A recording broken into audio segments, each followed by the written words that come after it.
It's officially 6 o'clock, 6:01 Verizon time to open the meeting, the special meeting for the Board of Trustees for July 11th, 2023. And roll call. Ms. Orge? Here. Ms. Strunger? Here. Mr. Waller? Here. And we have some presentations tonight. Yes, thank you, Board. So tonight, really the purpose of this first meeting that is from 6 to 7 is to talk about our strategic plan, talk about strategic priorities and information that we gathered from the community. So I drafted a presentation which was found in the packet, and I've got on the board over here. Feel free to stop me at any time with any questions that you all may have. But if you recall, throughout the month of June, we had a survey out to the public. There were a number of questions associated with the survey, and so I'm going to present some of those results, as well as some of the results that I've gleaned from various community group meetings and meetings in different locations of the community that I had throughout the month of May and June. So first things first, this chart here just shows us who responded. So we had 75 responses. That's a little down from last year. Of those responses, 80% live in Colerain, but 88% own property in Colerain. So we did not limit the survey to just residents. We did say if you're a visitor or a business owner that you are more than welcome to take the survey as well. And what I found really interesting was, 40%, so just under half of the respondents have lived here for over 45 years. So a lot of the folks that took this survey have been in our community and have been, around for quite some time. And that's going to be important, I think, when we look at some of the responses later. But then that little bar graph underneath shows us the age breakdown by 10-year increments of who took the survey. So probably lacking a little bit in the 36 to 45 age demographic. That's not atypical for these types of surveys. Those folks tend to have a lot going on with kids and other things that keep them from having the 10 to 15 minutes to complete a survey. And then the pie chart on the right, we asked folks to self-identify what neighborhood they are from. We provided them with a map so that they could better understand where they were. 33% of the respondents were from Groesbeck. It looks like 19%, I believe, were from Western Colerain. And then just under that little blue slice there to the right of the red slice is the Northbrook. So those were the more prevalent takers of our survey. So just keep that in mind as well as we look at some of the other results. So we asked folks to rate the quality of life. So we asked them just the simple question of how would you rate the community as a place for people to live? And you'll see on here that about 75% said it was good or very good, which means 35% felt that the community and quality of life is fair or poor, 8% of that being poor. What I found really interesting, especially given the fact that over 40% of the respondents were folks that have lived here for 45 plus years, is that question on the right, those three bars there. So we asked folks, during the time that you have lived here, have our services improved, declined, not changed, or stayed the same? And so you had very similar responses, and folks that felt like services had declined, folks that felt like they improved, and folks that felt like it stayed the same. So that was a really interesting dichotomy in terms of who responded and how they felt we were doing. Wanting to dive a little deeper, we did ask folks to tell us a little bit about our departments and how they're doing. So that little bulleted list there are the areas of satisfaction. So 72% felt that they were satisfied or better. So satisfied, very satisfied, extremely satisfied with our parks. Only 25% with our roads, which probably tells us we've got some work to do there.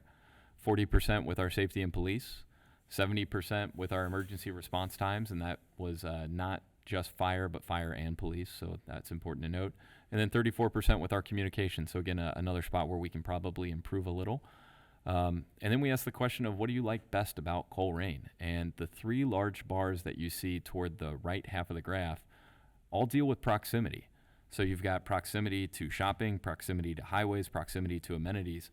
And that was a theme that I kind of found from talking to members of the community too, is that a lot of folks that live in Colerain feel like it is very easy to get places. It's very easy to get things within the borders of our own community, and it's very easy to find the things that aren't within our borders outside of our borders. So I thought that was an interesting kind of breakdown, that there were three related to proximity, and they all did very well in terms of scoring about what people like about living in Colerain.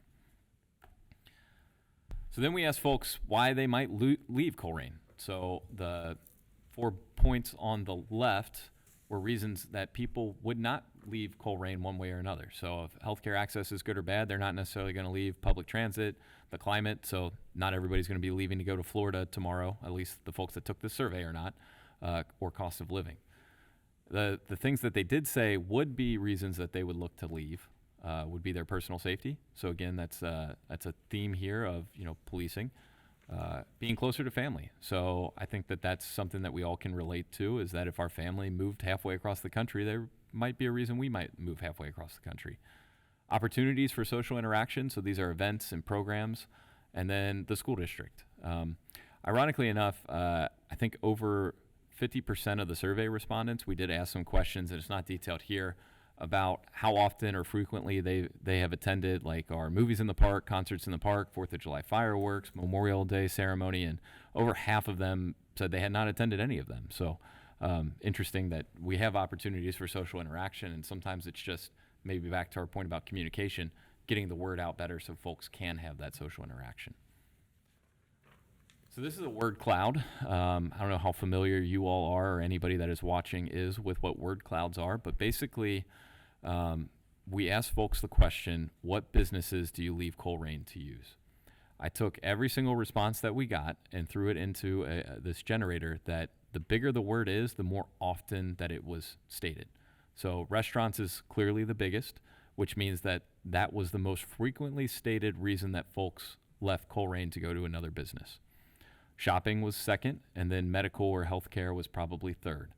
What's interesting, and you kind of see it ended on the way that it put the word cloud together, high-end shopping came up quite a bit as well, but since those are separate words, that's why it kind of parses out. So that is something to keep in mind when we look at our built infrastructure and in terms of different commercial enterprises that we have or don't have.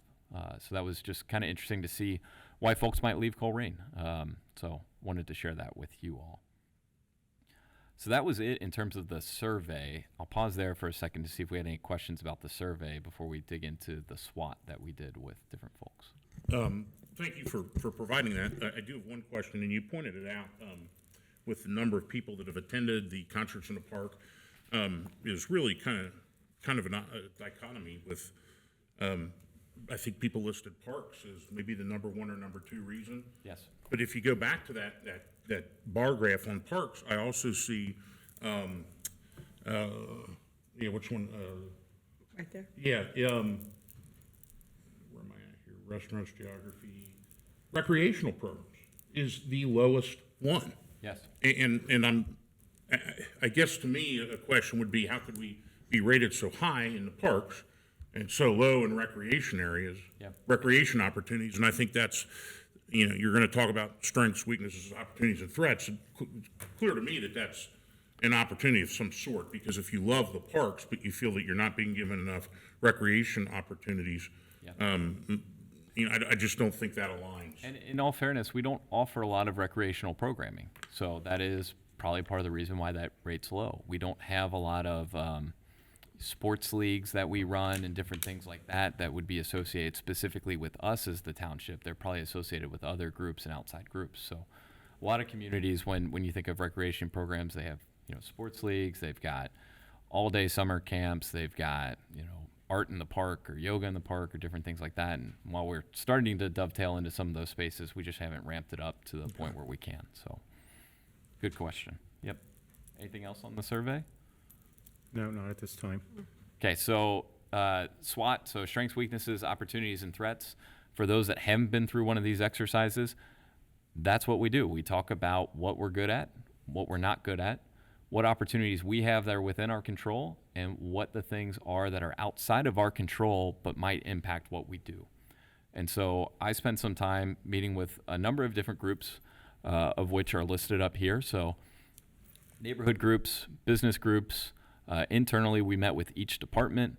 We met with the Historical Society, the Groesbeck branch of the Public Library, Nepali Language and Arts Center, Northwest Local School District, and the YMCA, and had this conversation about what we do well and what we don't do well and where we can be better. Got a lot of valuable feedback. Each group kind of had its own unique perspective, so not all of it distilled up to sort of a higher level, but the things that I'm going to share with you all were those things that really in my mind, transcended all those conversations, because there were some themes that did kind of that were jointly shared between the different groups. So, but before I actually got into the SWAT piece, and this is on the tail of a book that I recently read, where I asked folks, what is it that is underappreciated? So let's all take a moment to think about what it is that we have in our community that people don't go out of their way to say how great this thing is. So we've got another word cloud up here that shows what those are. Probably some of the few, like the largest things here clearly is parks. People felt our parks are underappreciated, but people was the second largest. So the people, and that could mean a lot of things. That could mean, the volunteerism that we find in our community. It can mean our neighbors. It can mean the folks we run into at events. It can mean the businesses that people walk into and out of. So found that interesting. And then heritage was up there as well. So, and that wasn't Heritage Park, and that wasn't a big thing, but it was dealing with just sort of the historical nature of so many things in our community. And there were little things that were mentioned, but because they weren't mentioned more than once, didn't necessarily rise to the top. So I know one person mentioned the watering trough, the horse trough that's out on East Miami River Road, I believe. And so some of those other smaller things like that. So this wasn't limited to, say, just township, like specific operations. It was anything about our community that people thought was underappreciated. So let that up there for just a second. And so, as I mentioned earlier, we did go through this SWOT exercise with these different groups, and these were kind of the themes that I saw from conversations. So things that we do well, and it's kind of a little bit of a trend here, as you see with other areas of the survey now, compiled with this, but parks did really well. The rural nature of the township, so just the fact that we do have that dichotomy between urban, suburban, and rural, and that we've done a relatively good job at preserving that rural character. Fire response, the police department, the fact that we recognize veterans in so many ways, which to me is very important for our community, because Colerain, most of the housing was developed post-World War II based on some of the bonds that were provided to the different veterans from that war. The faith-based community, so all the different churches and religious associations that we have in our township that go out of their way to help people and help neighbors and do programming and offer services. Access, that came up earlier in the survey as well, so all the roads that we have, the ways in and out.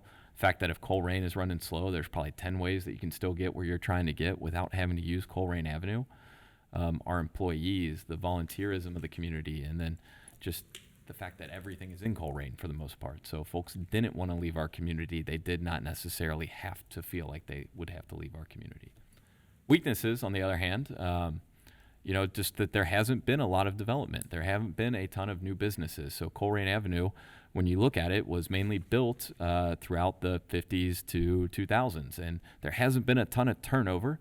And when it does happen, it happens piecemeal, because that's how zoning works. So it takes a lot of time before you start to see that huge facelift. The fact that there's not a lot of money for investing in projects and programs and things like that.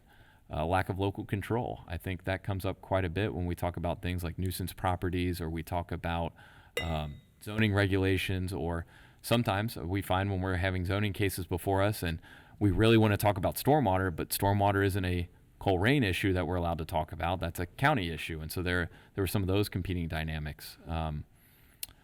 Long-term finances, so the way that we're structured, I think a lot of folks have recognized that property tax levies and increases are not a pleasant thing that we have to do, but since we are so dependent on property taxes, that's a big piece of who we are, and makes for a weakness of our structure. Retention of employees came up. That came up a lot in our actual employee conversations and being able to keep people here. Perception. I think, as we kind of talked about on the slide before, with things that are so great and underappreciated, there is this perception, especially when you see in the media the way Colerain gets portrayed, that there's crime and things like that, or there are accidents left and right. And unfortunately, a lot of the times you hear Colerain Avenue, and something may not have actually happened in Colerain, but it was on a street that's named like us. And so it raises your ears and makes you think that there's something going on here. Lack of a center space. That was a really big one that came up in a lot of groups, is that there really isn't that one central civic space in our community. And, you know, we've had different areas that could be that or are part of that, but there's not like this big gathering space that gets programmed with recreational activities like Matt said or other things. And then just the fact that most of our houses were built in the 50s and 60s, we do have a large aging housing structure or system in our community. So those are strengths and weaknesses. Opportunities, these are areas where we have some control and think we can do a better job, or folks that have interacted with us said we could probably do better. Our zoning code, so making sure that when these properties do turn over, we get something new that looks and feels the way we want it to look and feel. Parks, we still have opportunities to do more there.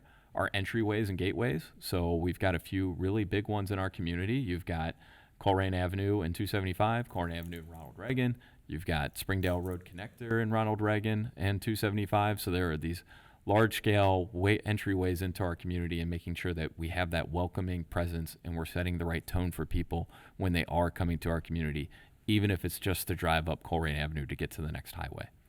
Opportunity for succession planning, so that when folks leave the seat that they're in, there's somebody ready right behind them to take over the reins and continue to do a good job. Communications, which came up a little bit in the survey. Arts, believe it or not, we've got a ton of great artists in our communities, and finding ways to activate that and provide a space for people to showcase who they are and what they do is another opportunity for us. And then some of our facilities, we've got some opportunities to rethink what they are and how they are and where they could go. Threats, and again, these are things that are outside of our control, that we can't necessarily impact. We might be able to influence in ways, but we can't impact whether or not they're here. REITs, so these are the real estate investment trusts. So these are the groups that are coming in and buying large swaths of property. So we're talking, 10 to 30 homes at a time and turning them into rentals. That was one that was cited throughout most of the conversations that I had as a threat to our community. ODOT and other agencies. So the fact that Colerain Avenue is not owned or maintained by Colerain, and it's owned and maintained by ODOT, is a bit of a threat to us, because they could just continue to let things crumble in terms of the medians or concrete or things like that, and we can't necessarily force their hand to do anything about it. Motorists, so that came up a little bit in terms of speeding, came up in terms of traffic violations, just motorists in general were a concern of a number of the community groups. The fact that our call volume in our police and fire continues to increase, that's not something we can control, but that is a threat to our services and a threat to how quickly we're able to respond, and is going to force us to think a little differently about service delivery. Taxes, so countywide, we're an urban county, which means that there are a lot of additional tax levies that are on your all's property tax bills and can be up for renewal or increase every year. And so we don't get to control if those taxes are being added to the voting. We as a township could vote no on a tax, but it'd still get approved by the rest of the county and we would be subject to it. So that's something that's outside of our control. Retirements, there are a lot of retirements. That's both internal and external. So it's making sure that there's housing for folks so they can age in place, but also to make sure that we've got folks ready inside the organization. And then group homes was another common thread that came up as a threat, because we're not able to regulate group homes, but as they come into our community, as we saw with the Kia Boys, which was that group that was stealing a number of the Kias throughout the community, sometimes what happens is that they're part of a group home and they get sent into the Cincinnati Metro and they just happen to be in our community then. So that is the SWAT. Any questions on that? Okay. So I wanted to share with you all, because my hope is that we talk about legislative priorities a little bit tonight, but these were the 6 goals that you all adopted last year. So I'll read them all for you real quick, but it's to continue to provide high quality safety services, improve the look of the township with a focus on beautification, litter, and dumping, manage the township's finances responsibly while improving policies and processes, continually improve the operations of the township, invest in our critical infrastructure, facilities, staff, and other assets, and increase focus on economic development and township prosperity. So just as a reminder, that's what our current legislative priorities are for this year, and context for our discussion later. In terms of next steps, that's exactly what I'm hoping for you all to do tonight, is talk a little bit about what your priorities are for the next 1 to 3 fiscal years. So that would be 2024 through 2026. If we have that discussion tonight, we'll bring back a resolution with some legislative priorities at a future meeting.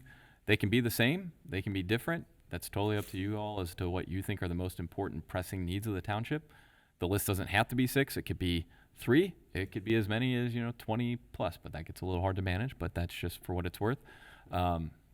And then just as a reminder, at the next board meeting at 6 o'clock, we're going to have a town hall on strategic initiatives where folks can come and just tell us what are some tactical things that you would like to see us do over the next 3 years.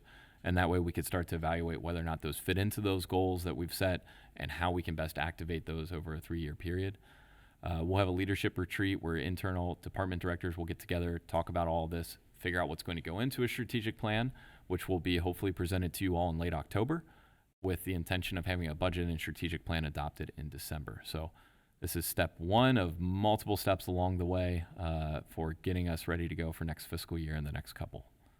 So with that, that's the end of my presentation. If you all have any questions or would like to engage in conversation around legislative priorities. I'd like to talk a little bit about the ones from last year, which are this list of 6 that are on the screen right there. I think the expectation of most township residents is that we would have an active public works and police and fire. 95% of people, I imagine most of their contact with the township is because they're all busy in their daily lives and in their work, is when the snowplow pushes the snow off the street. They might never see Colerain Township if they've never picked up the phone to call the police or fire. Which are very critical because you might call them once in the 45 years you've lived here, and that's going to be a very important call by the time you pick up the phone to call them. So I'd say we've continued to improve those services. And for those that don't know, there is 2 fire stations to replace 2, the one from that was built in 1966 and one that's from way before that up in Dunlap, the one on Galbraith and the one up on Dunlap. So we're investing in that infrastructure. So I think we have done a good job continuing to improve our high-quality safety services. One of the other things that started 5 years ago or so was to refocus on our code enforcement, and I realize it's very frustrating when there's a property on your street or in your drive habit every day that you see where the car is sitting in the yard or the grass is too tall. But we've gone out and hired a couple employees, part-time employees, to go out and do spot litter pickups, and our code enforcement department is really hitting it hard with, trying to get people to respect the fact that their neighbors deserve to have, good neighbors living next to them. Since we passed our junk car ordinance in 2021, I'm sure we've towed over 100 junk cars that have been sitting for years. And so we have focused on that. I think we've done well with it. Manage the township's finances responsibly. The board generally is, while we disagree on some things, we're living within a budget just like anyone else, and with a variety of opinions on how to spend it.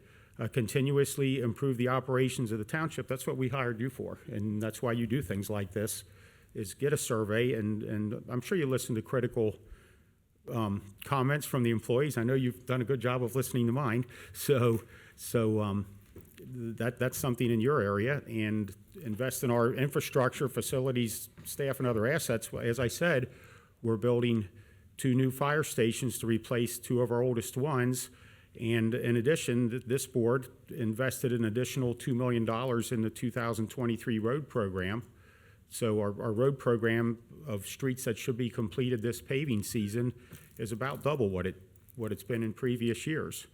And then the focus on economic development and township prosperity, one of the things we can do is as a government is try to stay out of the way a little bit and let especially in our business area along Colerain Avenue, limit the amount of bureaucracy and red tape. So when a person comes forward and wants to develop something, they get a quick yes or no, and instead of what it might be in Cincinnati or other places where there's so many layers of bureaucracy. We're a pretty small government with under 10 people in this office and only 4 elected officials, and hopefully we allow the free market to flourish here, with our policies, and always have an open ear to anybody who thinks we could improve those policies.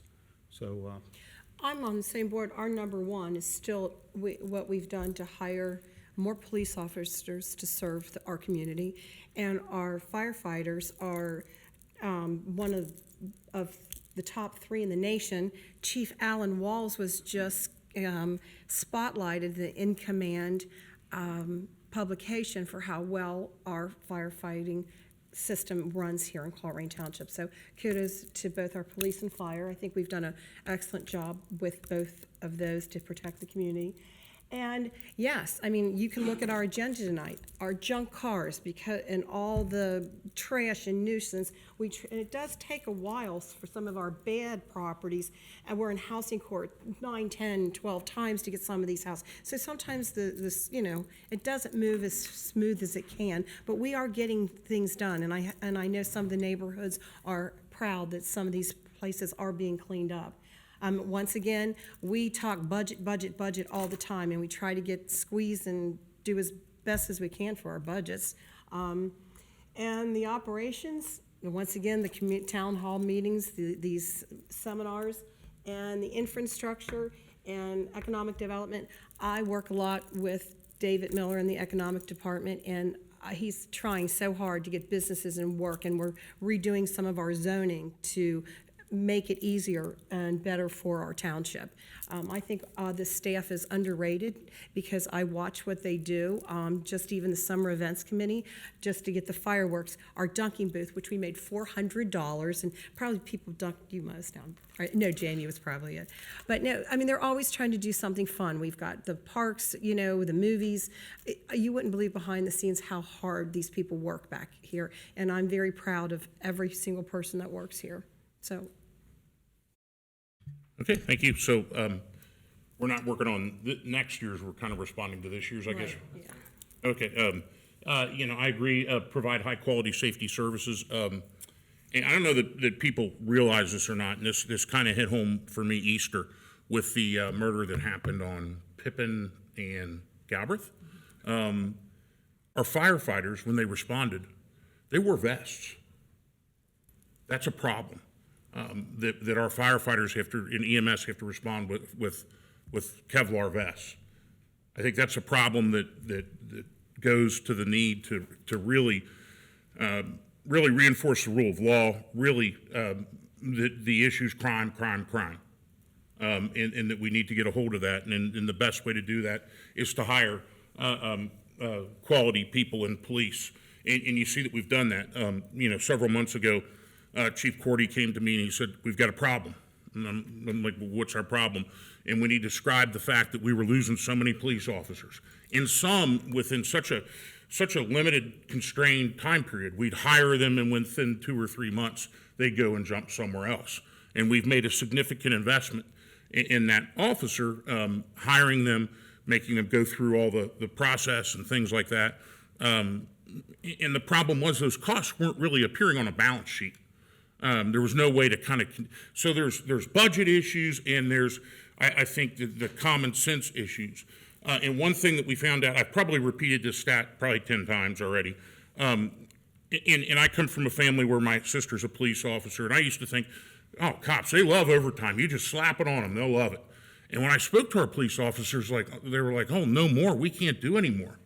We want to spend at least some time with our families, because we were running so much overtime because the lack of officers, and it was such a cool thing to hear that I guess it was the month of either May or June that we cut 800 hours of overtime out simply because we expanded the police department, and those are those things that you look at a balance sheet oftentimes and you can't tell that. So I think that's been that's been led by both chiefs. It's been a great move towards strategically towards a future in delivering these services.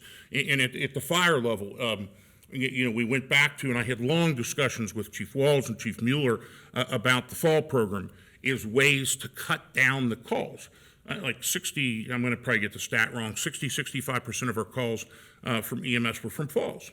Well, some of that stuff can be fixed if a citizen wants to call the fire station up beforehand and say, hey, can you make this more fall proof? We have a couple people go out there and say, oh, you need to move this there, you need to move that. It costs money, but it costs a lot less than falls, and that's not even considering the human cost. So I'm very happy with that. Look at the township, beautification, litter, and dumping. We've gone from 0 to 100 on that, I think, in the last few years. The problem is, and I witnessed this the other day. I was in the bank. Actually, the person cut me off to go into the bank, which was funny. Then they sat and didn't pull up and sat on their cell phone, and then they threw a bunch of stuff out the window. Until we change people's hearts and minds, and we have to make people realize that, look, this is your home. I mean, there's echoes of my mom and dad. If you want to live in a pigsty, don't clean your room. We'll let you do whatever you want. And then next thing you know, I'm there cleaning my room at age 38, 8, just kidding. But I think that's part of it.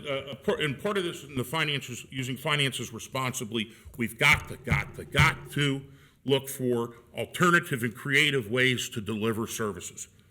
The calls they might go down nominally for police and fire and EMS, but we're not going to be able to have them go down in large amounts until we change some of the ways that we deliver it. And the one example I'll use, and this is how very difficult it is to maneuver within the bureaucracy of a government, is that when Mr. Mills was here, Mr. Weckbach came to us, and one thing I supported, and I said, yeah, go for it, in self-insuring us for health insurance here in the township for the full-time employees. The irony is, when Mr. Mills and Mr. Weckbach introduced that, which I think got a 3-0 vote from the board up here. I don't know if it was you or Mr. Rajagopal at the time. It might have been Raj. Raj, yeah. 3-0 vote, is that they were taking such a risk because it's been wildly successful. We've saved almost $600,000 in 2 years. Nobody really mentions that. Had that thing gone bad and we had a really bad first year, they were in many ways, putting their careers on the line with that. So it's difficult to change the waves and structure of government, but we need to do it because we're not on a sustainable path with continuing to provide thousands and thousands of EMS and police calls.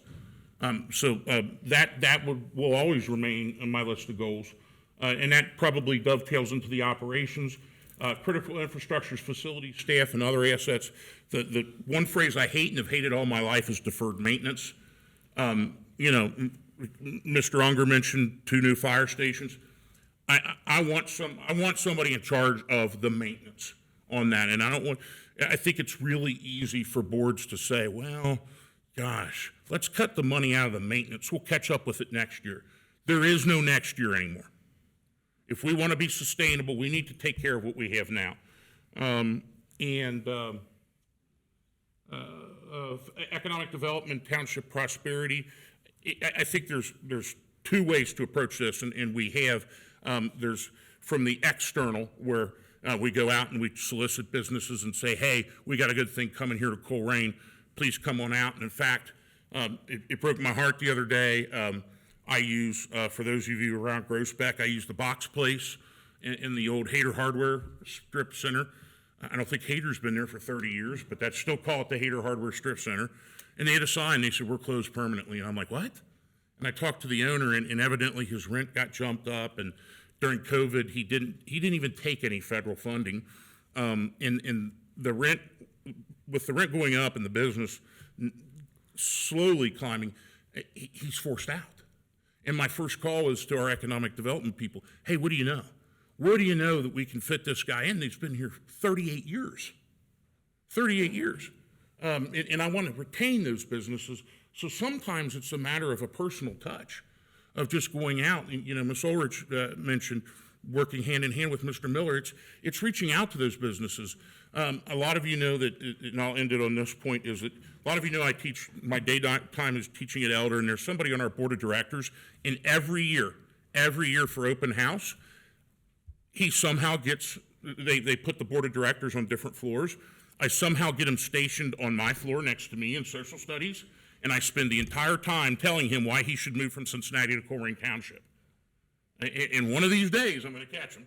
and convince them that, but I think sometimes it takes the personal touch, but it clearly is a goal of both the board and the administration in order to do that and to get the right businesses as well. So that, I guess, is my reflection on what's occurred. I don't know if you want to go to Mr. Unger, kind of start us off. I don't know if you want to go back and we want to talk about the next Yeah, steps. so next item on the agenda was actually an opportunity for a citizen address if anybody wanted to speak about the legislative priorities. So I don't know if we had comment cards specific to that, so maybe show a hand. I've been watching, there's a lot of people filling things out there. I don't know if it's for our, It's probably for the next, I'm there's thinking, I another don't know meeting if that starts anybody- at 7 o'clock. yes. Do we have anybody that would like to come up and speak? Just concerning what we're talking about right now. For the strategic. I'm late, so. Okay. I didn't hear the beginning. I'm Doris Hopner, 445. I think you're here to talk about Simla? I am, but no, I'm not. Okay. Okay, Okay. all right, go ahead, sorry. Looking at your legislative priorities, you invited us to come up. When you talk about safety, in the township, when you talk about safety in the township, I do want to mention, and it'll come up in the later subject that I actually came here for, is the traffic enforcement in the township.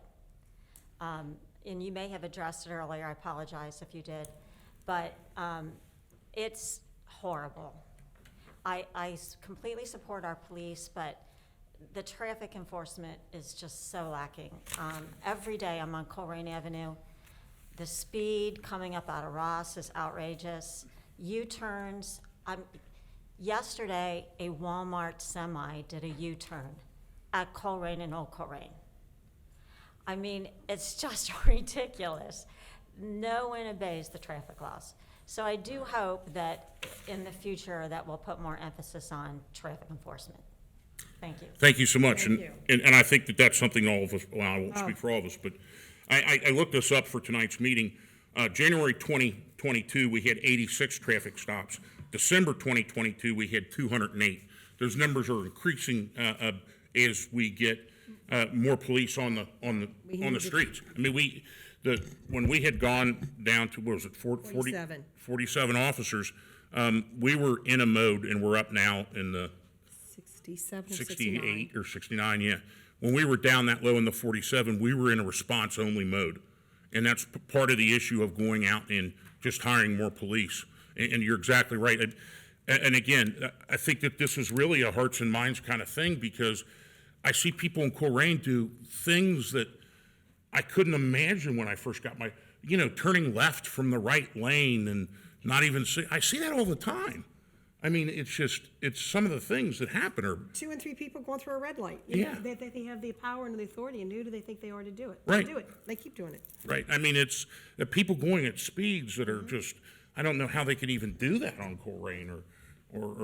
And that's nothing unique to Colerain, 2 or 3 cars going through the red light. Right, oh, exactly. It's everywhere. It's nothing. I know, it is everywhere. You're right. It's just people not in respect of the law. So the next item on the agenda was actually a discussion amongst you all about the next 3 years' worth of priorities. They can be the same, they can be modified, they can be all new. That's, you all are elected to set that sort of big picture policy, go forth sort of mantra, and then myself and the department directors carry that out. So really, this was intended to be space for you all to have that conversation. Jeff, I recently met with you about a week and a half ago, and I didn't know if you had a chance to meet with the other trustees. So those of you in the audience and at home know, as I say every meeting, we do not talk to each other, so I don't know if you're able to meet with them or not. By law, we don't talk to each other outside of meetings. So you must have a list of what the 3 of us brought forth. So it's not necessarily just what you all brought forth, but a lot of the items that were discussed in the strengths, weaknesses, opportunities, and threats were sort of that amalgamation of what you all stated, but as well as what all those different community groups stated too. Because I know it's hard to get the diverse opinion of so many different facets of our 43 square miles. So we tried to capture as much of that as we could. And I'll start with one of the big ones I discussed with you. It's our financial stability, not just as a township government, but as a community. I realize that when you get your property tax bill, which was just due June 20th, we're not the only ask on there. I know that the school district, Northwest Local, just had a big ask a couple months ago, and then you've got all the different county services that Jeff detailed earlier, such as senior services, children's services, developmental disabilities, Hamilton County Parks, the zoo, family services levy, and I understand that those are all moving and not down. They're all edging up, and I think our financial prudence, our fiscal prudence here is something that we, as the three of us, really need to, we're the ones who can keep that in check. So that's one of my big legislative or, priorities for the board over the next couple of years, is just to stay financially sound and, limit spending increases and do our best to work with what we have, just like people do at home. Well, No, that's fine. okay, I just well, wanted to my shoot with first and one, foremost so. is still our safety of the township, our police and fire. I have to go out Colerain Avenue all the time, so I feel your pain. Walmart at Christmas time, all the people that nobody cares. I get it. So we do need the paroles. We do need more police on patrol and to patrol those areas. I totally agree with that. And I can't say enough about our fire and EMS. And we are diligently trying to. When we talked about the focus group, I love living in Colerain. I tell everybody it's a 20-minute zone. Not speeding, maybe going to downtown or Oxford, you just can get everywhere in that 20 to 30-minute zone. And so to bring the economic is just to keep businesses coming here and want to come here and we're trying hard to get some investors to revitalize Northgate Mall. And that would, when you did the picture of all the words, people want to eat and play where they live. So when they talk about recreation, I think we have children recreation. I think people want adult recreation. So some of the pickleballs and the better concerts and breweries, they want to have recreation here in Colerain. And that's what our economic developers are working hard with that. And that will help keep people and wanting to stay and keep their money and pay their money in Colerain. What else do we have? The budget, boy, that's all we talk about is money. How we were going to budget this, how we're going to budget that, and luckily there's three of us with diverse opinions, and it's a lot of hammering out we do, but we make it work. And it has worked, and we are going to try our capital improvement fund and try to reinvest in some of our facilities. So we are working, and we have some nice strategic plans in that motive too. Okay. Well, my goals for the next 3 years, and this is no surprise, first off the bat, crime, and the rule of law. I think as a county, as a state, as a nation, we're facing, and I've mentioned hearts and minds like 4 times already today, but we're facing a challenge in that people's norms are changing. It's okay for them to do that. It's okay for them to break the law. And the problem is, once you've broken one law, you start to slide down that slope of breaking more and more laws. I think that the biggest challenge to homeowners in Colerain and in Hamilton County over the next 3 years is going to be the spread of crime and violent crime. I don't know if you saw the news this morning. We had an 8-year-old shot in a drive-by in Silverton. Now, I'm not saying you could spend $1 billion and not stop that, but you can also set the agenda so that you have enough police to act as a deterrent. We know that more police is associated with less crime. And if we want to, Mr. Unger and I look at this slightly different. He talks about limited spending increases. Well, we did do a spending increase when we hired more police and we increased their salary. And sometimes that increase leads to a decrease because now we're lopping off all kinds of overtime hours. Now we're lopping off the costs of onboarding and things like that. Just today, I had somebody at the house fixing one of the storms. My gutter fell down and the soffit underneath it or something got ripped off. And the guy's like, well, it's going to cost you a lot more to replace that soffit. I could probably set it up with some duct tape and stuff where it'll last. It's going to be a lot cheaper. As someone spending my own money, I don't care about a lot cheaper at that point because I know it's going to be a lot more expensive by doing it the cheap way in that case. So I think sometimes you need to look at the full picture with that. However, with finance, I think we need to have a long-term vision. I'm so thankful that the other two folks on the board have agreed to create this reserve fund. We We hear a lot about this and that and the levy and whatnot. You know, we went out and paid cash for almost $1 million piece of fire equipment. I don't know a lot of places that can write a check for that, and I was glad that we didn't finance that, and the more we do for reserve funds, the better. And the delivery of services I talked about, again, and the problem is I don't know what that looks like.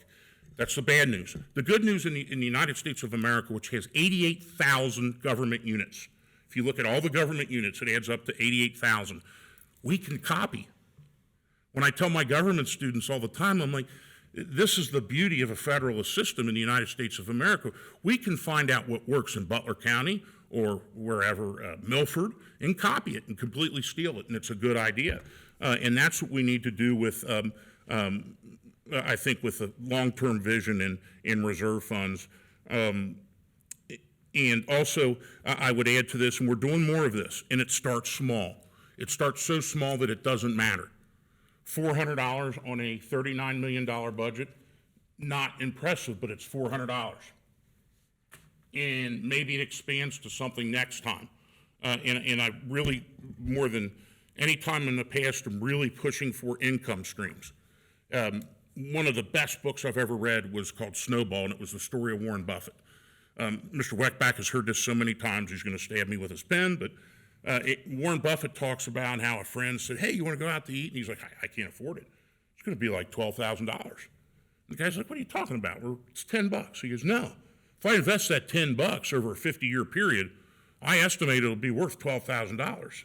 And once you start making those decisions, his point in the book is that your personal wealth begins to snowball and snowball and snowball, and all of a sudden you've got money that's passively making more money, or in this case, with the township government, money that's passively saving more money. Again, that's something that we're just going to have to, in my view, just poke around till we find what works. Things like self-insurance. $600,000 over 2 years to taxpayers because we switched to a self-insurance model. And now it's the roots are in on that. We can sustain losses with that now. The first year we may not have been able to because we've now caught up all that money. So to kind of sum up, I have the legislative goals that I have are crime, rule of law, income streams, delivering services in more creative ways, the finance question, and keeping up with the building, no deferred maintenance, and just continuing with the trash and nuisance, and at least beginning to try to change people's hearts and minds so that it's more than just, and it's been great to have people, the few people we have to work on that, but so that people aren't cutting in front of me at PNC and throwing their trash out the window. I mean, we need to have a community where people look at that and say that's just awful, where everybody looks at that and says that's awful. It's a lot of good direction. So I was taking notes while we were talking, and what I will do is I will take what we just kind of talked about, and I will distill that down, wordsmith some of the items here, and bring back a resolution for a first reading, probably at either the next meeting or the meeting after that for you all to consider, hopefully with some adoption in late August for what our legislative priorities are for the township. And then as we have the town hall and strategic initiatives at the next work session, that'll be a great opportunity to start to see where some of these ideas and suggestions can be bucketed into those different legislative priorities that you all just outlined. So they won't be exactly like these last six, but I think they'll have some similarities that will cross-pollinate. So definitely appreciate the feedback that you all have given tonight. Thank you. And thank you to the my colleagues here on, I think that everybody has come to this with a pure heart and strong and trying to make the township better, and I appreciate that. Yes, thank you. So I guess we could adjourn this and start the next meeting. There's no need for executive session? With 10 minutes, it probably makes the most Oh, sense okay. to just adjourn. for And then you want to this make a meeting motion to and then adjourn? Start the next meeting at Okay. 7. So I motion that we adjourn the 6 o'clock meeting. I'll second that. And so people know that the regular meeting will start at 7, which is a few minutes away. No other comments from me. None? Ms. Orich? Yes. Mr. Unger? Yes? Mr. Waller? Yes. Okay, the meeting is officially adjourned for the special meeting for tonight at 6:50 PM. And we'll Like I start said, in this- about 10 minutes. Feel free to talk amongst yourselves. Okay, it's officially 7 o'clock for the regular meeting of the Board of Trustees, July 11th, 2023. We have to have our roll call Ms. Orich, here. Mr. Unger, Here? Mr. Waller. Here. And at this time, we'll stand up and do the Pledge of Allegiance. I pledge allegiance To the flag of the United States of America and to the republic for which it stands, one nation, under God, indivisible, with liberty and justice for all. And Dan Unger would like to do the moment of meditation. Sure. Thank you, Kathy. A very long-time resident here of Colerain Township and a very regular attendee of our meetings was Mr. Keith Miller. Keith passed away on July 2nd. He has been coming to these meetings for years. I've always appreciated his opinions and his involvement in the community, and he spent his whole career working for public services in the form of he was an employee at MSD, and in his retirement, he always took time to get involved in township issues, and I will, even though we didn't always agree, but none of us do, I was always glad to have Keith here, and I had some pretty good conversations with him outside of the meetings, so may he rest in peace, and I'd ask for a moment of silence for him.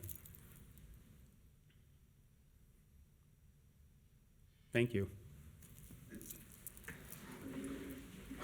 I didn't know he died. I didn't get any memo on that. Okay.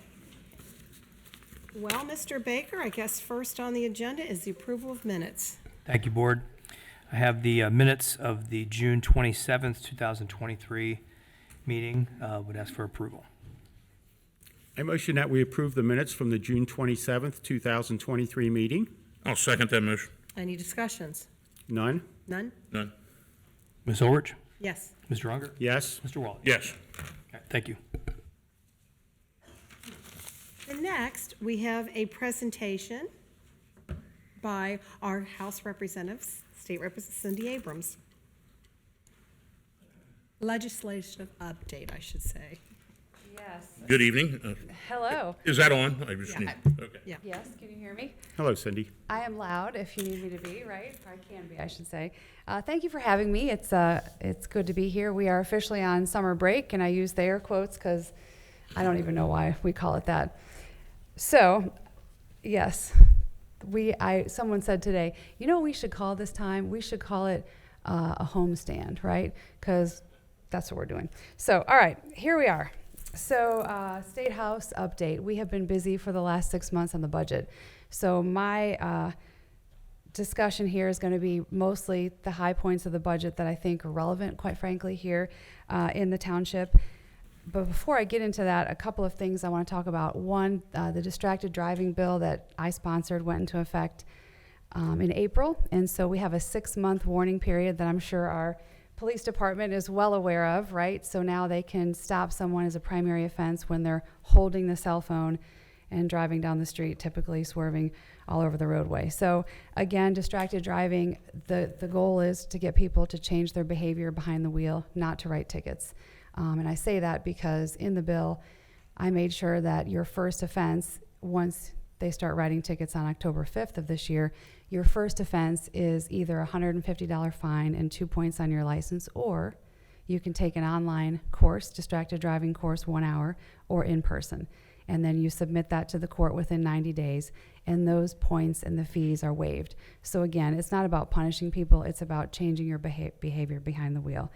We are going to save lives with this. As a matter of fact, in the first month, according to telematics that have been reported back to me by insurance companies, people are using their phones 9% less in the state of Ohio in just the first month. So I think we're on the right track, quite frankly, to changing behavior. So, and yes, there's an educational campaign. I'm sure you've seen the commercials.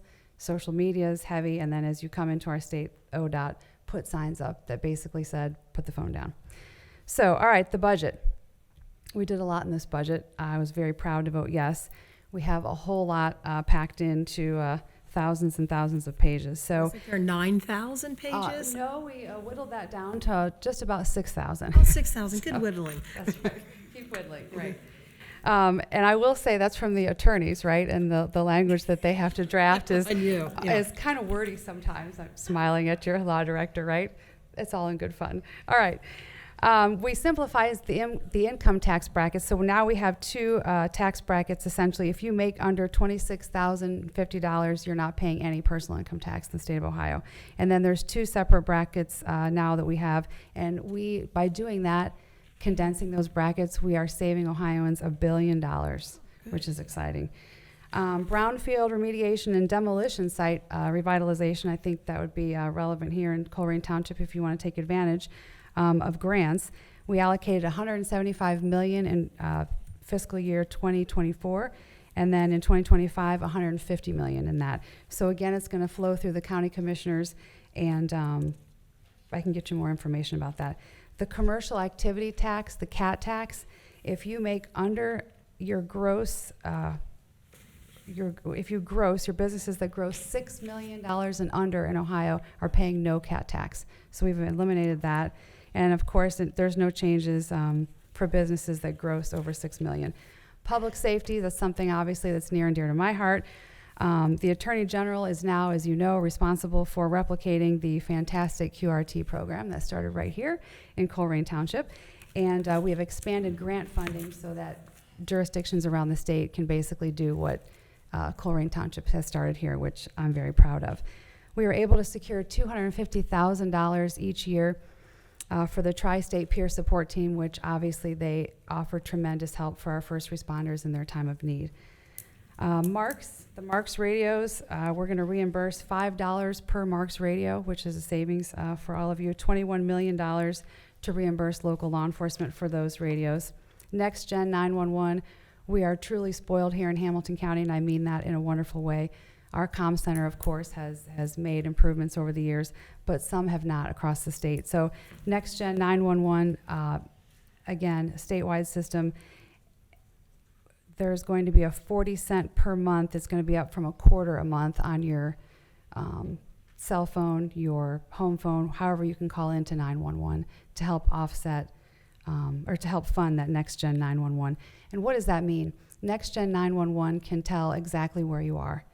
You can text to the dispatcher if you can't speak, or maybe, well, you can't speak for a lot of reasons. Next Gen 911 can tell what floor you are on a high-rise building. So again, it's great for our first responders. $80 million in law enforcement CPT training. They need to take 24 hours a year, mandated by the state. It was unfunded for quite a while, and that was one of my top priorities, to reimburse local governments for their law enforcement continuing education.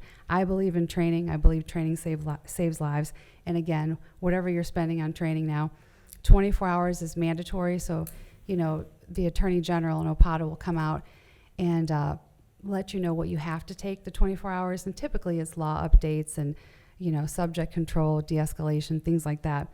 But we will reimburse you up to 40 hours per officer, and that extra 16 hours is the officer's choice. Of course, it has to be OPATA approved, but again, the goal of the training, the goal of paying for the training is to get them the training that they're most interested in and what they need to succeed.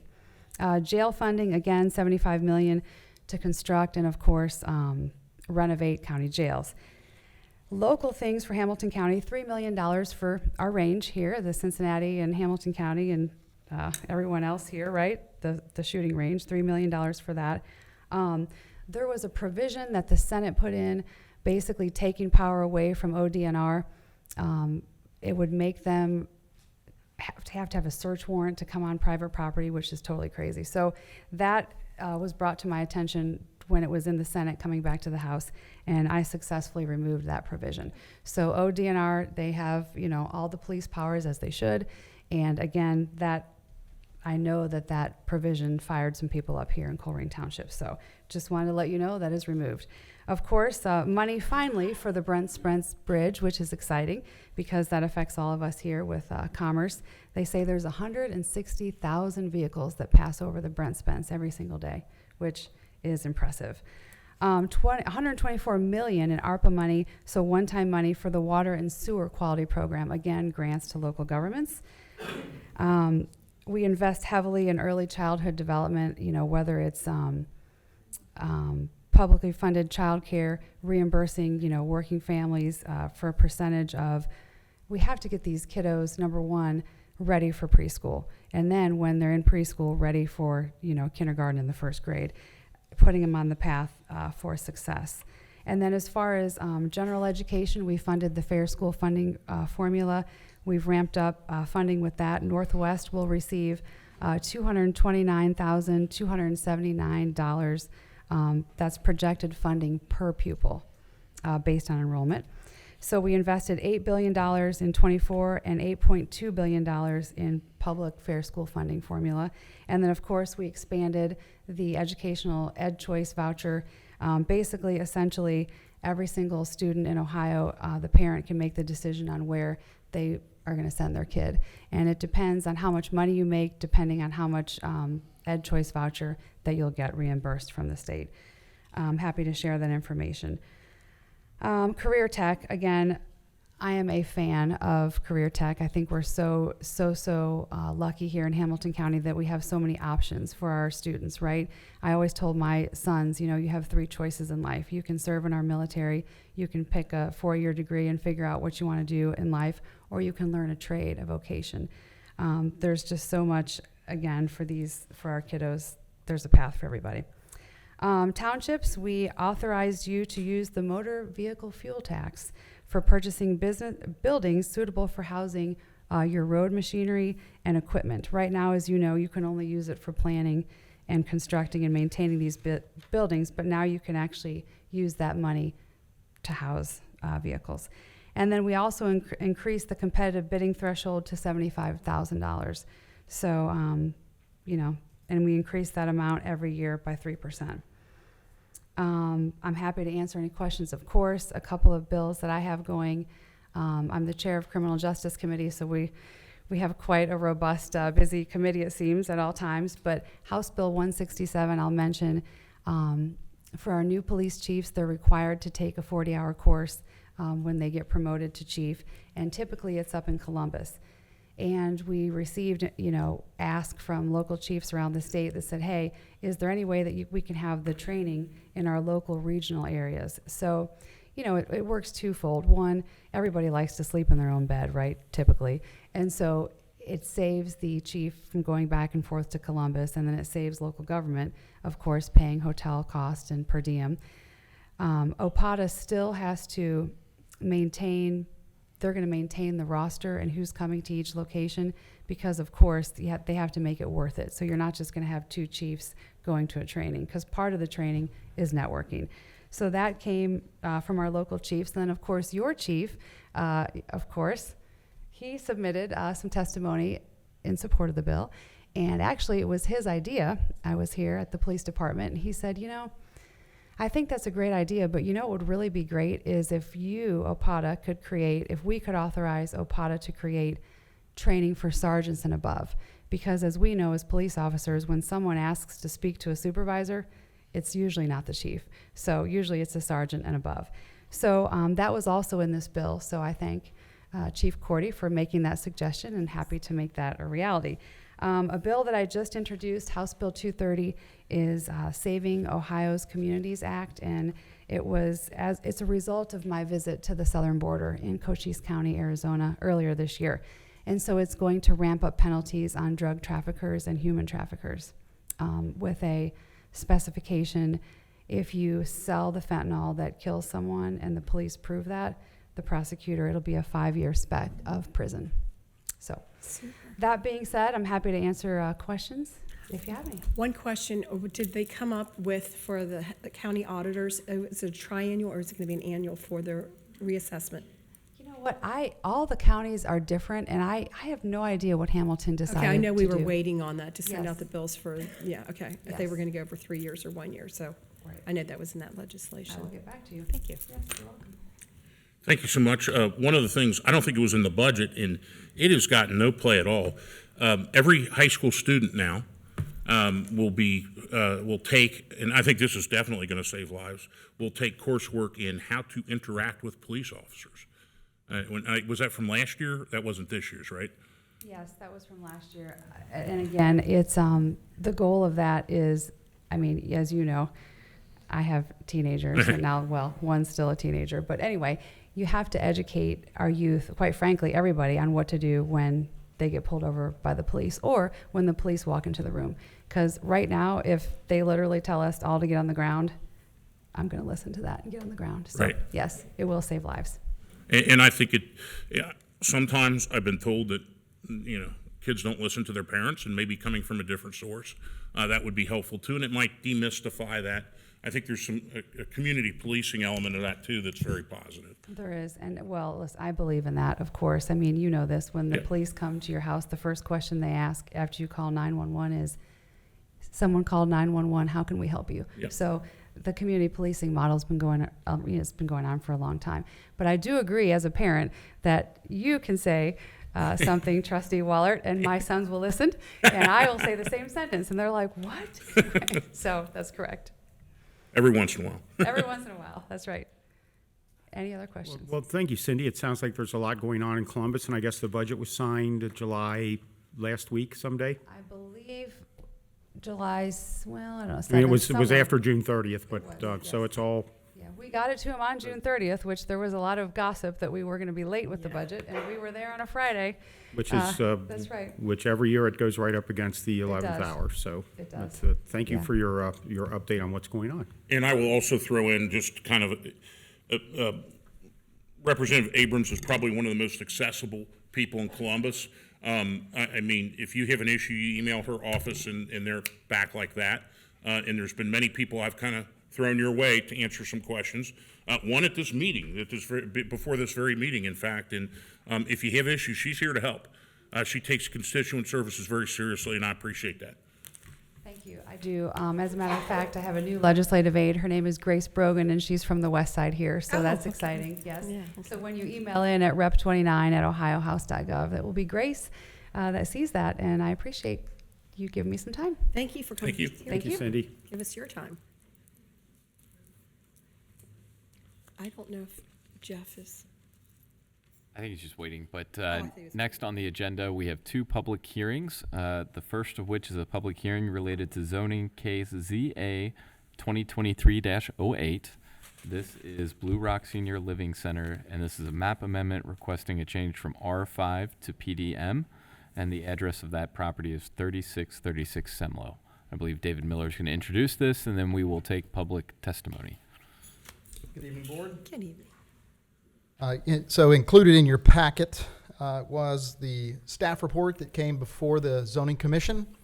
So as they considered all the information that was provided from the administration and the testimony that was made available to you, I want to highlight a couple of things and then give you the updated conditions that the zoning commission recommended that was not part, of course, of the staff report. But Our Lady of the Woods operated as independent living until August 5th, 2020, had a maximum of 22 residents.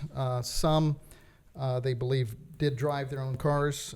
Property was purchased by Oak Properties Ltd., transferred to Joe Hackworth LLC on August 25th, 2020.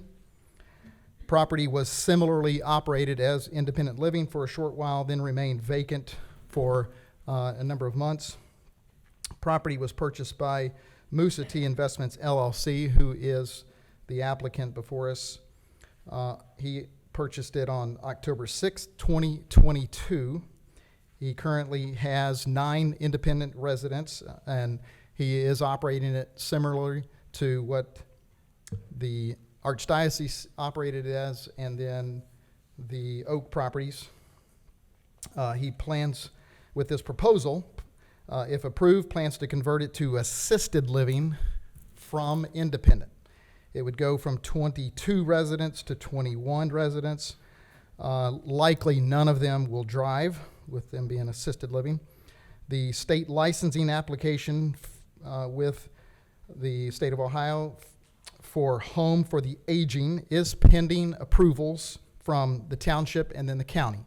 So once those are approved, then that application, because the state expects those approvals and certificates to be included with their application. So that's why that hasn't been applied for yet. So let me give you a document.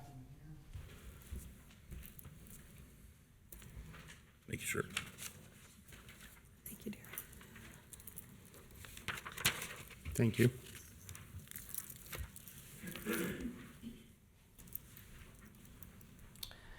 So as a part of the application and the conditions that the zoning commission approved, I just read these briefly, that the parcels are going to be combined as soon as practicable. Secondly, any necessary amendments to the comprehensive plan, Colerain Township land use plan, to be included with the approval. Number 3, that there'd be a permitted use on the property be approved as institutional housing, which is assisted living, and professional business offices for on-site residents only. So that's what would encompass the PD, plan development, mixed use. So PDM would be the assisted living, the mixed being the professional medical services for residents only. Number 4, that the existing landscape located within the western and northern portions of the site be included with the required common open space. Number 5, that the zoning commission may grant any variances deemed necessary during the review and approval of the final development plan. So that would, of course, come after this approval if it's so deemed. And then item 6 was not in your packet, but it was included after the trustees, the zoning commission, heard testimony and concerns that were raised. So item 6 is a condition that's before you as well. It says that the licensing for the proposed residential use of the property shall be approved pursuant to Home for the Aging as defined by revised code 3721.01. So I mentioned that earlier. And then, and the use of the property to offer treatment related to an alcohol, drug, or mental health facility shall be explicitly prohibited. So our applicant is Michael Matson, and he is here to also provide some testimony during the public hearing.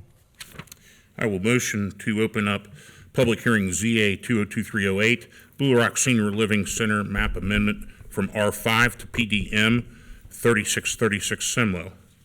And I will second Matt's motion. Ms. Orich? Yes.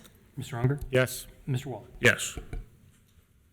So Mr. Solomon is going to swear in anyone who will be providing testimony during this hearing. If you are planning to provide testimony, please stand up and raise your right hand.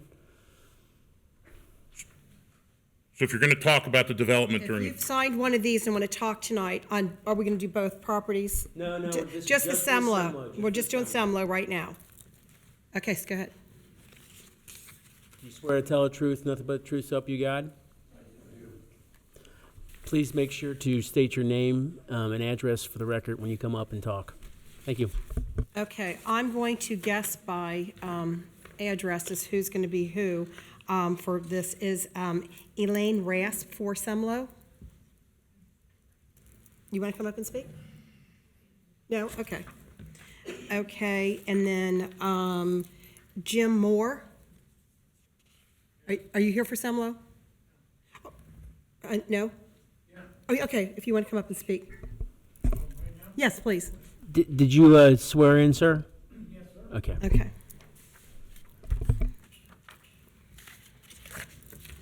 I know Mr. Unger looks mean, but this is really easy and simple. It's not.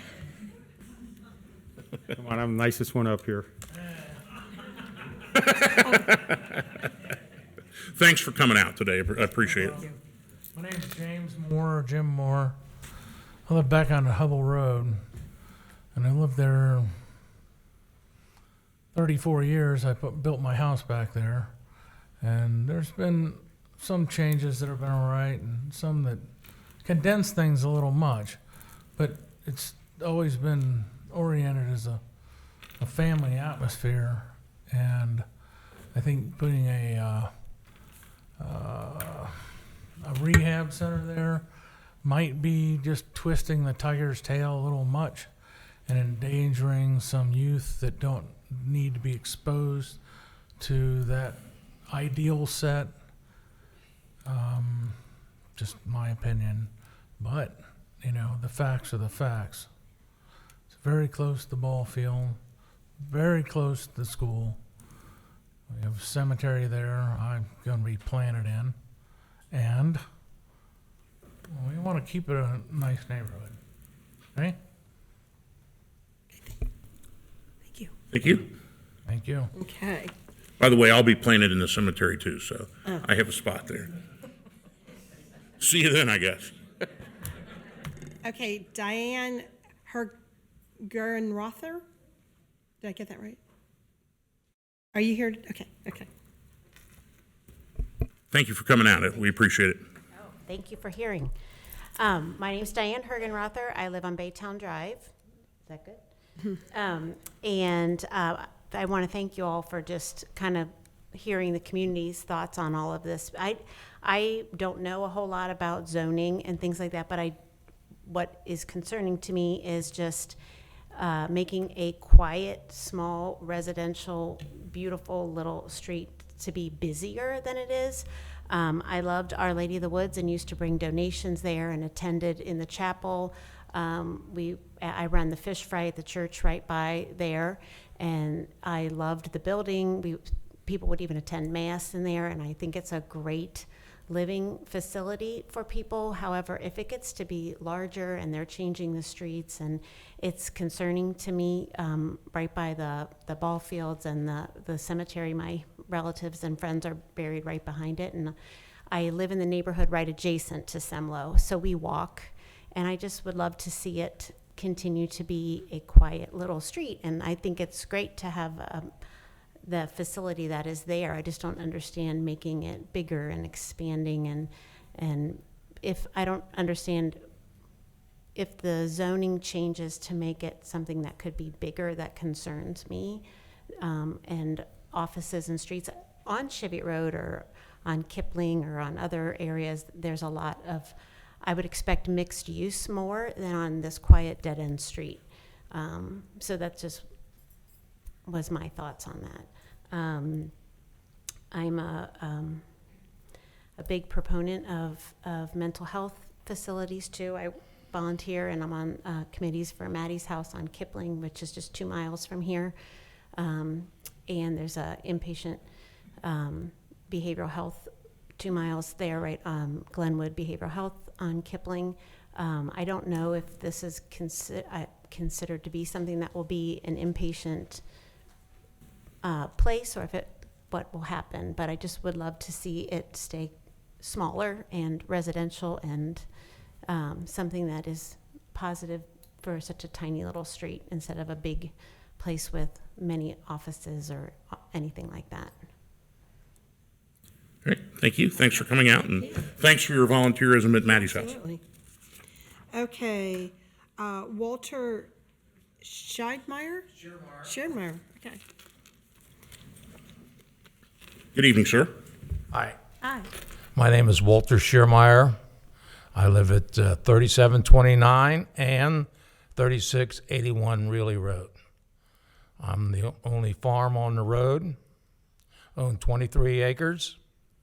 I'm well aware of the history of the area, and I'm opposed to any change in the zoning. Somebody bought this property recently. They knew what they were getting into. They knew what the zoning was. Why did they have to change it now? You can make money when you bought it, what the zoning was. This is an upgrade. Somebody's trying to make more money. I'm against that. I would like the area to remain rural, agriculture, and I don't want any change like this because I can see a disaster coming. One thing unique about this property, it's on my west fence line. There's a beautiful grove of white oak trees. And you don't see too many white oak trees in a grove around white oak.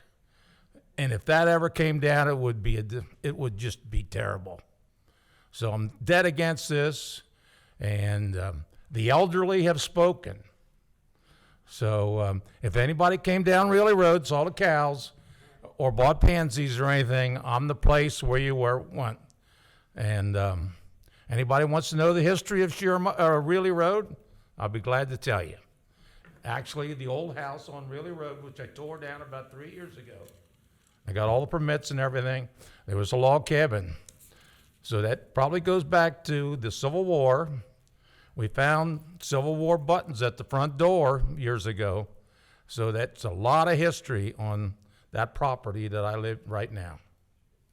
And long term, I intend to keep it rural. I'm not, unless I get sick, real sick, I do not plan on taking that property and building houses. I want to be different than most people. They're after money.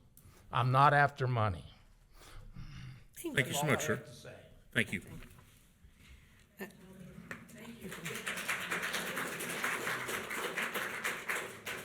Tim Crooker? Tim? Okay.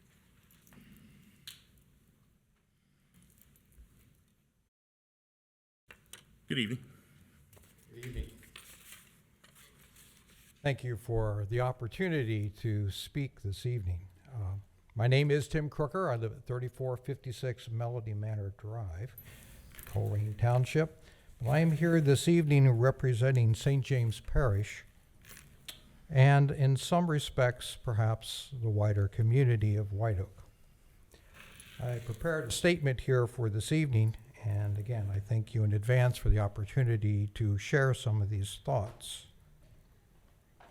Let it be understood first that the administrators of the parish, including the school, the athletic fields, and the cemetery, are not opposed to assisted living facility.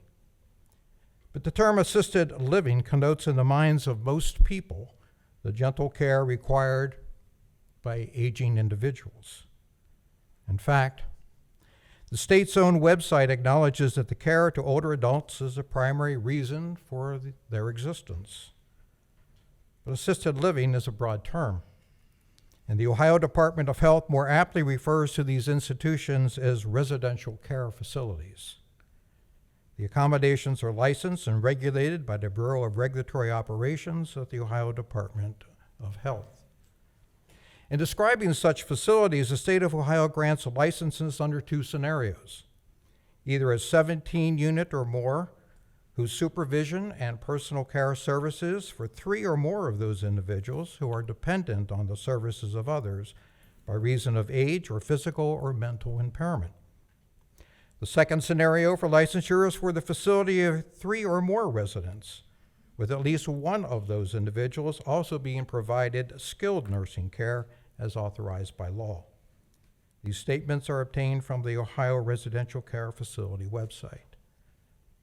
Ohio state licensure terms go on to stipulate conditions for staffing, behavioral health services, staff training, disbursement of medications by state-regulated persons, and much more.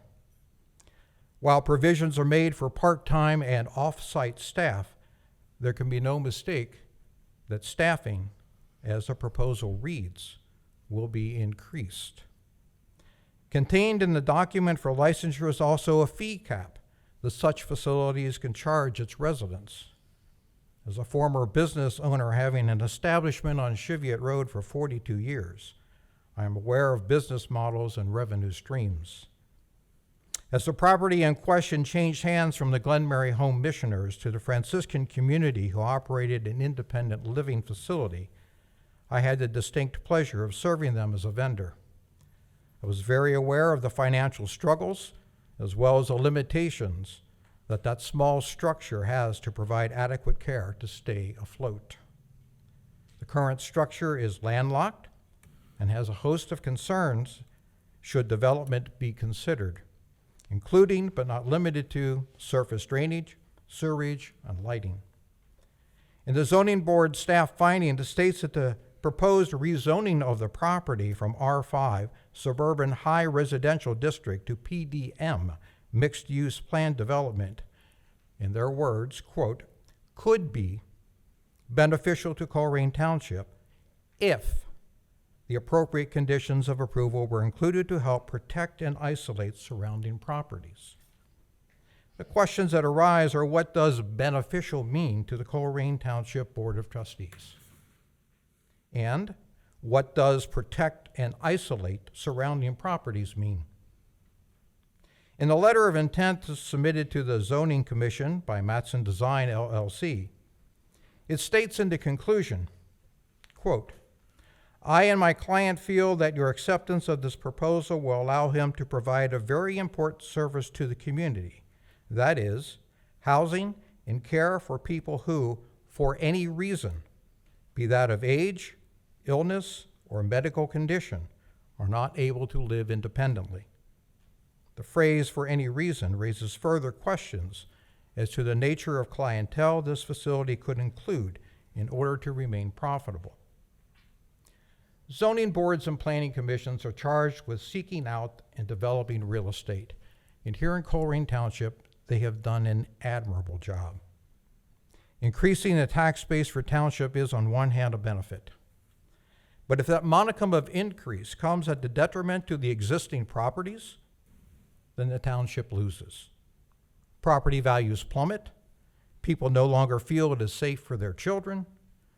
The increased traffic destroys the roads and burdens an already heavy-laden road repair budget. Does this sound too unrealistic for the proposed issue for a residential care facility? Well, perhaps. What concerns the larger community is that the property has changed hands 3 times since 2020. Each owner has tried to make the facility something it never was intended to be. It was built in 1973 for the Glenmary Sisters to do outreach to rural America. The nuns lived in community and went about their work quietly. They participated in the St. James community, and the parish reciprocated, providing support to pastoral services. Subsequent owners provided living for low-income independent residents, mostly seniors. Again, the community rallied around lending support and providing food and personal care items, pastoral visits, Christmas parties, and the like. In all fairness, the issue is not one of wanting to restrict care needs. Although Colerain Township has several larger facilities which are nowhere near filled to capacity, one has to wonder whether another facility is even warranted, much less concerned with the level of services it can physically provide. The issue is changing a less than 3-acre parcel of land embedded deeply into a suburban high residential district to PDM. The zoning board will argue that any subsequent sales and petition would have to come to them before being approved, lends little credibility when they have already recommended changing the tiny oasis of solitude nestled at the end of a quiet residential street whose largest neighbor is a cemetery where people come to pray and bury their loved ones. I said before that the Planning Commission and zoning boards are charged with seeking development paths for the township. They are by design agents of the township. The Board of Trustees has a responsibility to not only develop the township and be fiscally responsible, but to protect, support, and sustain our residential communities. If not this board, then who?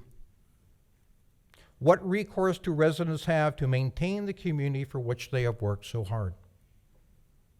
What avenue do churches, which dot our township so prolifically and are the nucleus of family and community life, have to ward off business encroachment?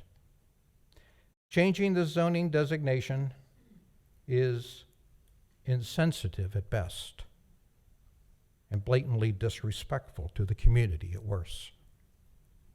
Over the years, many of us have watched the Colerain Board of Trustees have put forth their best efforts for the township. Decisions are admittedly sometimes unpopular. When residents complain that a landfill or an industry that has been around for 80 or 90 years is causing them issues, the board has listened, and listened well. And they have listened to opposing viewpoints and ultimately reached decisions. And sometimes those decisions were based on the landfill or the industry predates the residents and has the right to operate. It is the desire of the St. James community and the wider White Oak community that when it comes to deliberating on this proposed zoning change, that the same consideration be employed. The residents of Semlo and Reilly predate this request by some 80 years. In St. James Parish and Cemetery, by 180 years. We humbly ask you to carefully consider leaving the zoning as it is. I thank you for your time. Thank you. Very well. Okay, I have, Stephanie, are you here to speak on this? Okay, it says my pub is on tonight's agenda. Okay, anybody else to?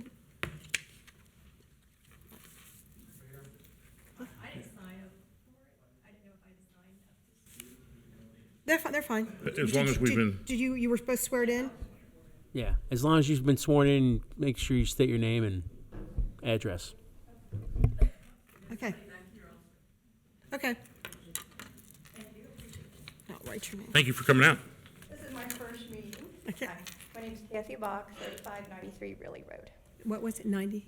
3593. Yes, 3593. actually, our property hits Semlo and Reilly. Okay. I would like to say I've been a lifelong resident of Cincinnati. So I work at Cincinnati Parks. A year and a half ago, I moved to White Oak because I knew what a wonderful neighborhood it was. Everyone has always spoke highly of White Oak, saying it's such a beautiful, quiet residential area. When I mentioned to my friends where I moved, that's exactly what they said. Oh, what a nice area you've moved to. My concern with this is traffic. We have continual walkers, dog walkers, bicyclists, joggers that use that area from all streets nearby. Semlo is only a 2-lane road using 1 lane for parking. So that means you're maneuvering around 1 lane.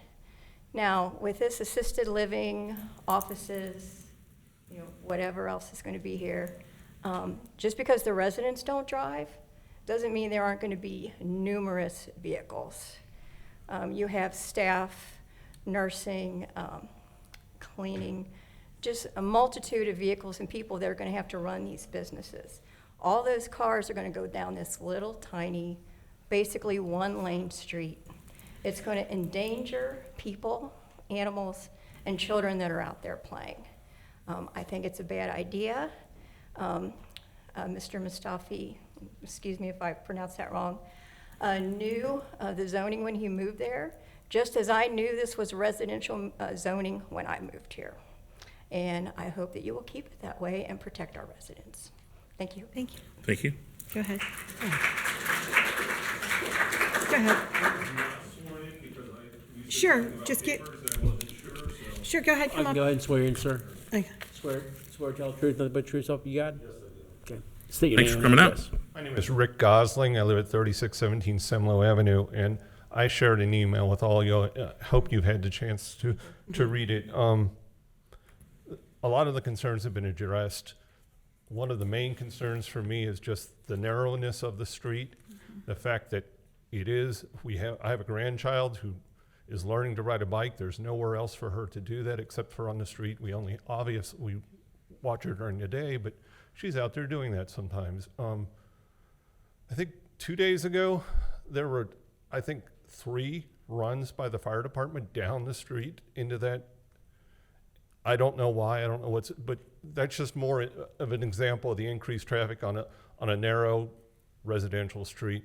I also shared with you earlier today, John Hendry had dropped off a document yesterday at our house, and on page 201 of that document, it seems to me to indicate that under institutional housing, it shall not include hospitals, medical offices, clinics, or similar institutions devoted primarily to the diagnosis and treatment of the sick or injured. That was part of this proposal, I believe.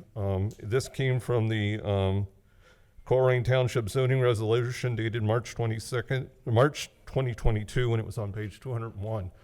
I know We Mr. spoke Waller about had that. gotten back with me and said he was going to check in and see what that actually meant, but to me, not being a lawyer, but to me, it sounds pretty clear that that's in direct opposition to what this gentleman is proposing of putting medical offices on this site. And again, just the quiet residential neighborhood. My wife and I moved here back in 2017. We are not lifelong Colerain Township residents, but we moved to this area. We like the quaint quietness of the street and everything. And the fact that just changing the zoning and then opening, like was shared already, this place has sold 3 times in the last 2 years, based on records that we've been able to obtain. And who knows how long this gentleman's likely to keep it, but what happens then? We're opening the door. If we change it to mixed use, we're opening the door to many other things, I would think. So thank you for your time and for letting me speak. Thanks for coming out. I think we had one other. I think we have one. Oh.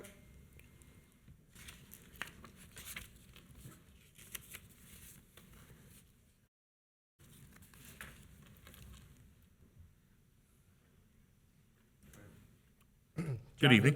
3628 Semlo. 36. Right, can I approach? I have petitions here. Were you sworn in? Yep, I was Okay, sworn thank in. you. Yep, bring it, what do you have up? Miss Ulrich, and she'll, We'll disperse. Thank you. thank you. Oh, these are petitions. Okay.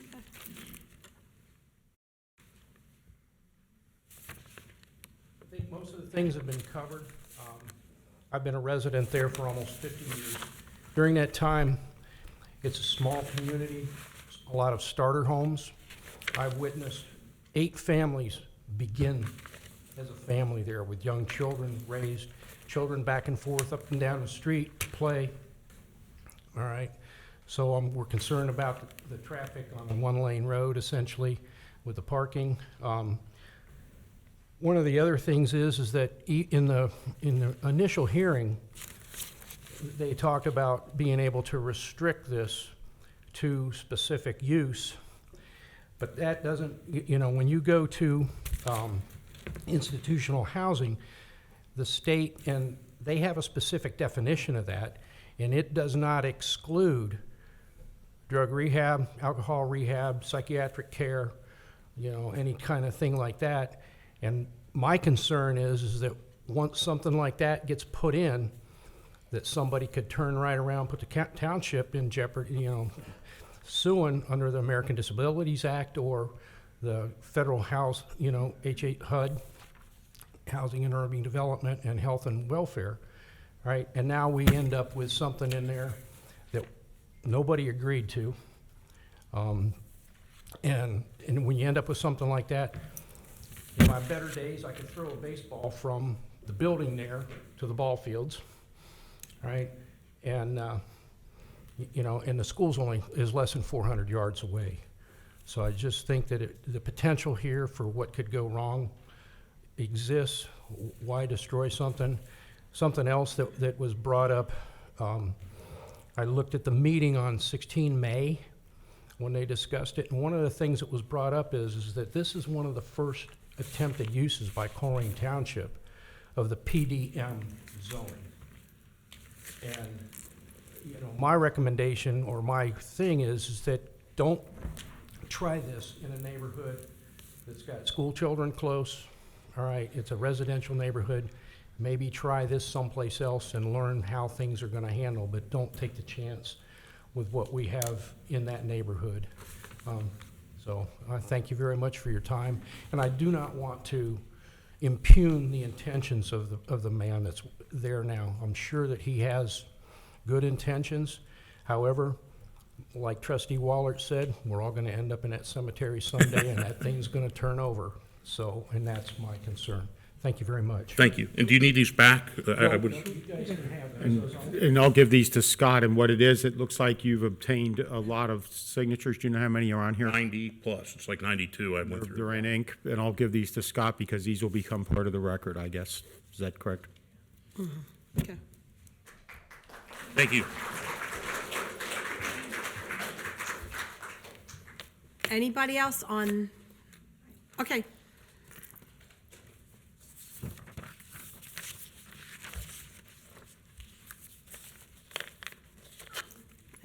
Good evening, thanks for coming out. Thank you. My name is Kathy Hendry, and I also live at 3628 Semlo. And I just want to state that we are not opposed to the residential living that has been there. We have been supporters of Our Lady of the Woods. I actually had a family member who lived in it after it turned into a retirement facility. We have helped out down there. We have given residents rides. We have, gone down when some of the older ladies couldn't get their sewing machine threaded. I mean, we need this, somebody needed, something from the drugstore, will you give us a ride? They always knew they could come up to the last house on the street and somebody would help them. There was a gentleman down there who liked to work on engines and was always interested if he heard a lawnmower start, he would stop by and talk to us, This is what our neighborhood is supposed to be. We would like to go ahead and keep this residential. I am probably with Mr. Schermeyer, the oldest one living on the street that has been there forever. My family moved onto Semlo when I was a year old. My husband and I had a house built at the end of the street after he got out of the military. So I have lived there almost 70 years of my life, and I don't want to see it changed. My grandchildren are around all the time, and we're not opposed to this, but we would like to keep it residential. The ball field, the school, everything is too close. It only takes one thing to go wrong. I was telling someone else that, I have a granddaughter who has some special needs. There are needs for facilities and stuff to help people. But her getting in and out of our car with cars flying by is not a good plan. I have to be very careful with her. I have also checked into some of the information that wasn't covered by everybody else. I did call other facilities in our area, Northgate Park being one of the biggest. They have approximately 100 residents. They can hold more. They do not have any in-house doctors at all. All their doctors are just visiting doctors. I called the Council on Aging. They could not recommend a nursing home or a facility, assisted living facility, that they knew had a doctor's office on site. It was kind of practically unheard of. They said we have visiting doctors, not all patients see the same doctor. They didn't understand that. I called A Place for Mom, which is an international organization, and the woman I spoke to there said she hadn't really heard of that either. She would have to get back to me. That hasn't happened as of yet. All of this has come about rather quickly. As for the zoning meeting, as a resident being our property abuts their property, I did get a notice. That notice, the letter was written on the 9th of June. We received it on the 16th of June for a meeting that was to be on the 20th of June. We had 3 days to prepare for that. One of those being the 19th holiday, June 19th, everything was closed. So when I tried to get information and call the zoning, it was very limited. I did have someone return a call on Tuesday morning for a Tuesday evening meeting. A lot of the people that I spoke to didn't understand why it only went to so few people and nobody else was made aware of this.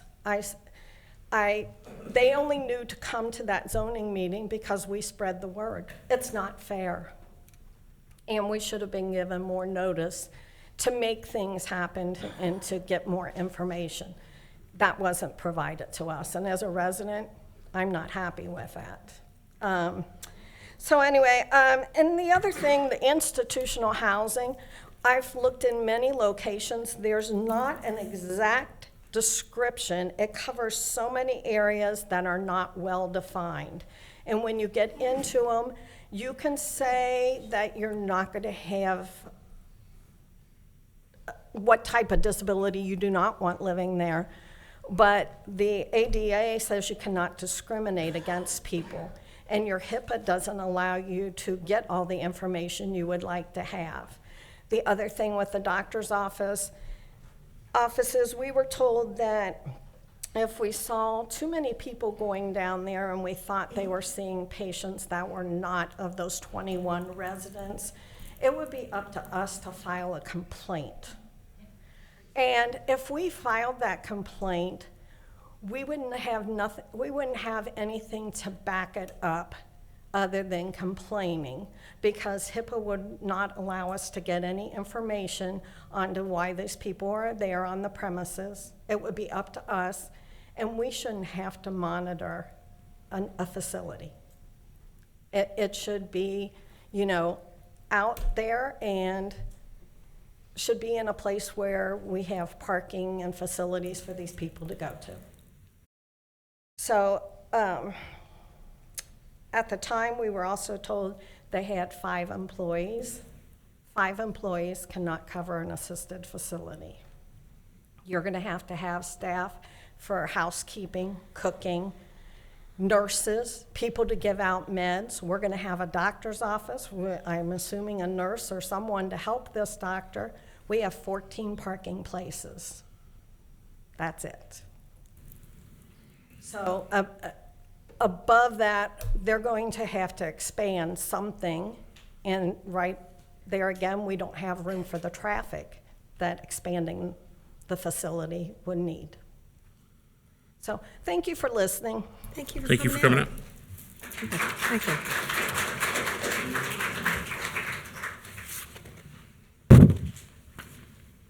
you. Okay, anybody else? Was there someone here, the developer? Uh, Okay, is that you? Yes. Okay, great. Hi, my name is Michael Mattson, Mattson Design, LLC, Thank you for coming out. 5150 Hubble Road.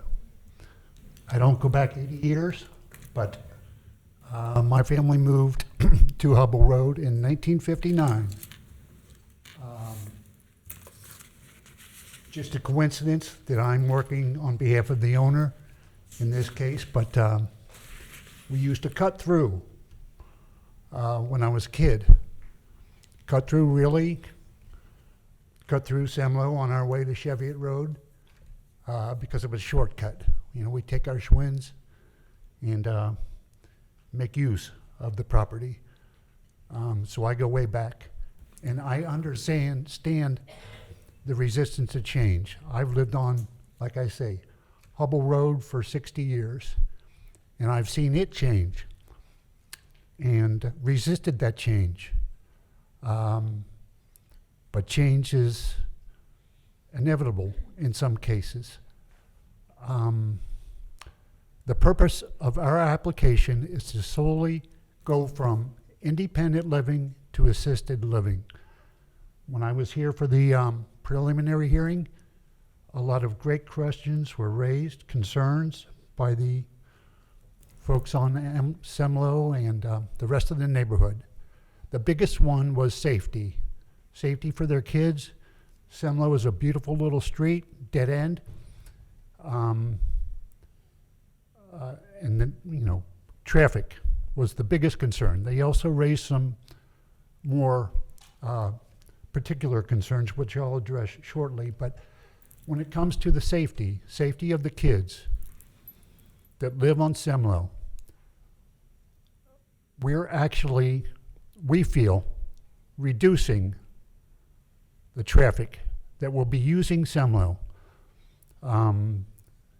by going from independent living, people who have the ability to drive, to be in cars, to want to use Semlo for their own use, to assisted living. These people are not driving. They won't be using Semlo. Of course, they'll have visitors, I'm sure, as did the folks that were living there on an independent basis. But we don't feel that we'll be increasing the traffic on Semlo. Another personal aside, my sister used to call bingo when it was Our Lady of the Woods once a month. So they were having bingo, I don't know how much outside traffic there were for those kind of functions, but there's a beautiful little chapel in there available for relatives, to come in and use. Even, outside uses of that chapel. And there is an awful lot of administrative space in this building, which is not currently being used, which was used in the past, which we plan on using, or would hope to be able to use in the future for professional services. Those professional services would be just for the residents, not anybody coming onto the site to see a doctor for their own personal services. And should we proceed with that area of the scope of the work, we would have to get the approval from the Township Zoning Commission, showing exactly what we want to do, verifying that we have adequate parking for those uses, and we'd have to go through the same process, address all the concerns of the neighbors before we could secure the right for those uses. Some of the individual or more particular concerns that were raised, and some of them have been raised tonight, were alcohol or substance abuse rehabilitation. These items have been addressed on the final development plan. We've specifically excluded that.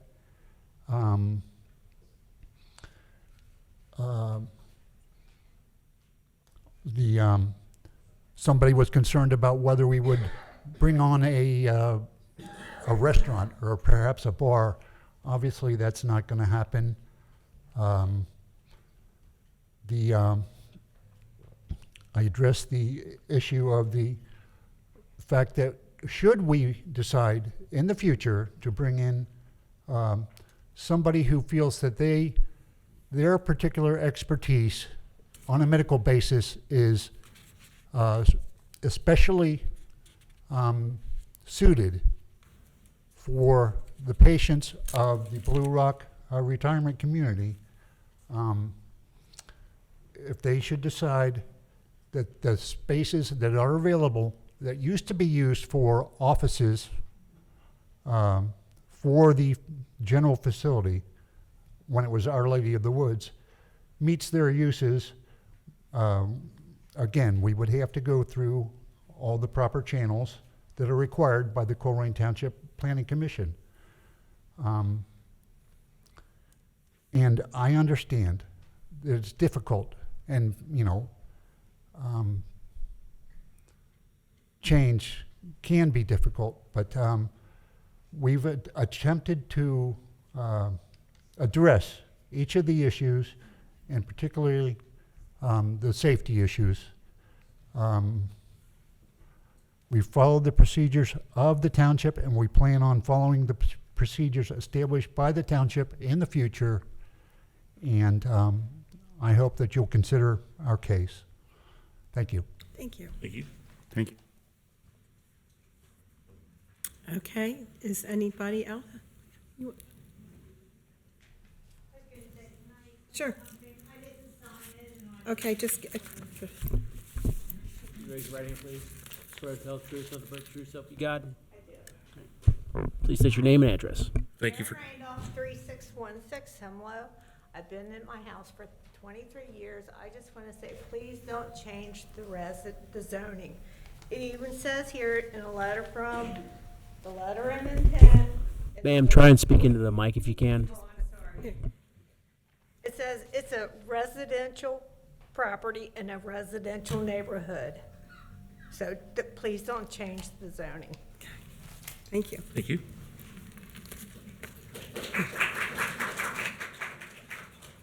Anybody else? Okay.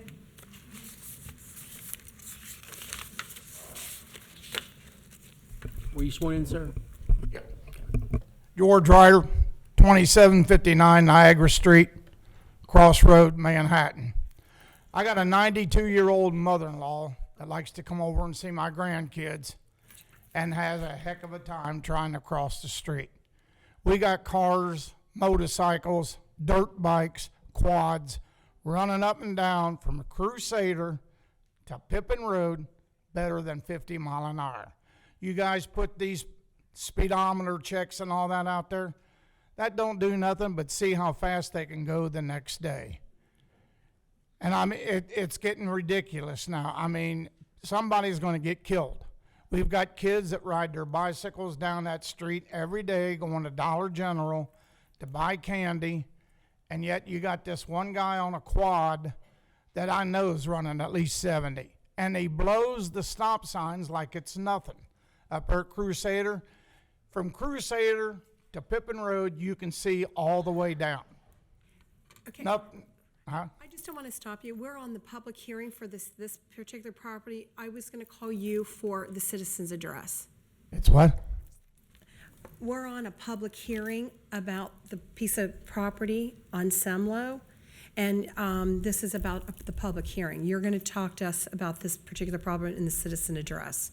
So when we do this, It's coming up. It's coming up. We have this particular one. We got one more public hearing, and then. okay. Okay, I'm sorry. I didn't want to interrupt you, but I understand where you're coming from. But Well, at least you all know what I'm going to be yeah, griping. but okay. I got you right here. I got you in this pile over here. Okay, thank you. Okay, okay. Okay, now we're going to go one more time. Anybody else for the public? Okay. For Semlo. Semlo. Okay, we're going to scratch that down. Sir, were you sworn in? You raise your right hand, please. You swear to tell the truth, nothing but the truth, so help you God? Just had a real quick comment. Name and address, please. Oh, I'm sorry. Cliff Gears, 8348 Staley Drive. I just had one kind of quick comment. Is what advantage is it to Colerain Township to make this zoning change? I can understand how the owner of the property might make a buck, and I see how many people think it's bad for their houses. But what is the advantage for the township? What do they get out of making these changes to the rules that is good for the township? Thank you. Thank you. Thank you.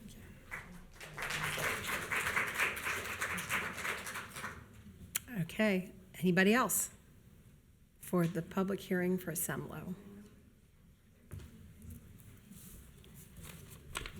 Was there any, okay. No.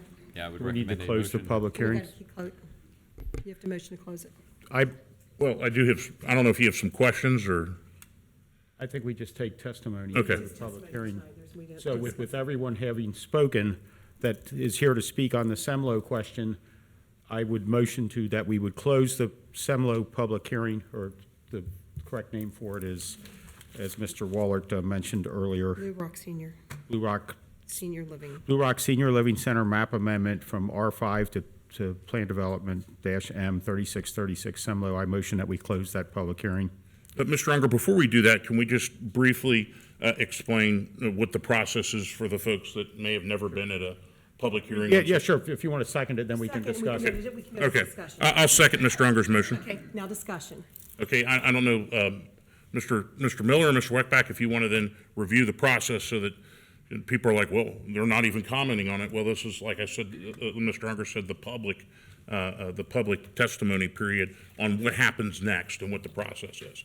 Yep, so our zoning resolution sets forth guidelines by which we have to act or have public hearings. There are days that are set in place. So uniquely, when we're in the summer months and we have 2 meetings a month, we are able to take our public hearing and have our public testimony, allow that to be digested before taking action at the following meeting. I believe there's a 20-day requirement that you all are supposed to take action from when you close your hearing to comply with the zoning resolution. And because of that, when we're in the summer months, with things being 2 weeks apart, we usually have that ability. So that's what we do during the summers. When we're not in the summer and we only have 1 meeting a month, that kind of puts us in a hard spot where we have to act the same day that we have the public hearing. But usually this is a good opportunity for you all to then have those opportunities to get some more information, digest the information that you've received, before making a final decision at the next board meeting, which will actually be on July 25th, 2023. So to kind of sum that up, again, it's not that you've come out in vain. At July 25th, we will then make the decision, and we've had a lot of public input with regard to that decision that's going to be helpful. Yep, and oftentimes what we do is we bring forward 2 resolutions so you can consider both. One is a resolution of approval, one is a resolution of denial. Usually the resolution of approval, if it were approved at the zoning commission level, will have all the different conditions that were included from the zoning commission, unless there was something new or a nuance that came about for some reason that we felt were important to include outside of that recommendation. In speaking for myself, and the other 2 can speak for themselves, if you do follow up, if you have additional comment, I know that I've communicated with an awful lot of people the last couple of days. I think I've gotten everyone. If I missed you, hit me again and I'll get you back, because it wasn't my intention to do so. There was obviously a lot of interest in this. No question, Matt, and it is, in my 5.5 years here, it has generated the most public interest. And those who regularly watch our meetings, I give out my cell phone number all the time, and so many of you have it. It's 513-404-3057. Please call me if you have additional comments or questions or something you think we're missing, or information that you think we need to have. I always welcome your comments. Okay, Scott? I was going to say, but if you have something to say, it needs to be said today before the public hearing is closed, to be on the record for what the consideration. And we didn't have anyone else that wanted to speak to the Semlo question. Can she still? We haven't closed it yet. No, we haven't closed it. No, we haven't voted on it was just motioned. I told you. Were you sworn in? Please raise your right hand. You swear to tell the truth, nothing but the truth, so help you God? So help me God. Okay. Please name. My name is Cynthia Brockhouse. I live on 3608 Semlo. I'm a resident of 53 years. Concerning the parking, I mean, I agree with everything that has been said. I know when they had Mass down at Our Lady of the Woods, there wasn't enough parking, because I know that they came up the street and parked. And nobody has mentioned that. They always said, well, the parking is taken care of. Well, if they have a lot of visitors or a lot of help, the parking is going to come up on our street. That's what I wanted to say. Okay. That's what I want on record. Okay. Thank you. Thank you. Does anybody else want to talk? Anybody? Seriously? We've never had this before. Please raise your right hand. Swear to tell the truth, nothing but the truth, so help you God. Okay. Name and address, please. Thank you.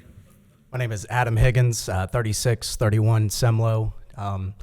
Opposite situation as everybody you've seen today. I bought my house on Semlo when I was 22 years old. I've been there for 8 years now, my wife and I. Started a family. We have 2 kids. I have a 3-year-old son, and my daughter will be 1 in August. But that doesn't mean my concerns are any different from what you've heard today. So I will save us the time of repeating everything that you've heard. But I did want to tell a quick story. Dan, I'm not sure if you remember me, but I'm the last house on the left on Semlo. We faced a similar issue years ago, and you actually came out to my house and parked in my driveway, and you talked with my wife and I in my front yard for something very similar to this, where this same property, we were facing a very similar situation. Again, I was 22 years old when I bought my house, so didn't pay much attention to trustee meetings and what was happening, so I couldn't tell you, but it was a very similar situation, and you, I don't want to say promise, but we had the discussion of that, given the nature of that building, how close it is to the schools, the ball fields, and everything that you've heard today, that it wouldn't become anything than what it is now, as far as the current, whatever it's labeled as currently. I'm not sure if you remember that. That was a few years ago. Yep, I've been on the board since January 1st of 18, so it must have been Probably more right recently than when you were 22 if you're 30 now. Or it must have been longer ago. It must have been longer ago than that. I was on the school board for 8 years. Maybe it was during my time on the school board. Maybe it was. Maybe it was something I don't Right. know if you were a trustee at that point in time or what, but I could tell you that, yes, you did come to my address, and we had a conversation about that building and what it was and what it will be. I've been to 1,000 people's I'm sure, I'm houses, sure. but it's great. No, thank you for If it mentioning that. helps, you then saw us at Lake Nina the same night, and we had dinner right next to each other. Great fish logs there. They do, they do. So- You may remember my father-in-law. He's a very rememberable person, so. And apparently he let you marry his daughter, so that's a, Exactly. or he didn't, or he told you you Well, couldn't, We but. had a discussion about that as well. Okay. Anyways, that's just what I wanted to put on record. Thank you. As well. Thank you. Thanks for coming out. Now we have a motion to close this public. We have had a hearing. motion and a second. And So the vote will be July 25th. Yes, that is when I anticipate you all taking action. Okay, thank you. No other comments? Ms. Orich? yes. Mr. Unger? Yes. Mr. Waller? Yes. So that means the meeting is closed with regard to The some. Semlo portion. Now. Next public hearing is on another issue that's generated a lot of interest. Before anybody leaves, I need Chief Ed Cordy to hold the door because somebody took my notes. So if you would check your stuff.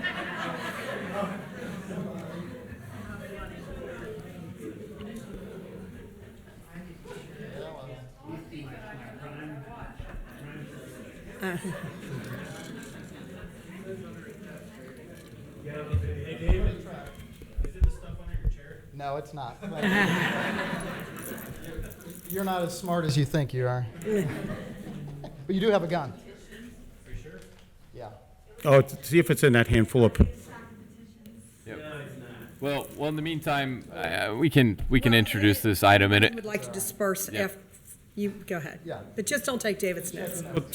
feel free to stick around also. Mr. Henry, if you had a lot of papers, you can check through.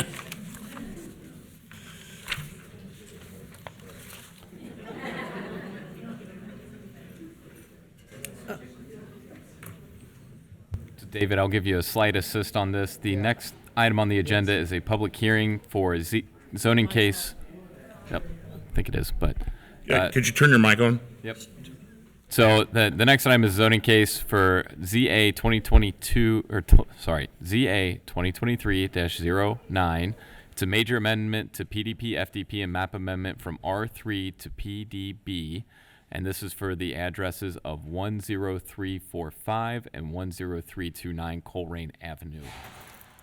I will motion to open up public hearing ZA 202309, major amendments to PDP, FDP, and map amendment from R3 to PDB, 10345 and 10329 Colerain Avenue. And I will second Matt's motion to open a public hearing for that case.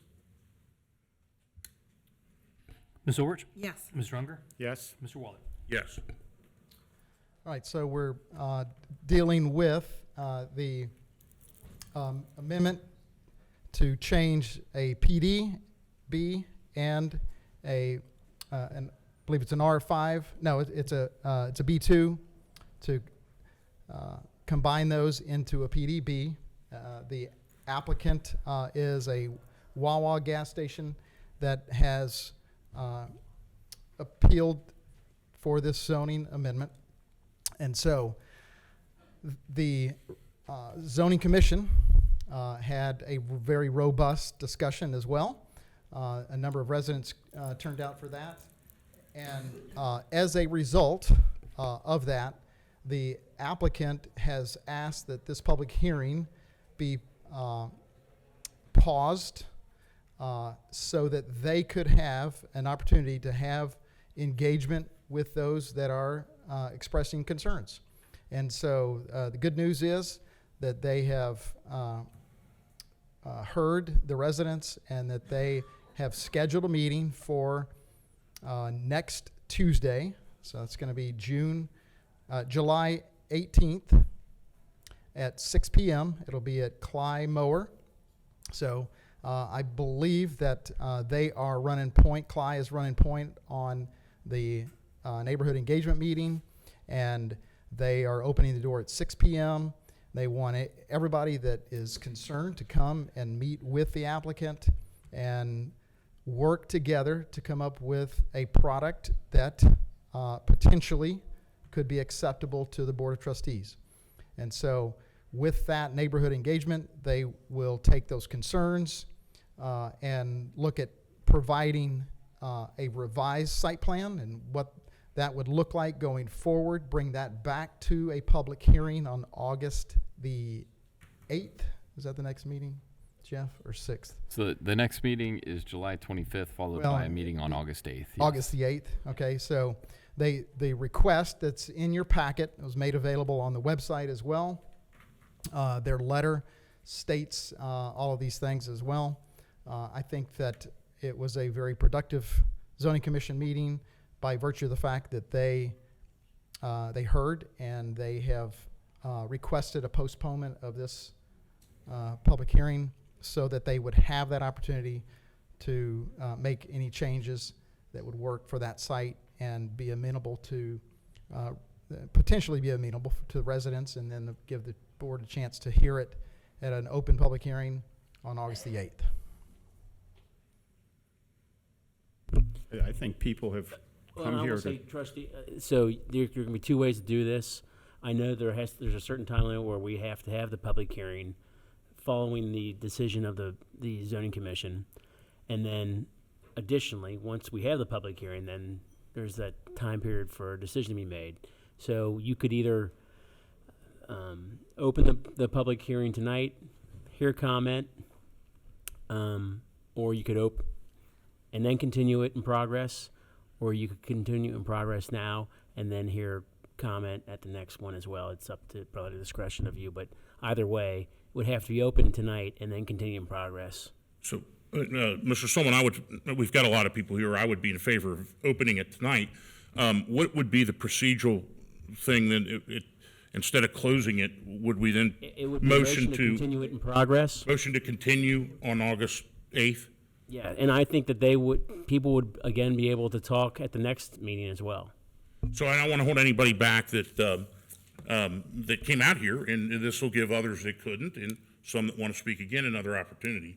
So that would be my preference on that. So I will motion to go ahead and open up the.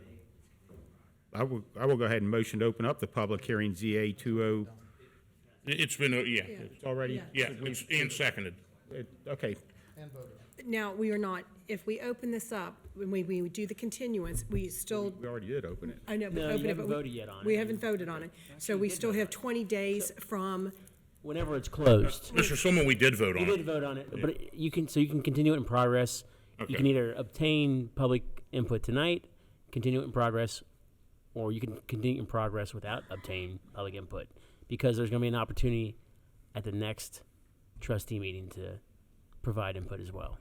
The meeting after the next trustee. I would like to hear from who took the time to show up tonight, Absolutely. because they might not make it back on.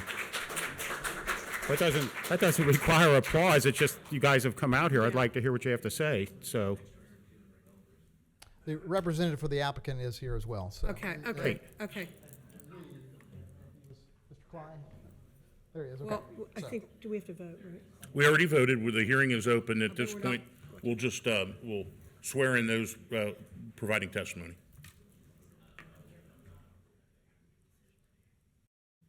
are you okay with that, Scott? I see you engaged in it. We were just clarifying, so the way that this would work, I think the applicants have requested that it be continued to the 8th, so there would be a public hearing on the 25th as well, Right. and the 8th as well, so each of our meetings coming up would have this as well. So Okay, just so to exactly, so we're going to have clarify, 3 public hearings. I think if you let people speak tonight, you could continue it to the 8th. Okay, just want to make sure we can still continue this. Okay, till the, It just the clock starts ticking once you close the public hearing. okay, so we officially will not close it, we'll just continue. Yeah, we'll motion for a continuance and have a second, and then what- have debate over that. All right, first on my agenda is Steve. We're going to swear in. Oh, sorry. Steve's got to swear everybody in. They didn't stand Everyone who up. wants to talk, please stand, raise your right hand, and really think about whether or not you want to talk. So, Everybody. you swear to tell the truth, nothing but the truth, so help you God. Thank you. Please state your name and address. When you come up here. Okay, Steve Schnebley, sorry. Looked like it. Good. Good evening, thanks for coming out. I'm confused. We were here 3 weeks ago, I guess, with the zoning commission? Yes. That I understand denied going forward with Wawa? Yes. Is that correct? And now Wawa was supposed to be here today. We're back again, but we're not. It's the same forces we were 3 weeks ago. Neighbor on my right's not here. Neighbor on my left is not here. Their property backs up against Clyde's. So I'm confused. Here a second time with less people. Now I heard we may have another testimony again on the 25th. Then we may come back again on August 8th. Are there going to be less people? Are you going to go back and read everybody's testimony from 3 weeks ago? And do I have to come up with more reasons why I may or may not want Wawa? And can I ask the panel a question? Yes? Yeah, Are you the ones that, is this the panel that makes the decision? Yes, this is the Yes or no? panel. That's the process, and usually there's not a back and forth. It's just public testimony. So can I ask you, this is the panel that will make a decision Yes, on the Wawa, three yes or no? trustees will decide. Okay. There was a recommendation from the zoning commission the first time. Which is entirely independent of us. Okay, Yes. so Yep. you can agree with it or disagree with it They can add more conditions. on July 25th. Is this going to be Hopefully. the same panel on August 8th? Because if we're going to continue this till August 8th, then I'm going to shut the hell up and come back on the 8th and not the 25th. Hey, And I'm I'm going to right make there sure with you. all my neighbors are here on the 8th. So what are we going to do with this? You know, I like that. long-time listener, first-time caller. Well, so I think the trustees. So some people might not be able to make the 8th. So I think that's what I'm hearing from Trustee Waller is that he wants to provide every opportunity for the public to provide input. So if they want to talk today, they can. If you want to talk when it's continued to, you can talk then. If you want to talk both times, you can do that as well. Hi. Here we go. Wawa. I looked it up. You got to look it up. Jesus, look at the menu, the delivery menu, the go menu, the food menu, the waste that's going to be around the corner. We have Safeway across the street. Are you familiar? I hope you've become familiar with this area and Safeway and the new Rumpke mansion of their corporate offices. But Safeway upgrading and all the garbage and the bullcrap upkeep that they don't do at this brand new station. And we're talking about putting another one around the corner. I don't understand. If it's a zero-sum game, are you improving our lives? Or are you reducing it? I get emotional about this. Been there since 1956 when the house was built.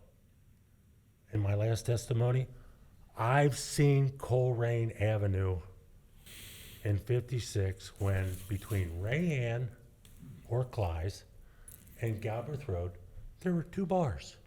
That's it. Nothing else. What has Colerain done in the last, what is that now, 60-some years? Because I'm 71, so it's got to be 67 years, right? 66 years.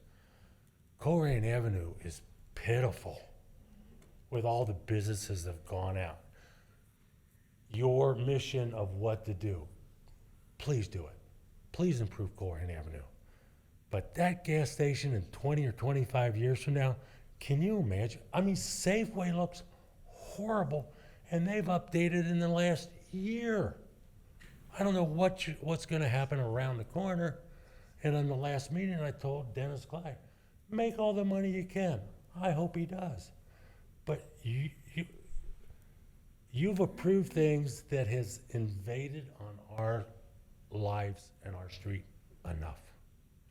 maybe not you personally, but the chamber has. We have Lowe's, we got Skyline, we have Steak and Shake going into business, out of business, in business again. You know, we got what, Kroger's that left, now that's a box. You know, what about Service Merchandise years ago in Northgate Mall? I mean, it's horrible. Don't make it any more horrible, all right? And I guess the decision is gonna be made 2 weeks after, August 8th, after another hearing, but maybe not that day, because you can't answer that question at this point, because I can't ask you questions. But answer is no.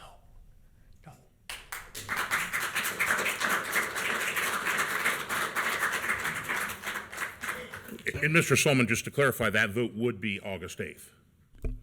So, looks like the request was made. It's up to you guys. If you Okay. continue it in progress until August 8th, I right? gotcha, And then okay. you close the public hearing on August 8th, then it wouldn't be until, potentially, you can make the decision that day, or you All right. can, it just has to be within 20 days All right. after the close of the hearing. Okay, just making sure. Okay. So, in fairness to the folks that are showing up and not having them show up a third time, is there a legal problem with making the decision on August 8th after the public hearing? As long as it's made within 20 days after the public hearing is I don't want closed. to drag everybody out a third time, so. Fair enough. Okay, next, we have signed in is Kurt Vierhoff.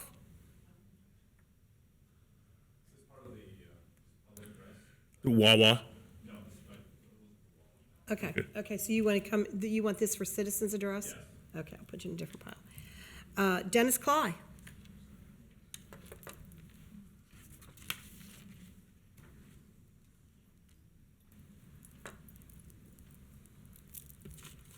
Good evening, sir. Thanks for coming. Good evening, thank you. My name is Dennis Cly, 10345 Colerain Avenue. I'm the part one of the two properties that is being, proposed for development.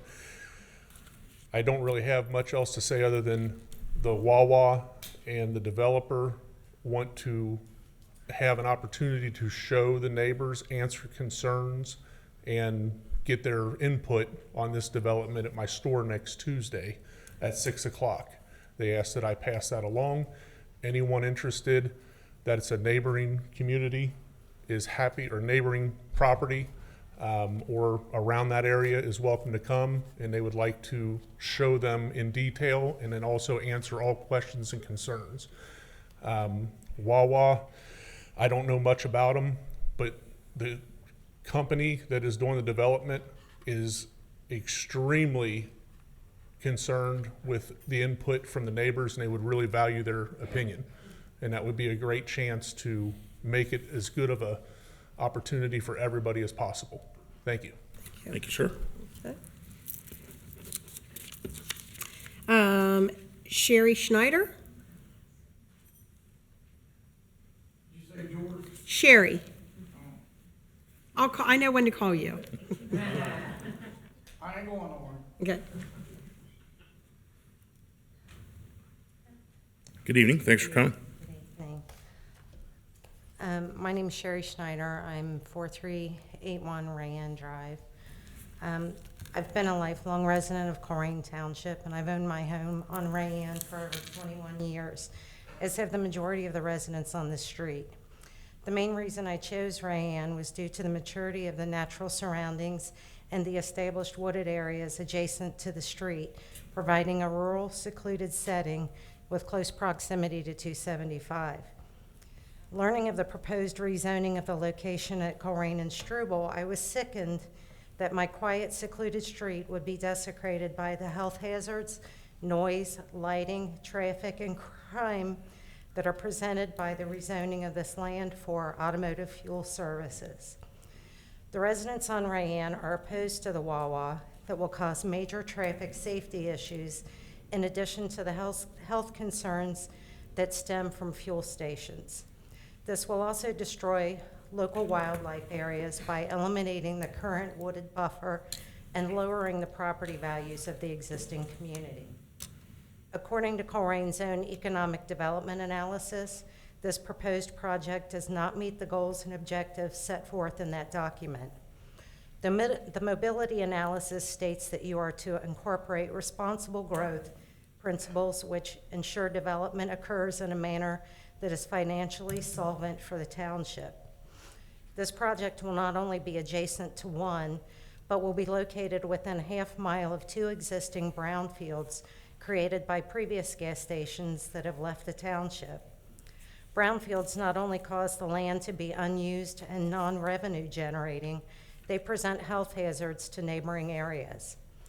If the proposed changes are permitted, this land would result in the creation of a third brownfield that will be an issue for the township.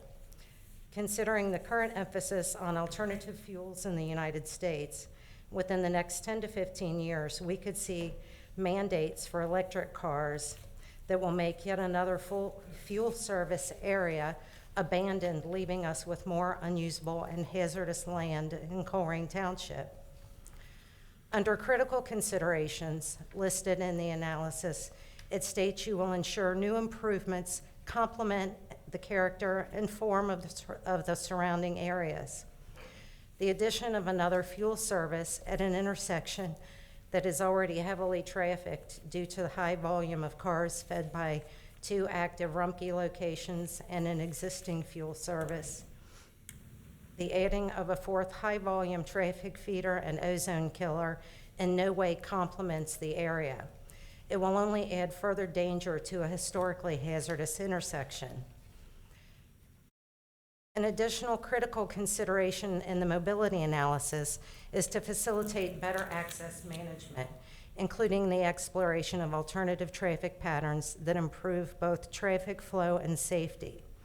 The Wawa station will not only add to the intersection that currently sees over 44,000 cars a day, the danger created by the access point locations is unimaginable. Consider one of the thousands of cars that go through this intersection regularly at more than 55 miles per hour, trying to stop before hitting someone at the entrance of the Wawa that is 100 feet from the intersection going southbound. Or one of those same speeding cars trying to avoid someone turning left onto Old Colerain, where the line is backed up from folks trying to turn into Wawa at the second entrance. This is something we currently experience at Colerain and Round Top, where people are trying to access that speedway location from Round Top Road that are traveling southbound on Colerain. Approving this project will create heavier traffic at this intersection and not meet a second critical goal as outlined in your plan. Access management is listed as a top priority for the northern Colerain Avenue area. With the increase of traffic at the major intersection leading into the retail business district, this will create more delays and discourage potential customers from coming into the area due to the traffic congestion, making it inconvenient to access businesses. In addition to the glaring contradictions to Colerain's current economic development plan are the personal reasons for not wanting this project to be approved. The drawings submitted show we will be losing green space that currently exists, another consideration in your current development plan. The underground tanks holding the fuel are immediately adjacent to the Foley's backyard, where most every day you will see their children playing, a practice that will end due to the exposure to fuel vapors that are constantly emitted from the underground tanks, vapors that pose severe health issues when extended exposure is present. There is no benefit that Wawa brings that is worth the health of our community. From current experience at the Speedway at Colerain and Struble, this location will draw the homeless population in the area who shelter behind the station. This causes further concern to our children and homes, having strangers lurking within feet of our property. The invasive lighting and noise from a facility that will likely be patronized 24/7 will never allow us a break from the constant intrusion into our lives. And lastly, criminal activity is a nationwide problem at gas stations. In 2020, 3% of violent crimes in the U.S. occurred at gas stations. This is a statistic I'm not willing to welcome into our backyards. Thank you. Thank you.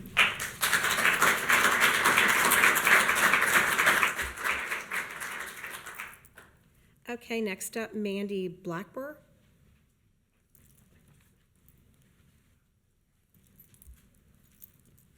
Good evening, thanks for coming out. My name is Mandy Blackburn, and I live at 4136 Rayan Drive. I'm the second house on the right coming from Colerain. And these are the reasons I oppose the rezoning. I have lived in my home for 30 years. When we purchased our home, there was no Skyline, Steak and Shake, Lowe's, Walmart, Speedway. The whole area was country. Although Rumpke landfill was there, they were limited to how big the landfill could grow, and they didn't blast. Well, we all know what happened with that. So now on a regular basis, my quiet country home is changed into 2 blasts a day that rattle my house, a street sweeper that beeps and flashes yellow lights in the side windows of my house all night long, a blue light flashing in my front window, and a voice, first in English, and just in case I don't understand that, it repeats itself in Spanish 24 hours a day. Then you have bike night, faithfully, every Thursday with rumbling of motorcycles all night long, not to mention the stereos blaring from Speedway across the street, all the trucks downshifting constantly, and then let's not forget all the cars that turn around in my driveway all night long. Some of my neighbors actually block the ends of their driveways so that they can't. That's how bad it gets. All they want to take all of that and put it in my backyard. Also, please say no, enough is enough. Let's talk about cleanliness. I can sit at Speedway across the street and watch the rats running back and forth from the dumpsters to their burrows in the grass. If you put a Wawa in, those burrows and rats would be in my backyard. Of course, the developer will tell you that the dumpsters will be enclosed and all nice and neat, but how do they plan on controlling people? The ones who just open up their car doors and just throw the trash out. This is already a problem in Colerain, as you spoke to earlier. I specifically drove to Speedway last night, and sure enough, garbage everywhere. We already deal with garbage blowing off the Rumpke trucks into our front yards. We don't need it in our backyards. The location that they want makes no sense. You have a Speedway 1.6 miles south on Colerain, a Shell 1 mile south on Colerain, 2 gas stations maybe a couple of miles away to the east, and then one to the north right off the Ross exit. And then there's the Speedway directly across the street that is a stone's throw away. There are many other places available on Colerain for a Wawa that would not disturb families. Not to mention the fire hazard. I mean, Rumpke catches on fire, Speedway's caught on fire, why wouldn't a Wawa? Struble on Colerain is known for its slimy streets. We call it slimy Struble. This is caused from the Rumpke trucks, everything to be very slippery. It's fairly commonplace for accidents to happen. Common sense would say, add more traffic, get more accidents, especially when cars are going 70 miles coming from Ross. I have firsthand experience with that. I was involved in one of those accidents trying to pull off my street. After researching on the internet, I found guidelines that suggested for every pump installed, you're looking at least 200 visits per day, and the convenience store will generate 1,200 trips per day per every 2,000 square feet. That's a lot more traffic, that's a lot more accidents. Gas stations tend to attract people to hang out at the property. They are used for meeting points for groups, and according to Zillow, lower your property value. No one wants to live in a house that has potential of an armed robber running through their backyard and jeopardizing their family's safety. It was only about a week ago that I heard the Speedway down the street was robbed at gunpoint. I have had in the past the police helicopter shining lights in my yard looking for a person who robbed the Speedway across the street.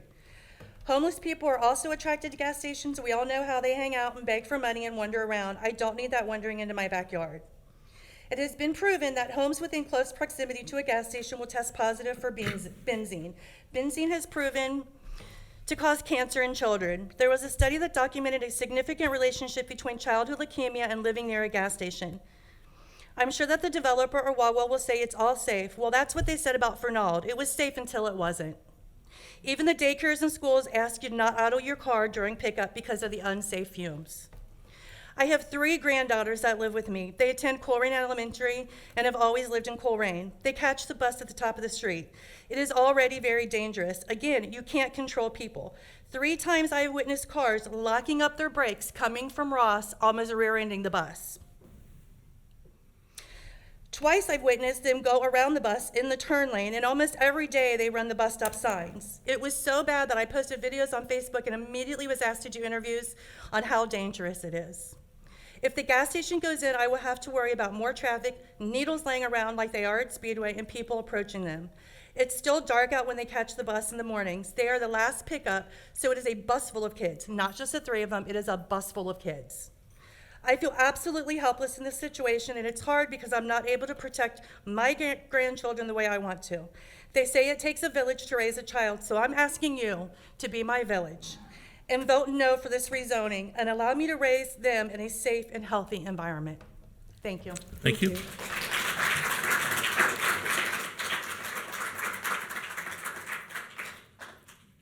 Okay, Tony Blackburn?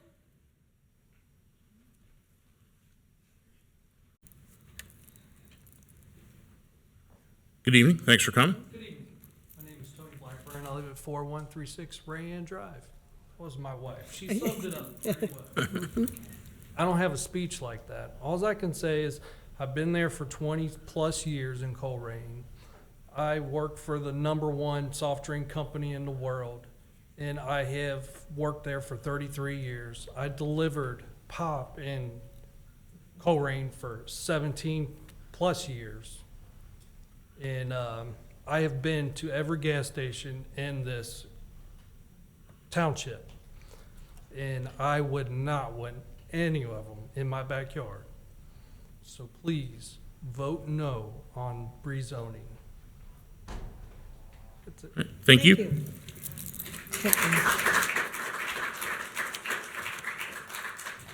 Doris Hobner? Good evening. Hi, Doris Hobner, 4459 Day Road. I have written to all of you. Thank you again, Mr. Waller, for your reply. Absolutely. So I agree. I'm here on behalf of myself as a personal interest, a concern for the traffic getting in and out of Old Colerain that this Wawa will affect. But I'm also here in support of my neighbors on Rayanne Drive. I do believe that it is absolutely almost criminal thing to do to them to allow this Wawa to be placed in their backyard. It's just their quality of life and the property values, not just of them, but the other surrounding residences would be very negatively impacted. I don't think they deserve it. I would be happy if it were in my backyard, and it's very close to my backyard. I'm only 5 or 6 houses down a day, so I'm sure I will hear it also. I also agree there's no need for another gas station there. There's a gas station right across the street. The Speedway's there already, recently renovated. Don't understand why we would need another one. The brownfield issues, I think, are very applicable, should be considered. Yeah, back to the traffic and the speed. I can just, it's what a nightmare this would be. It's dangerous. That intersection is exceedingly dangerous. I have lived there for many years. Getting out of Old Colerain onto Colerain, yes, you have the traffic lights there, but when the lights green, the speed of the people coming up that way is just absolutely off the charts. It amazes me. I can't believe I'm still amazed by it after all these years, but I am. And it will be a situation like Round Top. I'm forever, it just blows me away that people going southbound on Colerain Avenue do not turn into the Speedway at Round Top off of Colerain Avenue. They don't. They turn onto Round Top and they back all the traffic up trying to get through there. The same thing will happen here. It's just too dangerous to turn in off of Colerain Avenue with people coming at the speeds behind you that they'd be coming. So I just think you're asking for a lot more problems with the traffic and with accidents and with people being injured. I agree with all of the other issues that people have brought up in terms of crime. I mean, you said crime is one of your legislative priorities. It will increase the crime, it will increase the vagrancy, it will. And these people do not deserve to have that in their backyard. As for the continuation request, I'm sure that the Clydes and the Wawa folks have good intentions. However, the Wawa folks did have an opportunity to present their case at the trustee meeting, and whoever was supposed to be there couldn't make it for some reason, and a substitute person had some brief things to share. But I think it's a lot to ask of residents to go to the trustee meeting, come to this meeting, go to the 7/18 meeting at Cly, come back to another meeting on the 25th, come back to another meeting on the 8th. You know, I'm not sure that that is also an appropriate ask of the citizens of the community. So will this Wawa bring economic benefits to the township? Undoubtedly. Undoubtedly. That said, some things are just not the right thing to do. And this just feels like it's not the right thing to do. I think we all know that there's an existing business on that corner. I think we're realistic enough to know that there'll probably always be some kind of business on that corner. But it feels like it ought to be a much lower profile business. It's something like Cly is right now that doesn't have such a terrible negative impact on the residents. Thank you for your consideration. Thank you.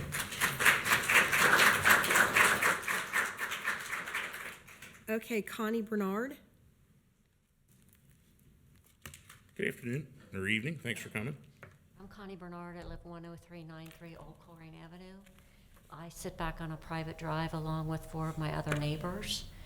My husband and I have lived in our home for 29 years, and 2 of the other 4 neighbors have been there longer than we have.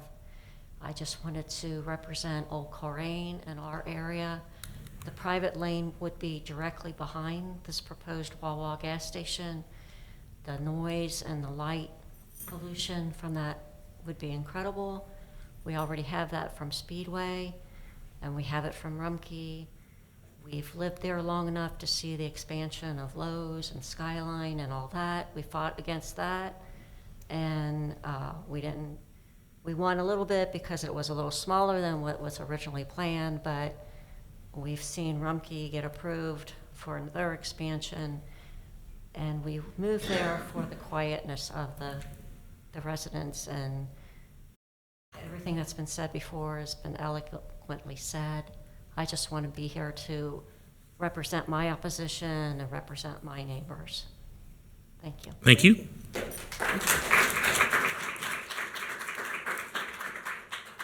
Does anybody else want to come up and speak on this? Okay. And your name? My name is Dennis McIntyre. I live at 10389. One house between me and where the supposed gas station is going to go. So it will affect my living and my wife's living quite a bit because we're right in direct line with it. One thing they brought up was about the gas tanks being put under the ground over by Rayanne, and then they were talking about moving them over on the other side, which would then affect me, closer to me, which is going to cause a problem. The other problem is traffic right now is coming out of Clyde. There's not very many people, but I have been almost hit people coming out of Clyde because they don't watch coming out, which is natural everywhere. But when you get a gas station with lines of cars coming out, it's going to be Colerain, Old Colerain Road, whatever you want to call it, is bad enough where that light is. All you're doing is adding more complications with getting on to Colerain Avenue and going to Struble. So to me, it's really mute. It shouldn't even be looked at. All you're doing is going to cause more problems for people in that area. So my vote is you shouldn't put it. Sure. Thank you. Thank you, sir. Could you repeat your last name? I didn't catch your last name, sir. McIntyre. McIntyre. 10389. Thank you. Thank you. Okay, anybody else?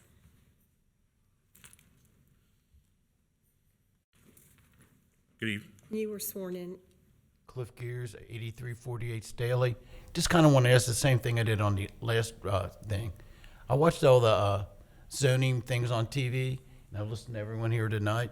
My question comes into, what is the zoning change? What benefit is there going to be for Colerain Township or its citizens? Thank you. Thank you.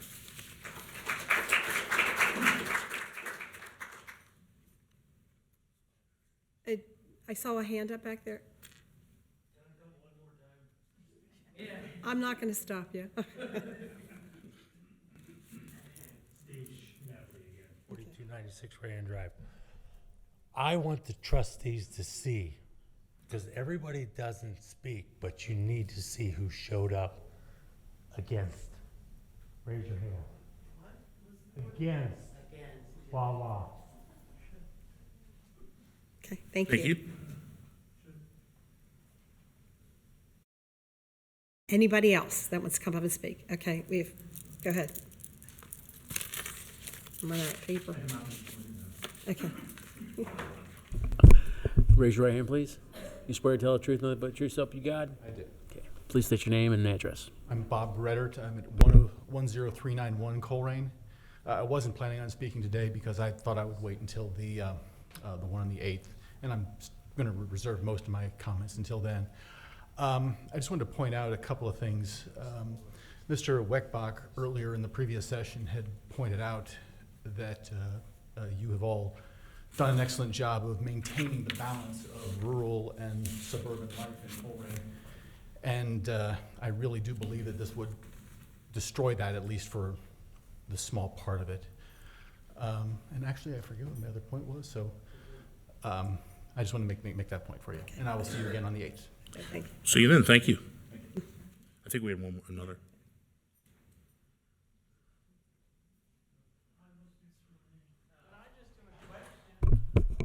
Okay, well, raise your right hand. You swear to tell the truth, nothing but the truth, so help you God? I do. So what is the Name and address. McIntyre, Oh, 10389 Old Colerain. So I have two things. What is the process for telling people about the meeting? Because for the first zoning meeting, like my husband said, we live right next door and we got a letter, but for this meeting, we didn't. But because we came to the other meeting, we knew about this one. So what's the process? I was just going to pull up our zoning resolution to give you what it says in there in terms of notifications. But I do know that there's a requirement for the zoning hearing for us to send letters to the property owners to start the process. I'm not aware if we have to then follow up with a secondary letter for the Board of Trustees meeting. To also clarify, just for anybody who's watching, when it comes to zoning cases like this, folks are allowed to apply for zoning changes as they request. So that could be for a zoning commissioner or BZA. Our obligation is to make sure that we hear those and go through the proper processes along the way. So. Okay, the other thing I wanted to say is regarding the meeting at Cly with Wawa, I think most people here will agree with me that there is no scenario under which that's going to be acceptable. No matter, I can't see anything they're going to do other than say we'll move to another location that would be acceptable. Thank you. Thank you. Thank you. Okay, anybody else? Okay. Yes. You say your name and your address, please. Yes.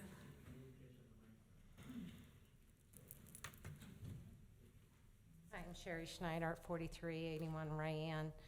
I appreciate the fact that Wawa has applied for an extension, but this is the second time that they haven't respected the community enough to show up. They also have not, they sent Dennis here to invite us all to their little snack party, as they're calling it. They've offered, they told us they're going to bring snacks and we're going to be best friends and you're going to love us. And there is no snack worth anyone's life on my street. And the fact that they can't respect us enough to show up or even contact us. The only ones that I know of that have been contacted to come to this community engagement are the Blackburns. No one else on the street has been contacted by Wawa or respected enough to be invited to these meetings. So just please keep that in mind, that they can't even show up. Thank you.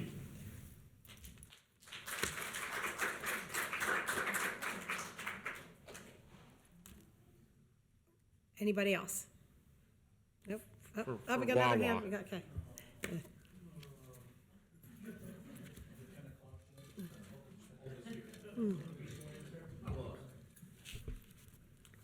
Name's Cone, Paul Cone, K-O-H-N-E. Okay. I live on Old Colerain Road, and, What address on Colerain? please, What was the address again? 11207. 11207. Yep, so I'm trying to speak for some of us on Old Colerain. Okay. I was not at the first meeting. This is really the first time I've heard about this. Okay. And I was like, a gas station? Really? Another one in Colerain Township? So I just want to say I'm against it. And I don't know if you guys are familiar with that intersection, but that thing is infamous. You know, you have the slime. It's just, you know, you have people doing the U-turns, the speeding, and I can't imagine throwing a gas station in there again.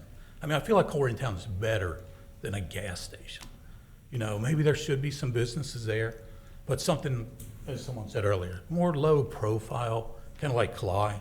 You know, that's where I get my oil from, my chainsaws. So, you know, I just can't picture a gas station. I think you've heard from the people. I think the first meeting was probably a lot crowded. I think the citizens are telling you, we do not want a zoning change. And am I mistaken, or did I not hear that the board had recommended not to do the change, the zoning change? Am I allowed to answer that? The zoning commission voted 4-1 in denial of the recommendation. So, listen to the citizens. I think we're better than that. I think we should do something better than a gas station. Thank you.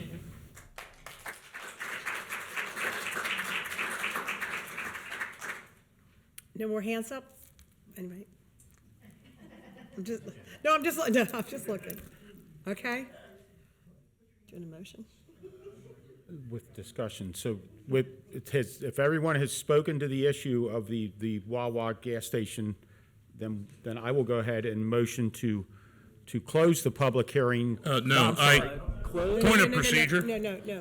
If you want to continue in Motion progress, To continue in progress. We can motion we to can- close well, it. I can motion to continue it in process, but I'd like to have discussion with that.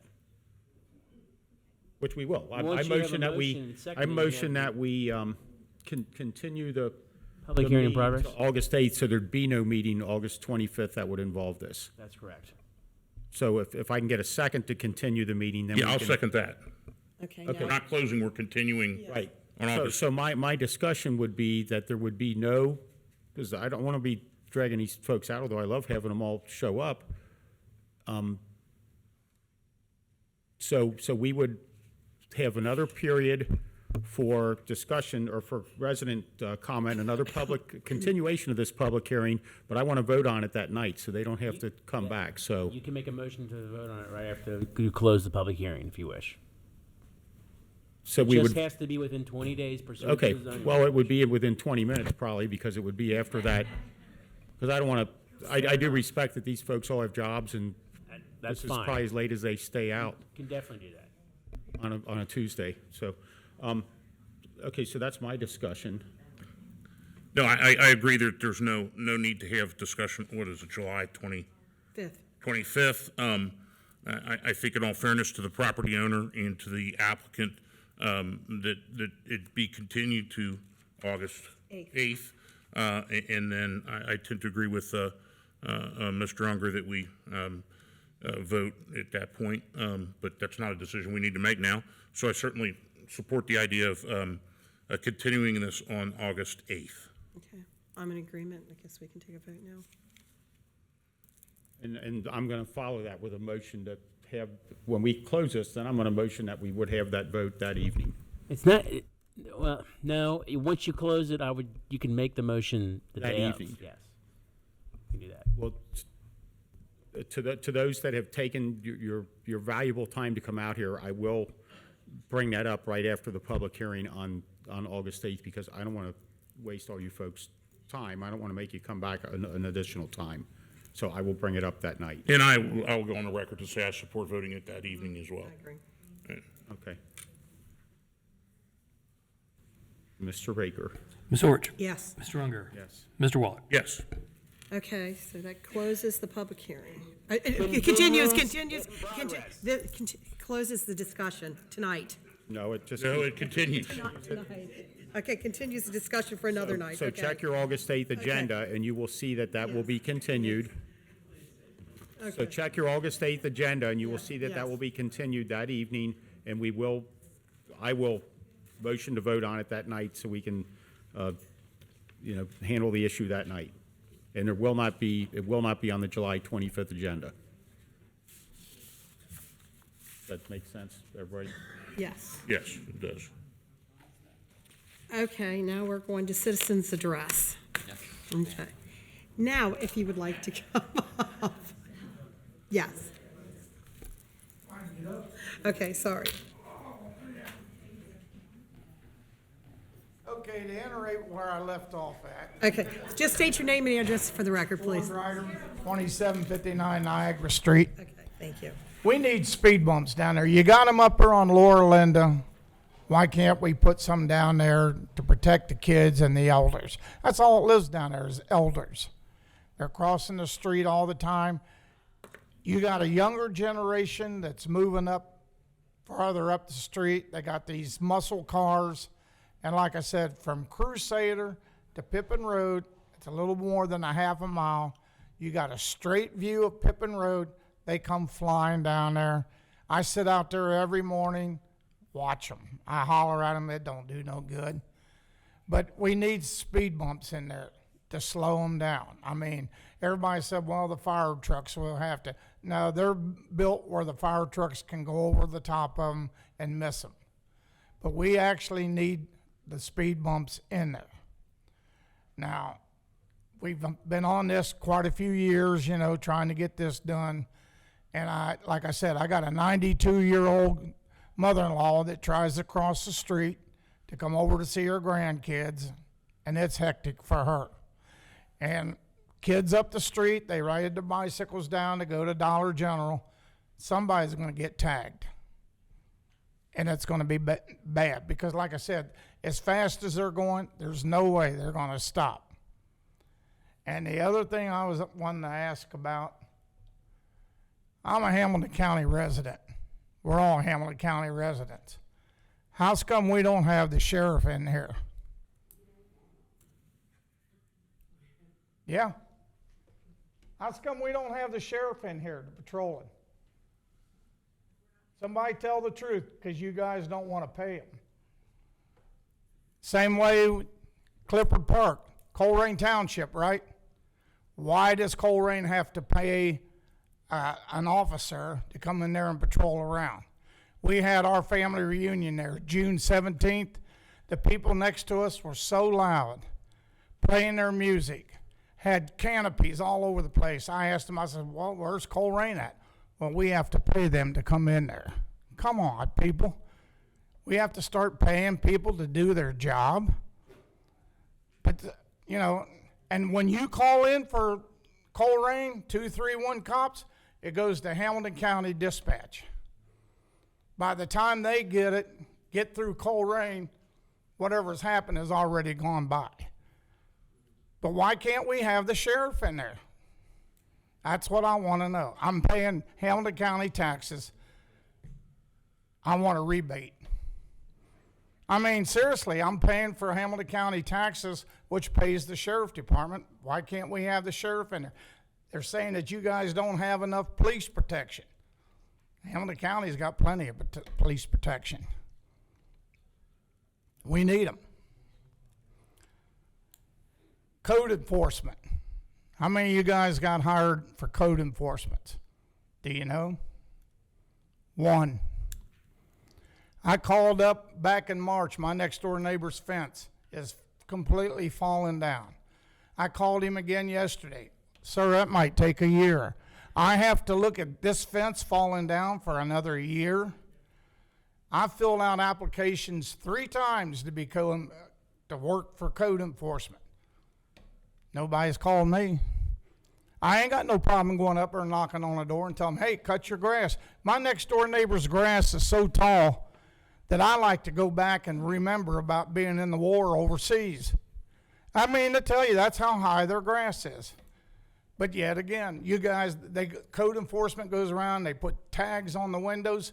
Looks like a phone book because they have to get a hold of the owner. The owner that lives next door lives in Florida, wanted me to pay half to get the fence repaired. I said, what? You want me to pay half of that fence to get repaired and it's your fence? Come on, no way. But like I said, code enforcement, one person for the whole town of Colerain, they can't keep them. That's it. We'll see what happens. Thank you, sir. Thank you.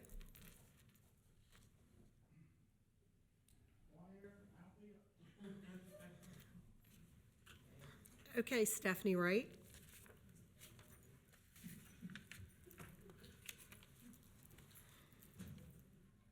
Hi, Stephanie Wright, 3729 Blue Rock Road. Good evening. I'd like to start off with saying that I'm so proud of the residents of Colerain Township bonding together over issues that involve them in their community and coming out and speaking and letting the Board of Trustees know how they feel about future development. And to also remind everyone it's an election year and there are 2 positions open in Colerain Township, one for the Board of Trustees and one for a fiscal officer. So if you're interested in making a difference, I would encourage everyone to fill out an application and step up and be heard more. I'd like to know a few things. First of all, why is Groesbeck Park chained off from usage? It's the field, the little cards ball field, which I believe they no longer rent from us, but we own it and maintain it sometimes. I just wonder why there's a lock on the gate. I'd also like to know how a vape shop opened on Colerain Avenue when we have regulations and rules against that. How did they sneak in there and put in a vape shop? You pass a lot of resolutions for code enforcement and abated property and things like that. To date, we've had 114 resolutions, pieces of property reported and resolution to be taken care of in Colerain Township. And I just read in the minutes a couple months ago that the general fund and the trustees have put $30,000 aside to handle abatement. Why? Why is the township paying for abatement on property we don't own? Found that a little curious. And what happens when a township employee goes out and cleans up someone's property? Who pays for that? We're paying to have a commercial property cleaned up, and that's how it goes. I spoke to the 2 gentlemen that actually do our township cleanups, 2 great brothers. I really enjoyed meeting them. They're very committed to their job in this community. But they shared with me that they've been cleaning up a lot of commercial property, and I want to know who pays for that. I'm sure it's me. So, and I'm hoping you're hearing the residents here tonight. I see a pattern with large development, and the residents are telling you, no, we don't want it. No, we don't want it. I hope you're hearing that. I'm sure none of you would like to have a huge development come into your backyard. Tonight we're giving some property to the CIC from the township that we acquired. I was wondering what the intent of that property is going to be. Will it be a vacant yard lot maintenance program, or will we be selling it for profit? What is the intention on that with Acre Drive? Someone also brought up that 321 COPS is a call that residents can make to report different issues within the township. And yes, you are automatically dispatched and patched through to 911. I know the fee for that has fluctuated over the years. I think it was up around $22 at one time. I believe now it's down to $5. But I was just curious is why we are immediately dispatched to 911 and not being handled internally here in the township through the police department.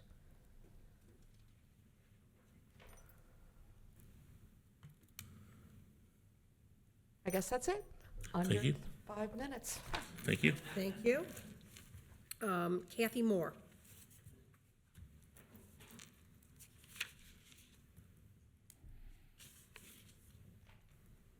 Good evening. Good evening. A couple of topics.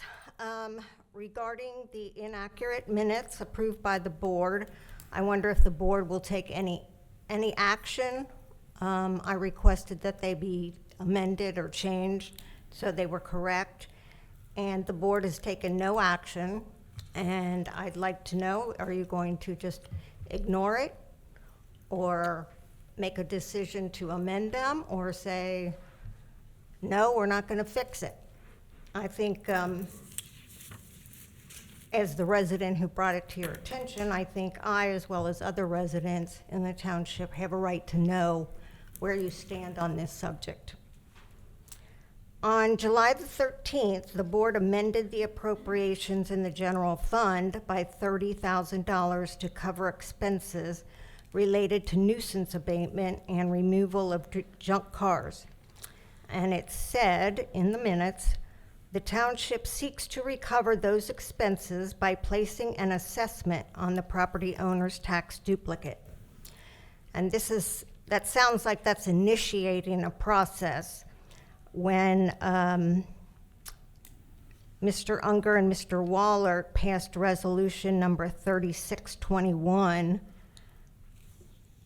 that is 2.5 pages, but number 8 in there says the Board of Trustees will utilize any lawful means to collect the expenses incurred in removing or causing the removal of junk motor vehicles under this section, including any fee or interest paid.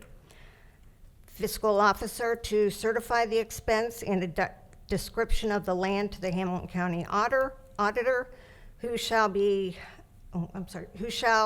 place the expenses on the tax duplicate as a lien upon the land to be collected as other taxes and returned to the general fund.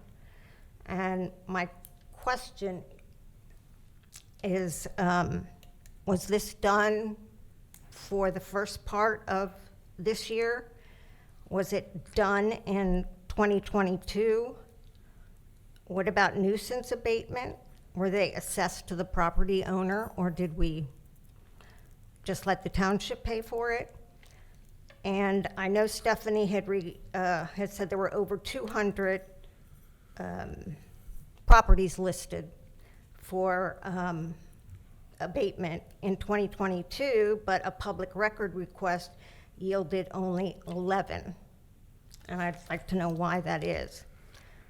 Who is responsible for not owning up to their responsibilities if there's a consequence and that is the case? Do you even know how much the township neglected to collect? The minutes of June 12th are incomplete. Just an example is the presentation of winners of the video contest. None of the winners are listed in the minutes. Mr. Perino is referred to as Bruce in another section of the minutes. And I don't think you really understand what the minutes are. Years ago, or they should be professional and they should be accurate.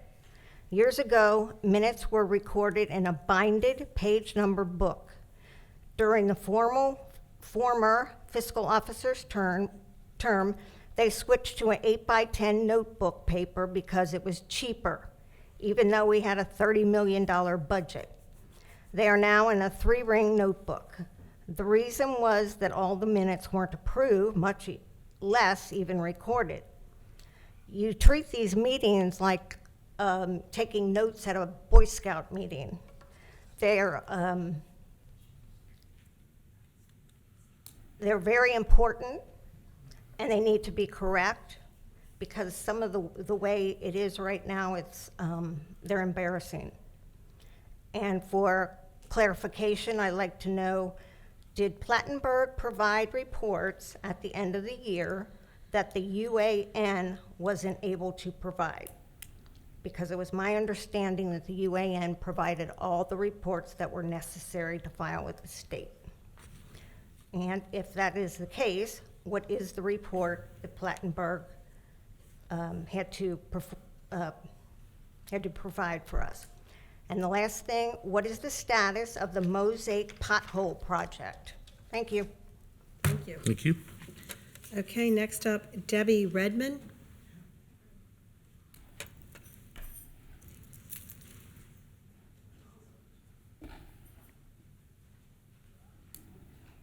Good evening.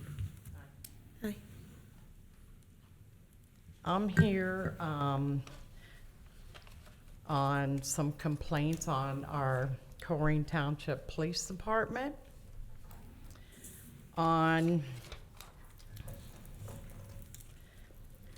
June 12th, I had to call Colerain Town Police Department because my 16-year-old son was attempting to commit suicide.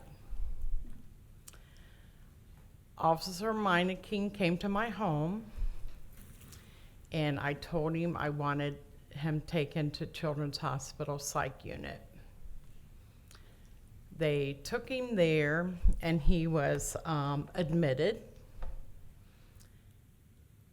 The following day, Snapchats was coming over my husband's phone because Kyle had been logged into his Snap at one point. And individuals was threatened to shoot Kyle, come up to our home and shoot up our home and everything. These individuals think they're in a gang. So I came back up here to the police department, said I wanted to file a report. Spoke again with Officer Meineke. He said, send me emails of all the snaps. I showed him all the snaps on my husband's phone. I sent the emails, and then I had reported to Children's Hospital about these snaps and my concern for Kyle's safety. They tried to reach out to Officer Meineke on 3 emails, no response. They in-house Kyle there for almost 2 weeks waiting on Colerain Township Police Department to respond to them with some type of safety plan for him. Not a word. I came up here on um,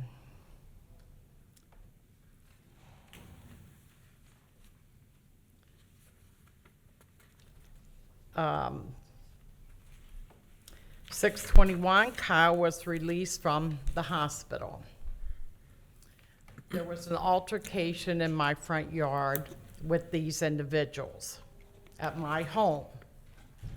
Once again, my older son was on the phone with a dispatch because a mother had came up with a gun,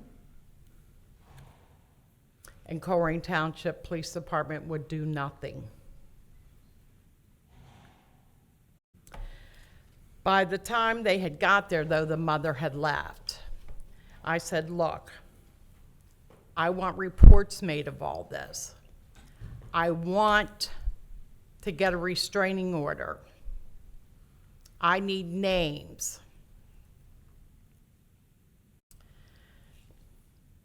On the 21st, when the officer kept saying, what do you want us to do, ma'am? I said, this is what I want. I want names. I want to file a restraining order. And I said, can you get a sergeant down here? He said, I am a sergeant. And he pulls off. His name was Sergeant Hain. So 10 minutes later, another officer came to my home. He said, I'm here to make a report. That was Officer Lee.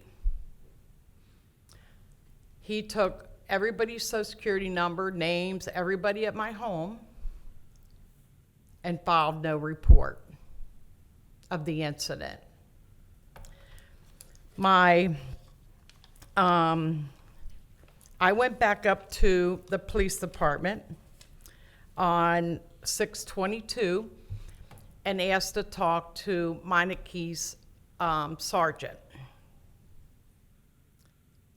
About an hour later, Meineke came to my home and he said, "What do you want us to do?" I said, "I want you to do your job. I want names. I'm not asking for anything more but for you to do your job." He told me and my husband, he said, "Well, I suggest you stay in your house." And I said, "Look, I'm a taxpayer here. I help pay your wages.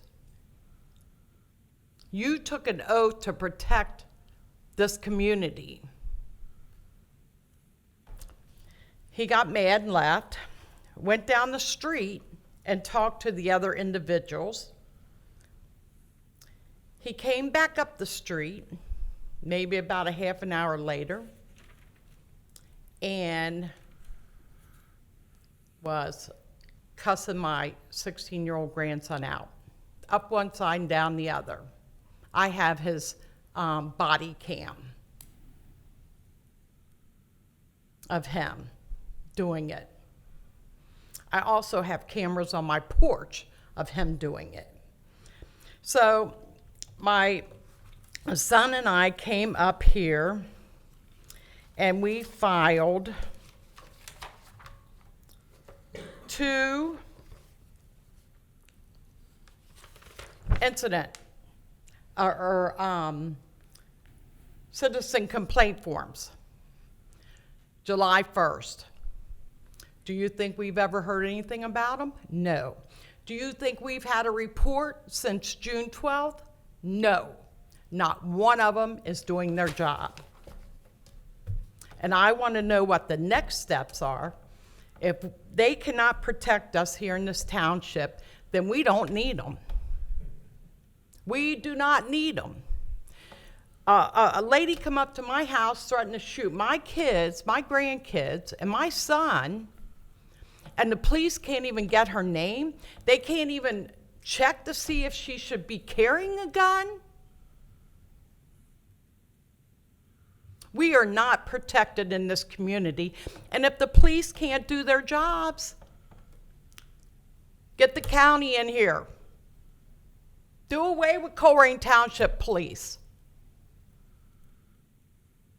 I am a taxpayer here in Colerain Township. I do not have to sit in my house with my doors locked, and a police officer should not be cussing out a 16-year-old child when the child is not cussing him out. So where do we go from here? That's my question. If our police department can't do it, can the township handle it?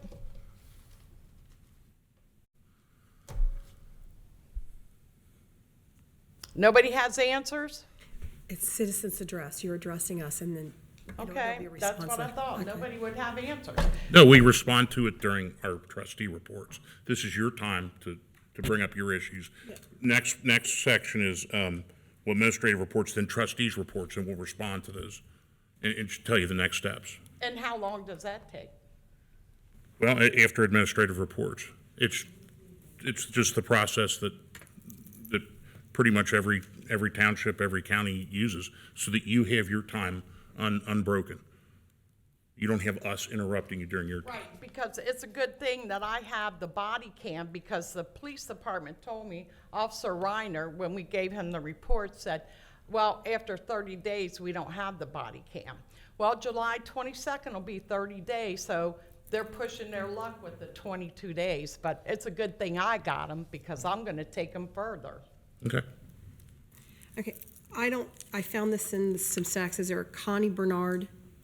She already, I thought so. It was just stuck, and it was. she spoke on the, I thought so. Wawa I just want issue, to double believe. check. Okay.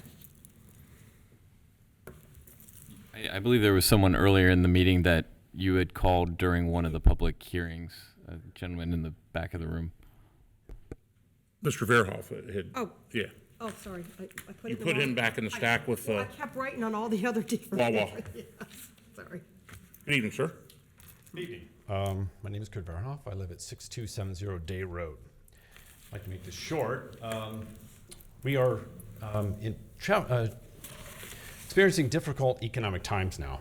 I want to first and foremost remind you that you are representatives of the citizens, of the residents and citizens of Colerain Township.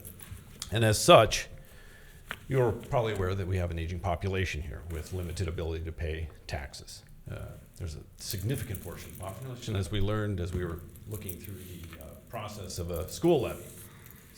There's I don't know the percentage, but it's a very large percentage of the population in Colerain Township that are elderly and on fixed incomes. This is in light of the soon-to-be presented levy for our police department.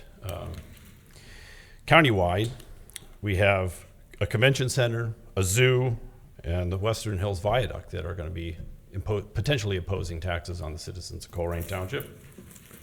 Locally, our school district wants another $5 million because they can't seem to maintain their buildings, which is a program that's established by the state of Ohio.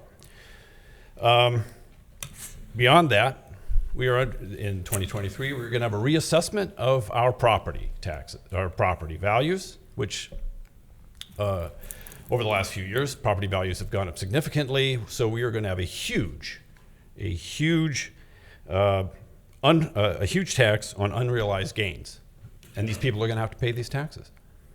Furthermore, we're dealing with what our illustrious Federal Reserve described as temporary inflation that continues to this day, and many experts expect may go on for a decade. It's also my understanding that a 3% levy, a 3 mil levy, would meet the demands and requirements under current contracts and requirements. So I'm coming forth suggesting that we really can't afford a 4.65 mil or a 4.99.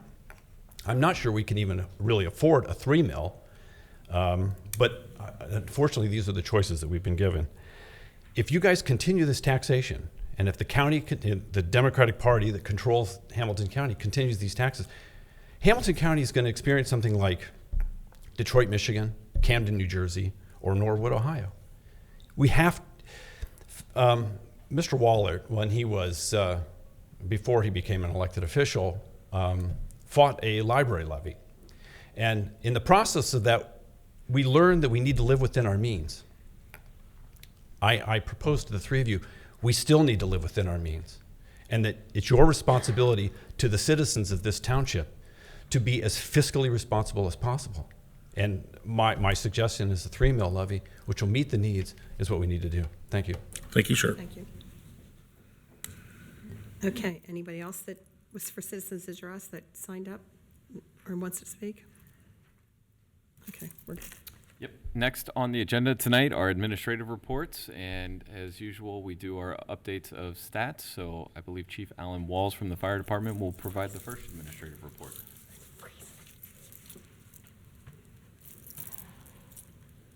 Chief Walls, is this the first time tonight?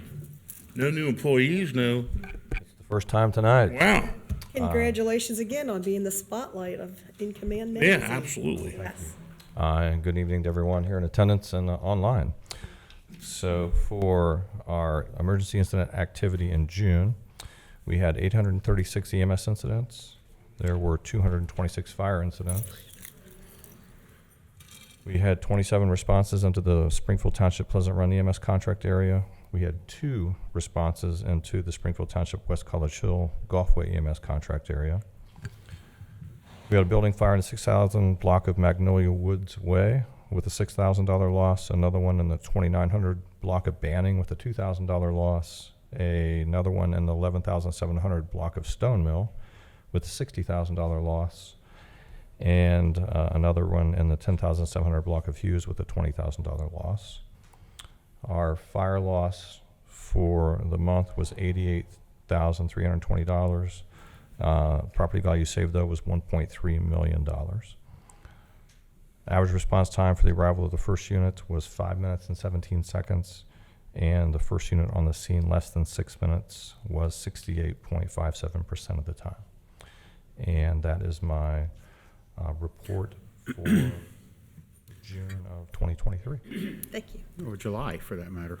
Or that's your June report. That's my July report for June. Yes. I do have a question for you, Chief. We had a lot of folks here tonight, and one of them had asked me a question about EMS and fire runs to the Blue Rock Senior Living Center, or better known as 3636 Semlo, and you had given me an answer, but of course I can't share that with the other trustees except in a public meeting, so I will ask you the question, how many EMS fire runs have we had there? So from 2018 to present day, we had, let's do it this way. In 2018, there were 11 EMS calls and 3 fire calls. In 2019, there were 7 EMS calls and 1 fire call. 2020, when they were closed, we had no responses. 2021, 4 EMS calls and 3 fire calls. In 2022, there were 14 EMS calls and 3 fire calls. And in 2023, there were 9, or present 23 to present day, there were 9 EMS calls and 2 fire calls. As a matter of record from earlier, an individual mentioned a couple responses here the last couple of weeks. July the 9th, there was an EMS and a fire call, and July the 5th, there was an EMS and a fire call. So looking at an average and taking out 2020, over those 4.5 years, we're at 9 EMS calls a year and 2.4 for fire calls. So I think you had mentioned the total was 45 EMS and 12 fire calls? 18, 22. When I talked to you last week? And that's correct. Yep. And that's the only way I can show Right, that, so right, you guys sure. have the same information I do. Right. Okay, thank you. And just as a matter of record as well, I did have a public request from a resident for responses for the last 10 years there, so I'll be filling that shortly. Oh, okay. Any other questions? Thank you. Thank you, Chief. Thank you. Thank you, Chief. Next up is the Police Department, and that is Chief Ed Cordy. Welcome, Chief.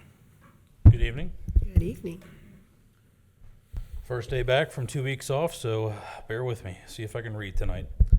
For the month of June, we responded to 3,530 calls for service, which is an average of 118 calls per day. We're on pace for roughly 44,000 calls for the year.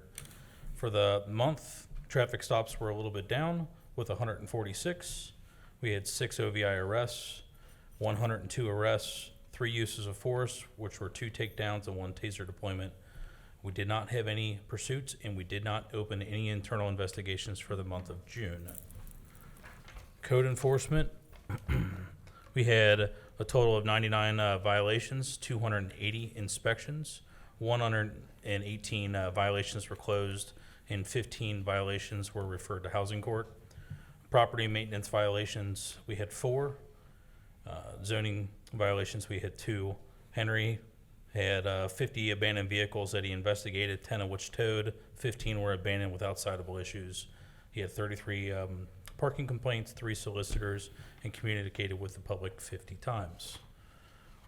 Our current stats, or current staffing, we're up to 62 officers, 1 cadet. We actually lost 1 officer since our last meeting. In his words, he was chasing the money and couldn't keep up with the workload that Colerain Township has. By the next meeting, we will have 2 additional offers out for officers and 1 additional for a school safety officer.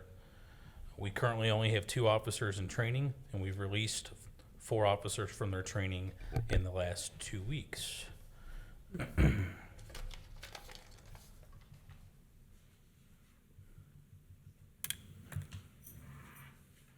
Thank you.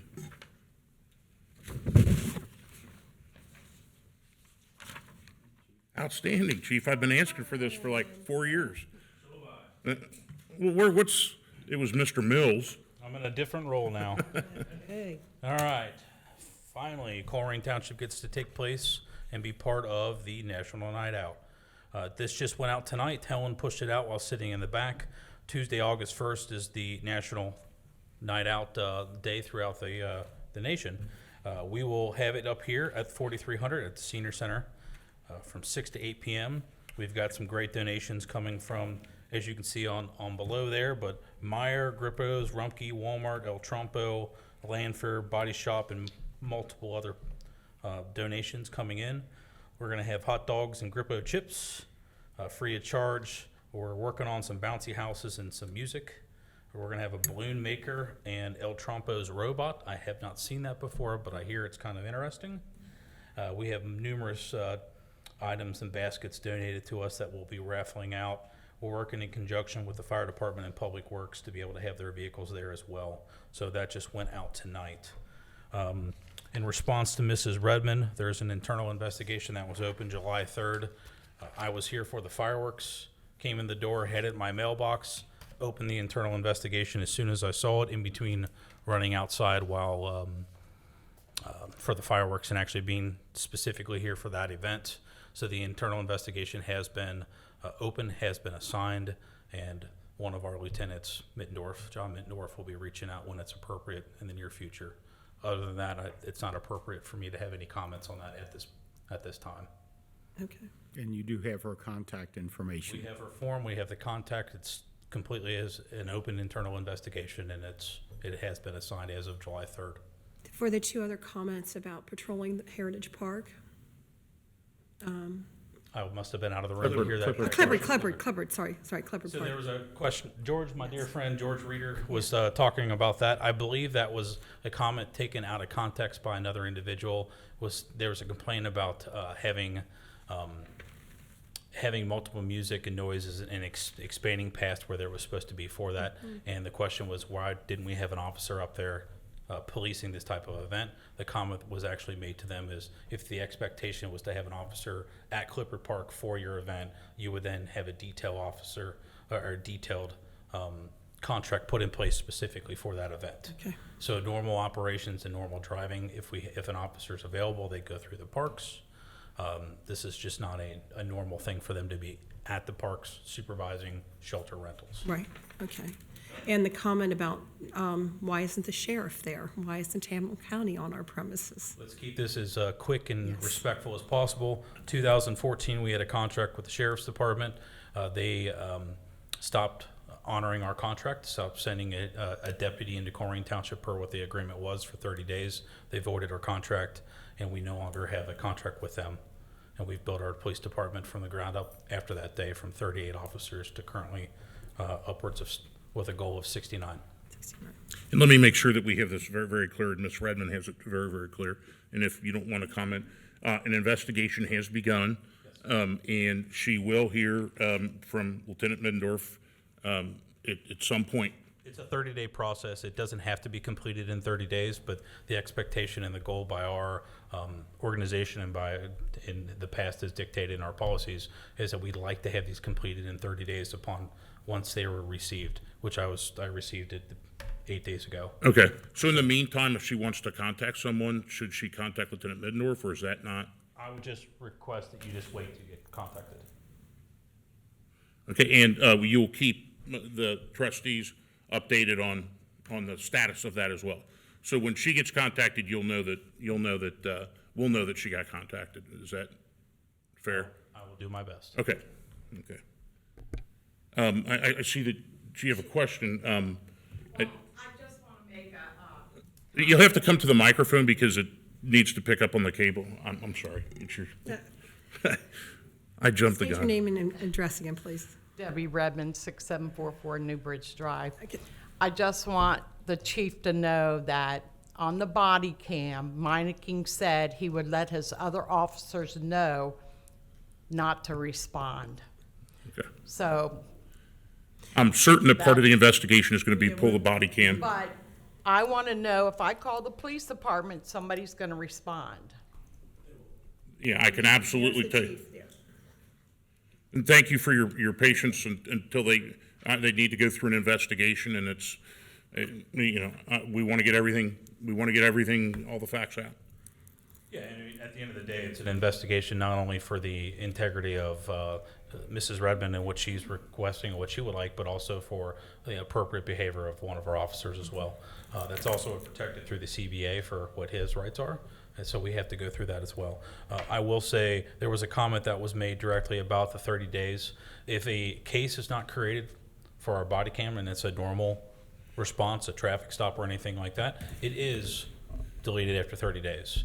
But if there's a case, It will not be. Lieutenant Middendorf told me earlier today that he went in there to ensure that the body cam was secured and a case was already created for this. Okay. So there was no chance whatsoever that this body camera was to go missing or anything like that. It was already created before he went in there to ensure it was. and this is a discussion Mr. Weckback and I had, and Lieutenant Middendorf through Mr. Weckback, about 3 weeks ago on a different issue, so, before this even came up, actually. So, if it's gonna be something pending, because other jurisdictions may need to see it, so we keep it.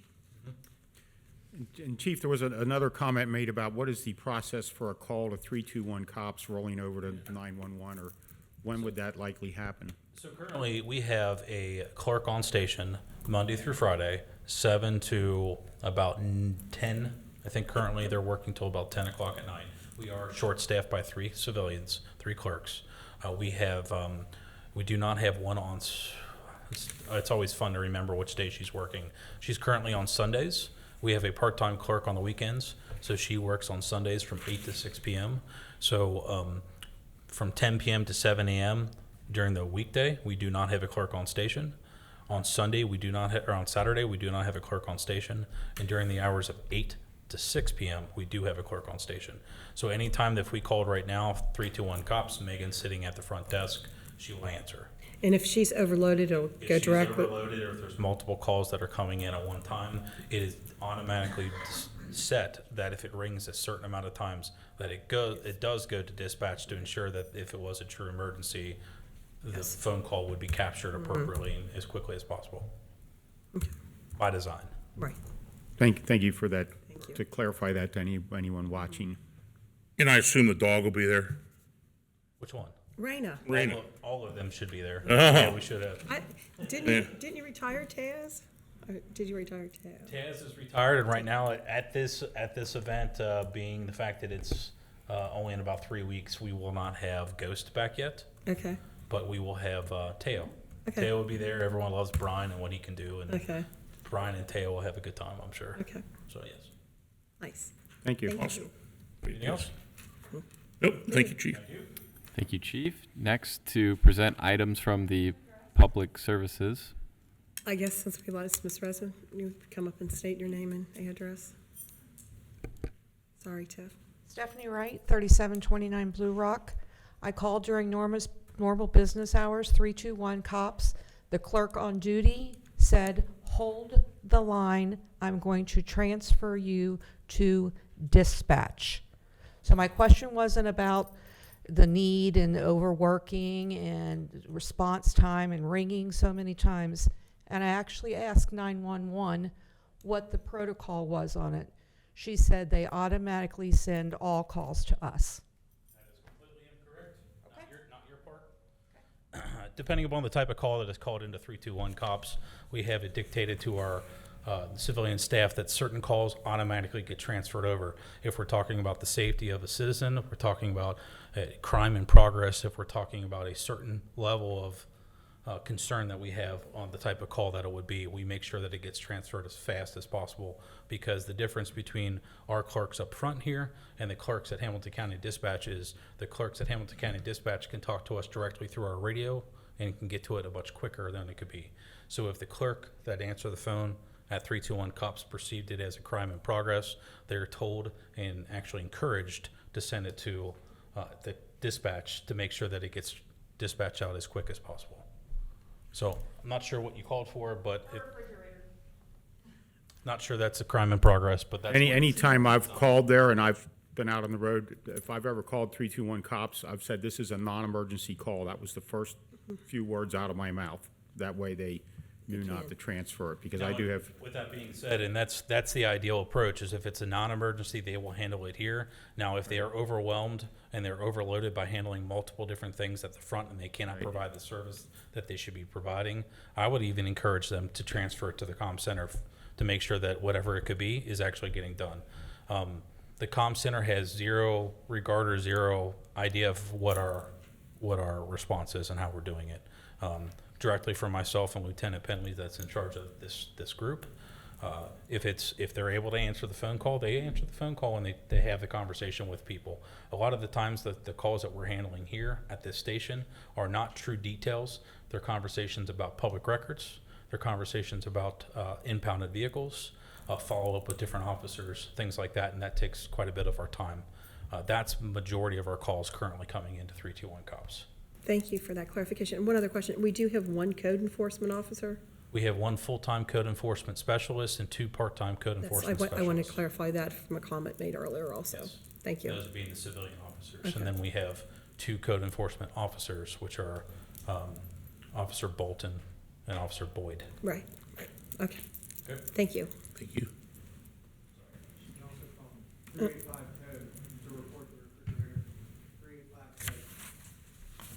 385 code. 385 code. For any code violations.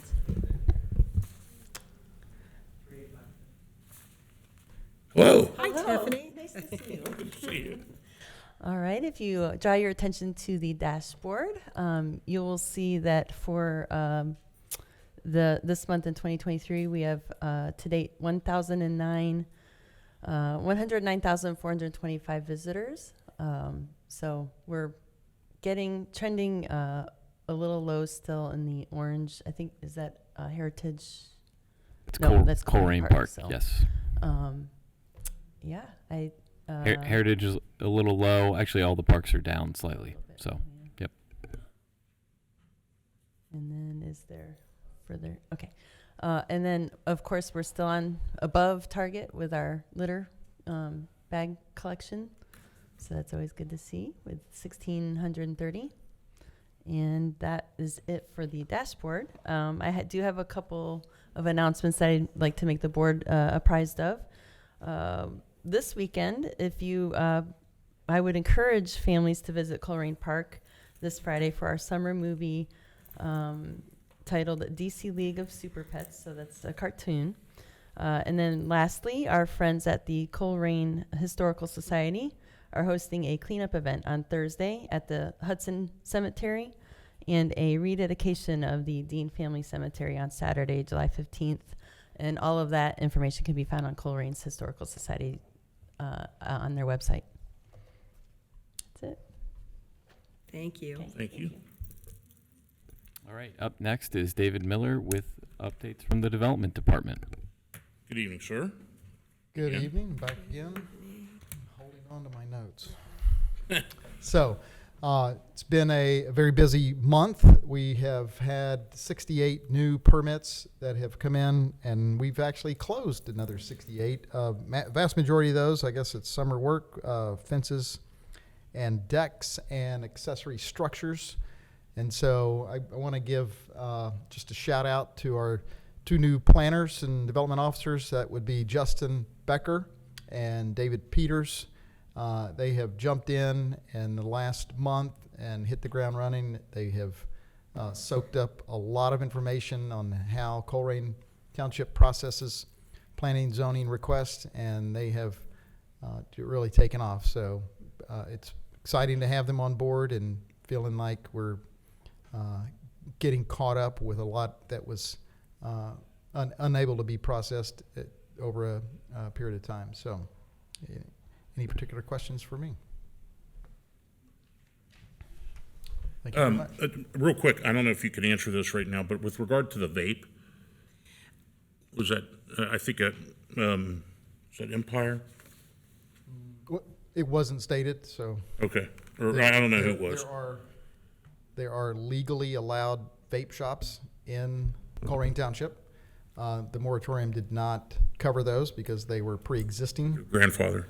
There is one Empire Smoke Shop that opened up after the moratorium, and we have had conversations with the proprietor and given them copies of not only the most recent moratorium, but the one prior to that as well, and explicitly inform them that vapes are not, vape products and flavored cigarettes are disallowed.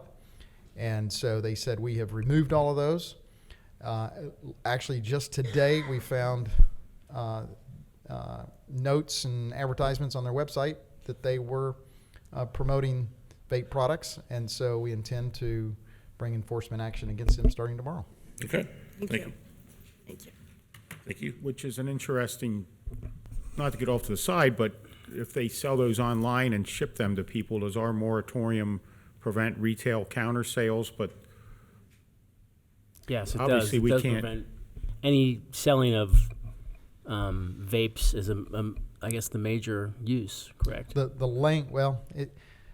language in the moratorium has two specific prohibitions. One is a preponderance of sales, and it has another prohibition on any floor space dedicated to vape products. And so once that was clarified with them, then that's when they said they had removed them all. Now, I remember when that was from their floor space. I remember when that was a baseball card shop, and I liked it better then. Okay. Now, are they still operating their hookah lounge in there? Is that what they primarily were focusing on after the vape? They had the space next to them was trying to open as some kind of cosmetic or wig hair place. They just weren't able to get everything together to get open, and so Empire took over that side, expanded their lease, and it was a hookah lounge, and so they have since notified us that it just did not go over well, and so they're trying to reformat their business and broaden the retail sales beyond tobacco products, and so which again. That was a legal use with the hookah and tobacco, the other side as well. And so our concern now, based on what's being offered through their website, is vape products. And so we are going to be having enforcement action against them for zoning violation. Good. Good. Thank you, David. Thank you, Board, for administrative reports. Couple things from me. First and foremost, we had our 4th of July fireworks on July 3rd, and I just wanted to take a moment to thank all the members of staff that worked tirelessly that day. Many of them showed up for their normal shifts starting at either 6:30, 7:30, 8 o'clock, whatever time that might be, and a lot of them didn't get out of here until well after midnight. And then several of them were back the very next day to help with other events and festivities going on with the race and what have you. And so I know it takes a lot of hard work from our team, and they certainly gave their all and put on quite a nice show for the residents and all those that were able to attend. So wanted to first thank all of them. And then secondly, just wanted to provide an update. From an earlier meeting, we had an agreement with the Mendenhalls for the renovation of 9929 Capstan Road. Or Capstan Drive. The first milestone of that was set to be on July 9th. There were a number of exterior things that they were to have completed on the building. I did go out on site myself on July 10th, which was yesterday, and it appeared that they did every single thing that they were required to do for that first milestone. So that milestone is passed. Now we'll look forward to the next milestone, which is in December, which is a complete and final renovation of the entire building. So I talked to one of the neighbors, and they're really happy with the progress. yeah, So- there's new roof, new siding, new garage door. Yep, everything is new, and it looks great so far. So I'm excited to see what they're going to do with the rest of the space. For the trustee report, I just got a little something. Well, I have a quick question. This is not the first time this came up. That came up earlier. In fact, I think you and I talked about it a couple weeks ago with Niagara and Crusader, and that's why we ended up putting the speed trailer there, because I was contacted by a citizen over there, and who happens to be a police officer from a different jurisdiction and had an issue. So it's not the first time this has come up. What do we get? Where are we headed next with this? Do we have the data from the speed trailer when it was there, or? I haven't seen the data myself. Okay. Usually we leave the speed trailer up for any period of time. It could be 1 week on, 1 week off. It could be multiple weeks on and multiple weeks off. And then usually we compile that and try to see if the trailer itself created an impact. If it did not, at the end of the day, unfortunately, we have several of these streets throughout our community that are often used as cut-throughs to avoid major traffic, major arterials. And so what I think we found actually happen is, if you think about Niagara, we did put speed tables on Niagara before. But it sped up the... Yeah, and that was one of the effects that we thought was going to happen. Was one of two things. You would have retaliatory speeding, so the folks that were going through those speed bumps, when they were done, they'd be real ticked off and they would just floor it to try to make up the time that they lost by having to slow down. Or what you would see is more people likely cutting down Laura Linda and then going over Niagara to cut that way. So as a sidebar, besides being out there with saturations on speed tables, or not speed tables, sorry, speed signs, we have been able, because of our staffing, to deploy the police impact unit. Thank you. I wanted to say special response team, but that wasn't it. So the impact unit, they've been out in several different neighborhoods. I don't know exactly which neighborhoods they have been in, but they've been out and they've been specifically looking at traffic violations.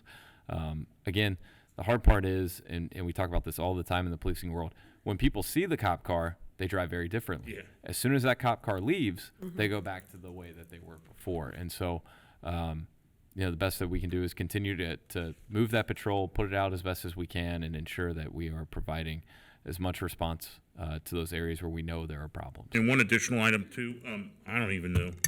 You're the administrator, so I'll ask you. The one citizen commented about rats at Speedway. Not like figurative rats, but literal rats. Yes. Running back and forth. Do we, can we check that out? Can we do a code enforcement on that? Yeah. I think public health would probably be the best avenue Okay. there. So David's nodding his head, so public health. Okay. Yes, I think they call that vector abatement, maybe is the technical term. Are you going to contact health department? Do you need me to, or how? Okay, thank you. Okay. Thank you so much. Thank you, Jamie.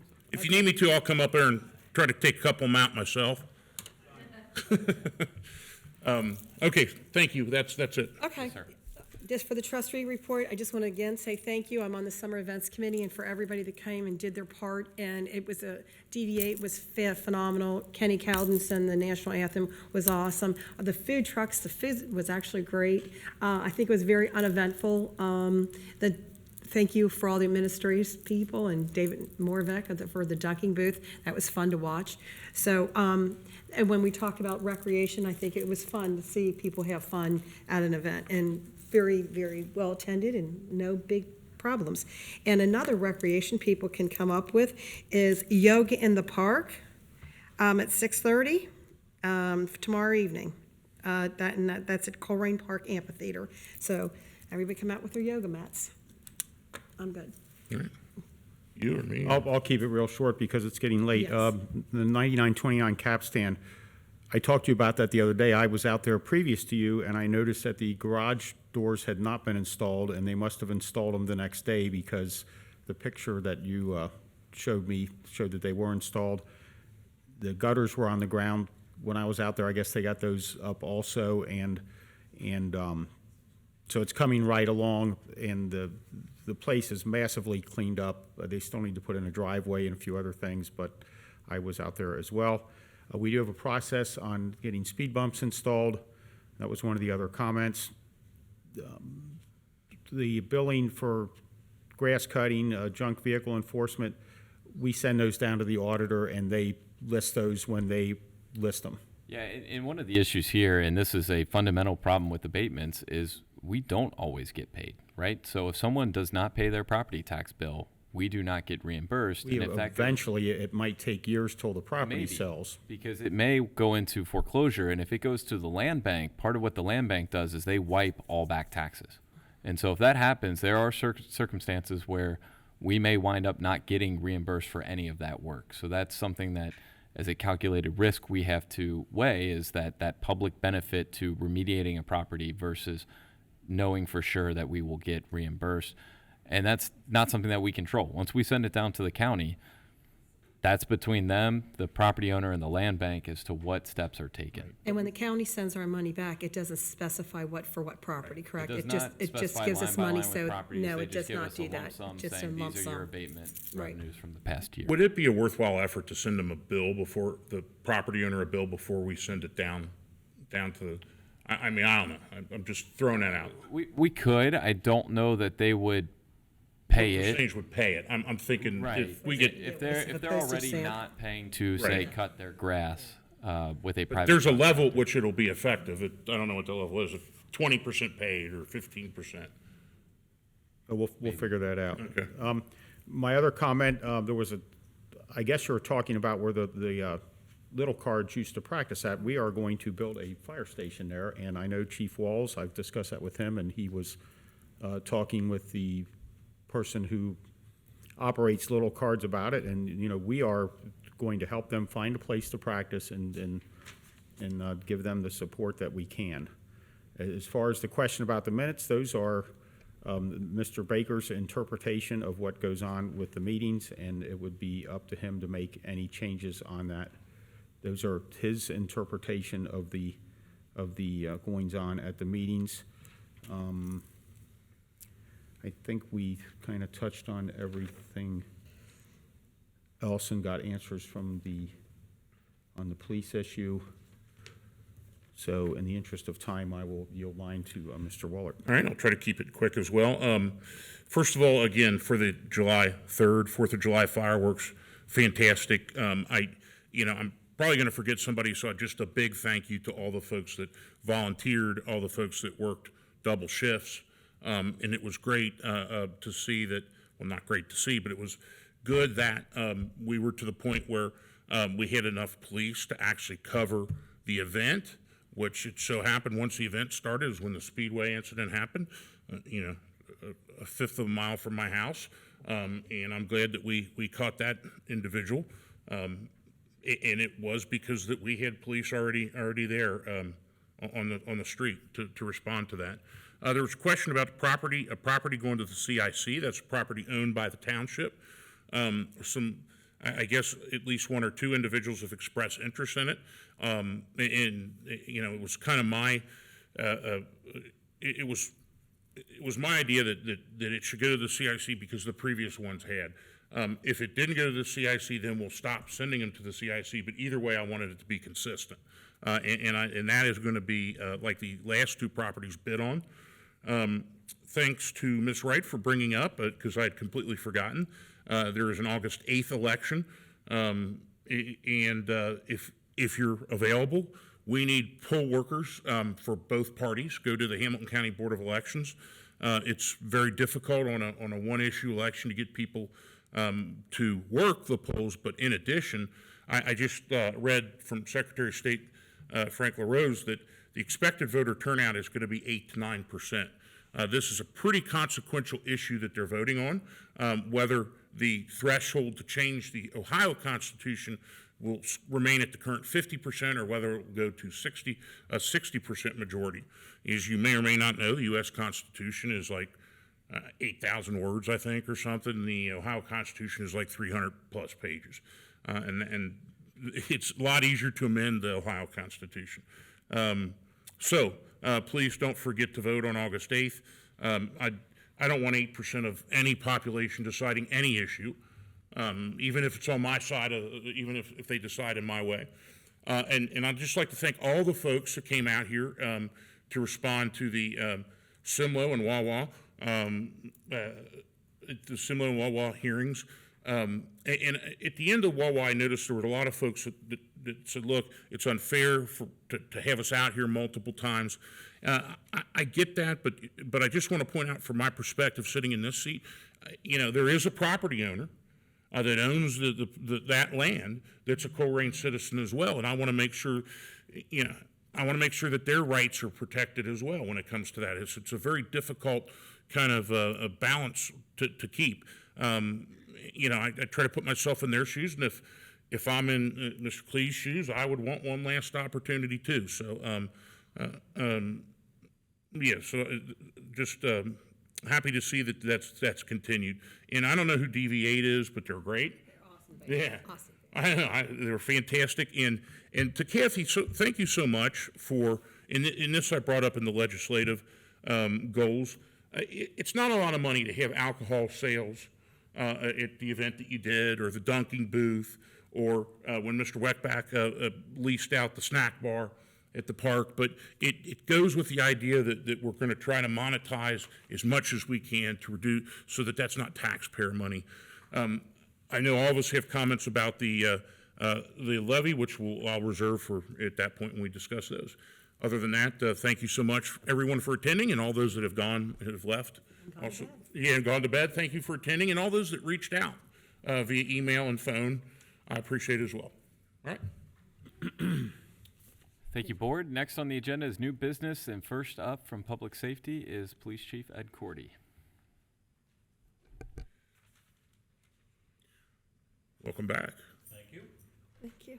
All right, before I have you is the resolution declaring nuisance and ordering abatement. This resolution allows for removal of uncontrolled vegetation and/or refuge at the following properties: 8077 Colerain Avenue, 9501 Colerain Avenue, 9643 Gibraltar Drive, 3437 Holly Glen Drive, 9877 Norcrest Drive, 4295 Marianne Drive, 2637 Royal Glen Drive, 3075 Stout Road, 8778 Venus Lane, 2696 Washington Avenue, 2997 Wheatfield Drive, 3980 Wood Thrush Drive. Recommend adoption of the resolution. I motion we approve the resolution declaring nuisance and ordering abatement at the properties detailed by Chief Cordy. I'll second that. Any discussions? None. None. Ms. Orch? Yes. Mr. Unger? Yes. Mr. Waller? Yes. Bless Thank you. Bless you. Before I step away, if I may, Mr. Weckbach was talking directly about crime displacement while we're talking about speed.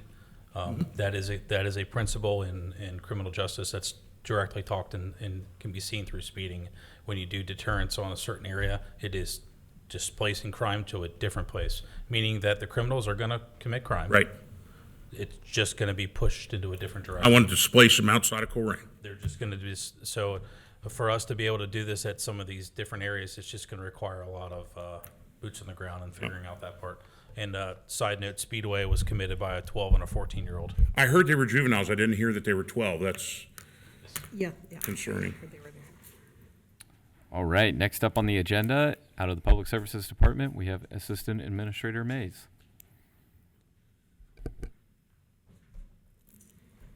Welcome back. Thank you for having me back. Okay, on the agenda, we have one item under Public Services, and that is a motion to issue an RFP for the Skyline Park Playground installation. This information can be found in your packets on page 24. Staff is proposing to install a new playground at Skyline Park for ages 5 through 12 years old of all abilities through funding from the Community Development Block Grant, or otherwise known as CDBG. This project was approved at the May 23rd Board of Trustees meeting. The contract will be awarded to the bid that meets the highest scoring tabulation based on the creativity of the design features for the best possible playground that is created for a total cost of $73,600, and that is 100% funded by the CDBG. It is anticipated that a contract will be available for review and consideration at the July 25th Board of Trustees meeting, and staff recommendation is approval of the motion. I'll motion to approve or to issue an RFP for the Skyline Park Playground installation. I'll second.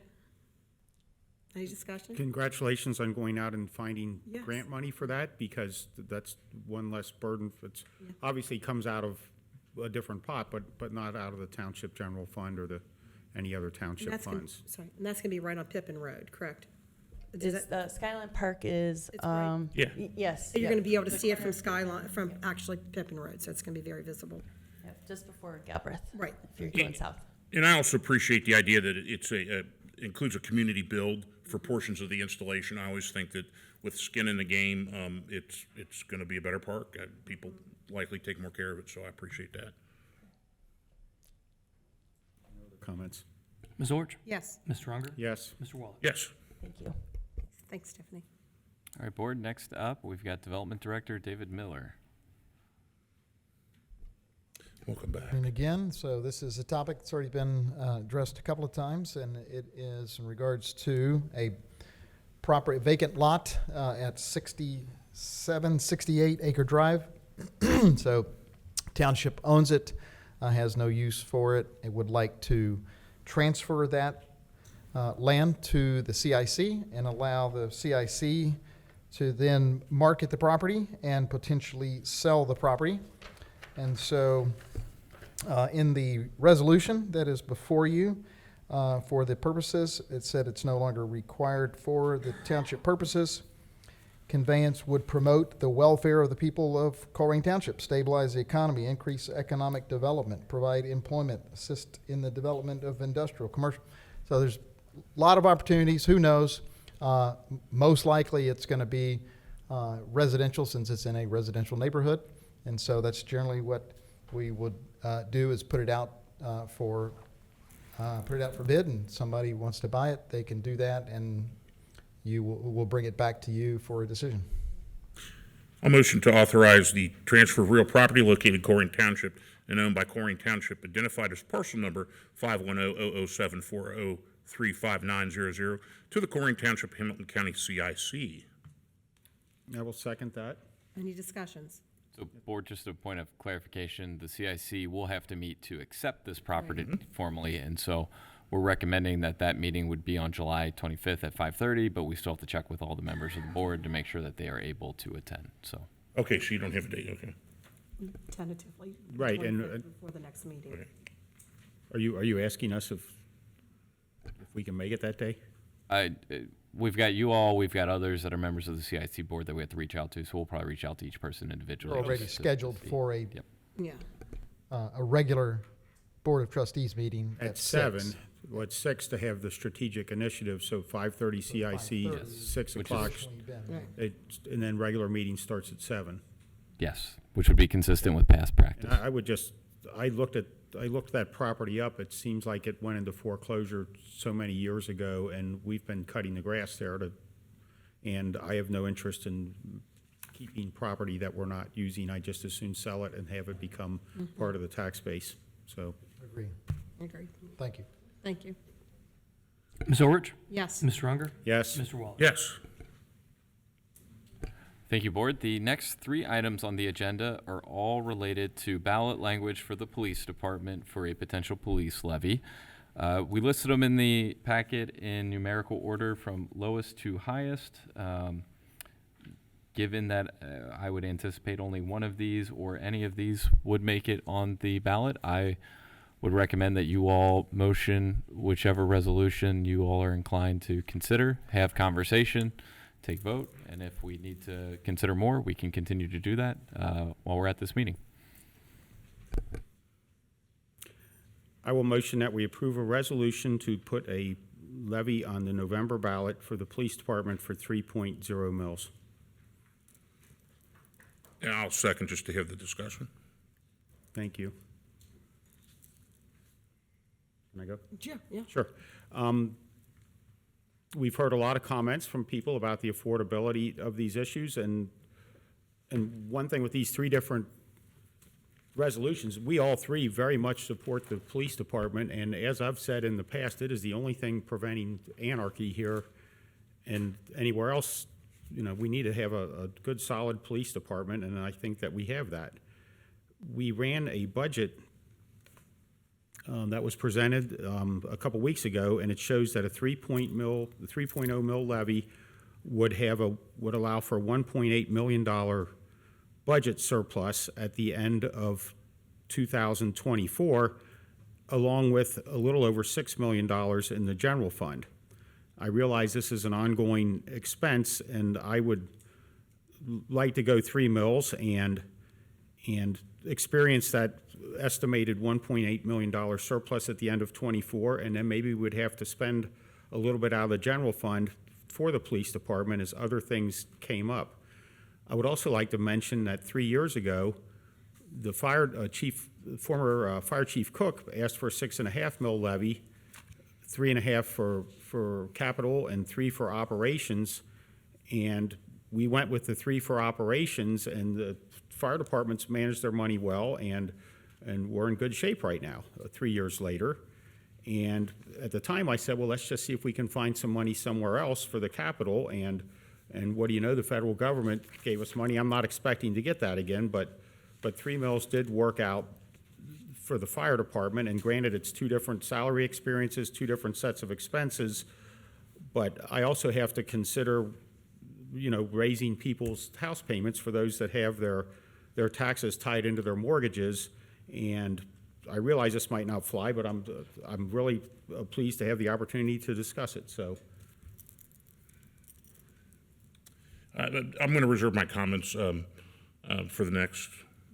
After talking to Chief Cordy, I think the 3 is a Band-Aid, and I don't want to go back to the taxpayers in '24 for another levy. I think we need to look at the long haul of this and what's happening, and I think 3 is just not significant enough money. I take back what I just Okay, said. I knew if I said. Yeah, I think the 3 will bring cuts. In essence, that's a defunding. I mean, we've just now gotten to the point where we're operationally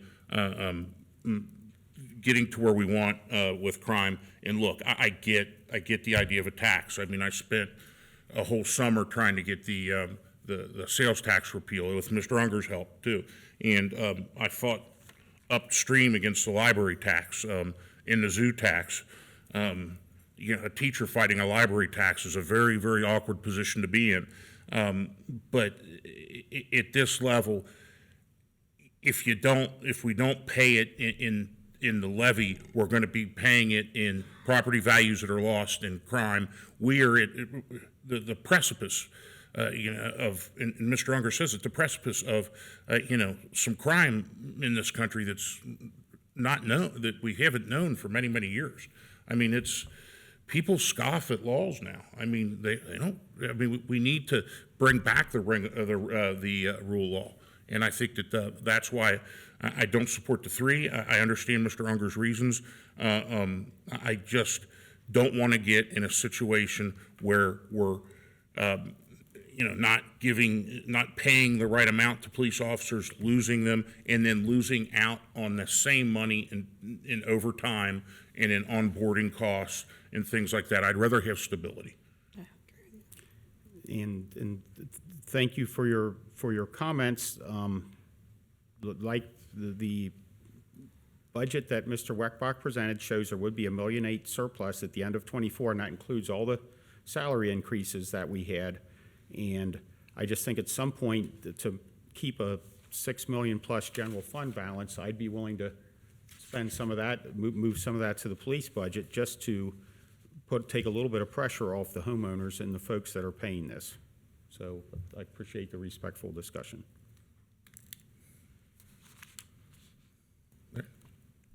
Ms. Orich? No. Mr. Unger? Yes. Mr. Waller? No. All right. Next, we have a resolution, ballot language, police department, 4.65 mils. I will motion to, I'm sorry, what am I doing? Mr. Weckbach was going to read it, so, Okay. but you just, okay, you want to open the motion? I will motion to adopt the resolution, ballot language, police department, 4.65 mils. I'll second. Discussions. Yes, I anticipated this is what was going to happen, but I didn't know that. 3.8 mils, now that we know how much each mill would generate based on what the auditor has replied with, 3.8 mils would be, let's see, what would half of that be? It'd be 1.6, it'd be about 3.82 mils would be meeting halfway, which would provide some relief to the taxpayers and generate another $1 million plus on top of the 4.1 million that the the 4.1 million every year permanently that the 3 mil levy would generate. So I would ask if you would consider something less than that, so it can be something we would all support. I know you've talked about cutting that levy, but talking to the chief, just cutting that levy, they couldn't buy one fire truck, and 2.5 years later, it cost $780,000 more. I do not want to go back to the taxpayers for more money. I've seen the budget and the projection for a few more police officers, and it's showing the 4.6 is going to be what we need without budget cuts and clerk cuts. I mean, you heard we're down 3 clerks. Right. We just are down so many people right now. So I think the most important thing, again, I'll go back to this idea, the most important thing that we can work on in this community is the rule of law. And although there's going to be crime, as I kind of joked, but I'm serious, I don't want it here. I want to put it somewhere else, and that's fine. Let them take care of it. The other thing I don't want to do, and I put a lot of stock in what Chief says. In the interview process we had about a year ago, or before he became chief, it was about a year ago he was named chief. We did some interviews advance of that. He shared a vision, and it was a vision that I bought into wholeheartedly. It's like when through the interview, when he answered my questions, it's as if he wrote the questions and knew what they were going in. I was so impressed. Then he approached me about the loss of policemen, and he said, we got to do something about that. And I went with him, and it paid off. He was right. Then he approached me about morale issues, and I went to him. And I went to 3 different roll calls, and I looked the men and women in the eye, and I said to them, look, you guys you got paid, you were frozen from pay for 4 years, 2012 through 2015. You're working way too many hours. You're in response only. And I think it's important to have, bills as low as possible and a well-funded police, or bills as low as possible, but I'm not going to fund the entire township on the backs of the men and women of police and fire in public services. It's just not going to happen. And there were some very honest and frank discussions that occurred during those times, and some discussions I had with other administrative positions in the police. And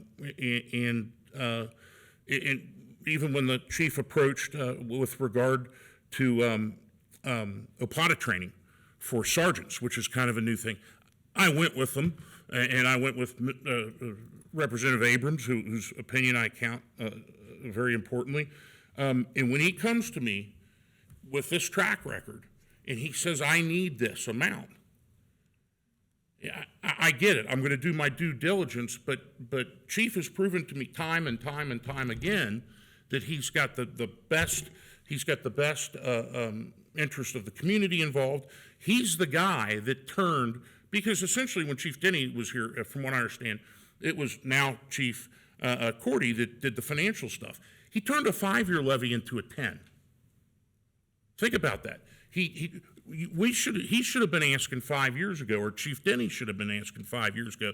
The last thing in the world I want to do is punish a unit within our government for turning 5 into 10, because what it does is the next time around he's like, you know what, I'm just make it 5, and we'll be sure to get the next stuff. I mean, so when we talk about these issues, yeah, there's the budget, but there's the other part of this, and this is a real obscure reference, but Quintilian in the Romans talked of ver bonus, a good man well. Chief is a good man well. When he speaks, his character also speaks. And when he says to me, this is what I need, and when he says to me, I can solve these problems, I listen. And by the way, I've gotten to know some of the other administrators in that, and I couldn't have more faith in them than I've had the entire time that I've been in office. And there are times, and Jeff Weckbeck will tell you that before Chief Cordy, and this is no slam on Chief Denny, but I went to him and I said, I don't like what's going on. I don't like the tone. I don't like the morale. I love the tone and the morale. And they're making a difference out there. They're pulling people over now. They're getting criminals off the streets. And you know what? And we're spitting in the ocean. I get that, but we continue to punch. We continue to grind on that, and it's going to pay dividends. And it's that vision that the chief shared with me when we interviewed candidates for chief that I said I buy into it. You got me, and then he proved it again and again and again and again. And that's why I brought up the 465. I know he wants 499. I can't give him the whole ball of wax because we have talked about some money that had been left over in the general fund, and I think that could be reallocated, and we can get him to where it needs to be. Chief, I got to tell you, the unfortunate part of this is I don't want to give you a new building. I want to reduce our footprint. I think we could find something in the portfolio buildings we have now to retrofit it, but you need the room. You obviously you've got one police officer for every 112 square feet. Our rivals have it for every 600 square feet. You showed a picture in the May hearing of I don't know, some officer has to move his desk to get to the tactical weapons or move his seat. We're not doing that. The people the men and women that put their lives on the line, police and fire, we're not going to build. We're not going to build on their backs and have things like a pay freeze from 2012 to 2015. It's just not going to happen. And that's where I stand on it. Thank you, Matt. I'm just doing a little quick math here. If we went with 3.8 mils, that would generate $5,159,133. That would leave and I said from the beginning, I want to get chief the funding for 4.65 mils, what that would equal to, but I want to take some of it out of the general fund. So we would have to pull $1,153,000 out of the general fund to get to the $6,313,000 that chief needs. So I'm just suggesting we would take that much out of the general fund in the year of 25 and in the year of 26, and that would get us to that fully funded amount of $6,313,000. Just sure. What we can do is we can take that amount out of the general fund and lengthen this levy and try to turn this 5-year levy or try to turn this levy longer. We could we aren't constrained by the amount, but I don't want to leave it to chance that we're going to go over on budget items. I mean, I've already left a little because I think that the 499 figure to me is the better figure, but I think we get the 465 with the general fund overage. But if we have a bad year with medical insurance, that's not going to bring in whatever $400,000 in a year. That could bring in negative $400,000. I just at this point I feel that the chief has earned the right to go to the voters and sell it and say this is why I want it to be this. And I think a lot of people look at this and say, "Oh, you're voting on a levy." We're voting on the right for the police to sell the levy. We're going to sit up here for a couple hours and debate it. They're going to work 6 months to do it, and God bless them. The weight is going to be on their backs to get it passed. It's going to have to be have to be their show, and that's the problem with reducing it to 3.8. And honestly, we've had, with all due respect, May 23rd, June 13th, June 27th, multiple times to manipulate the numbers. And all I was left was 3 and the 465 and the 499. And look, this is something that's very difficult for me to do. As difficult as going to the police officers and speaking to them individually and as a group to say that I want to put a levy on the ballot. It's a complete anathema to who I am as a person because I don't believe in spending, but I also don't believe, again, that same story. The guy came today to fix my gutters, and he said, I could put some tape over it, and it'll be fixed for a couple months. And I said, well, why would we do that? Pull the sucker down, and we'll put new fascia board up, and I won't have to worry about it. And that's what I want to put new fascia board up. Well, thank you for the respectful discussion. Just once again, I'm in favor of funding the chief's request of $6,313,000. We're just talking about 2 different ways to get there. But just so you know, Chief, I'm in favor of funding you at that level. I just want to spend some of the general fund, and I don't, we've discussed it and debated it. So As a point of clarification, staff will not be doing any electioneering while they are working. Anything they do as private citizens, they're entitled to do, but just to make it clear that that is not something that I believe we are legally allowed to do, nor would we be doing. So I get that, but yeah, I get that. Yeah. It's his work that makes, I was making an allusion to that. Fabulous job, and I appreciate the fact that three different opinions here. We're going to come up with something, and we're going to get you funded. So, And I will tell you that, just the last thing I want to say about it is this: everybody knows the gorilla in the room. It's an election year, and this may cost me, but I don't care because I believe it's the right thing to do. And if I go down, I'm going to go down supporting the police. Thank you. and I support them too. We all three I got do. you. Okay. Ms. Orich? Yes. Mr. Unger? No. Mr. Waller? Yes. Board, I would anticipate that we can skip administrative item C. Do we need to just, If there is not a motion or a second, then it would fail for lack of motion. Hey, just thank you to everyone, my colleagues here, the police, the administration for working through this. Jeff gets played like a yo-yo, all of us calling him and saying, do this number, do that number. Could you do it in base 10? And just. I believe all these numbers are in base 10, so. So I just thank Mr. Unger, Ms. Ulrich as well. It's hard. It's easy to sit back, but it's hard to make these decisions. It's difficult. we will, as I said, we will get there. So did somebody have an idea for 4.99 mils? Did anybody want He said to if we discuss just, that? Nobody wants to discuss that? Okay. we already just voted on the 4.65. All right, for lack of a motion and second, we'll move to the next items on the agenda, which will be presented by Assistant Administrator Mays.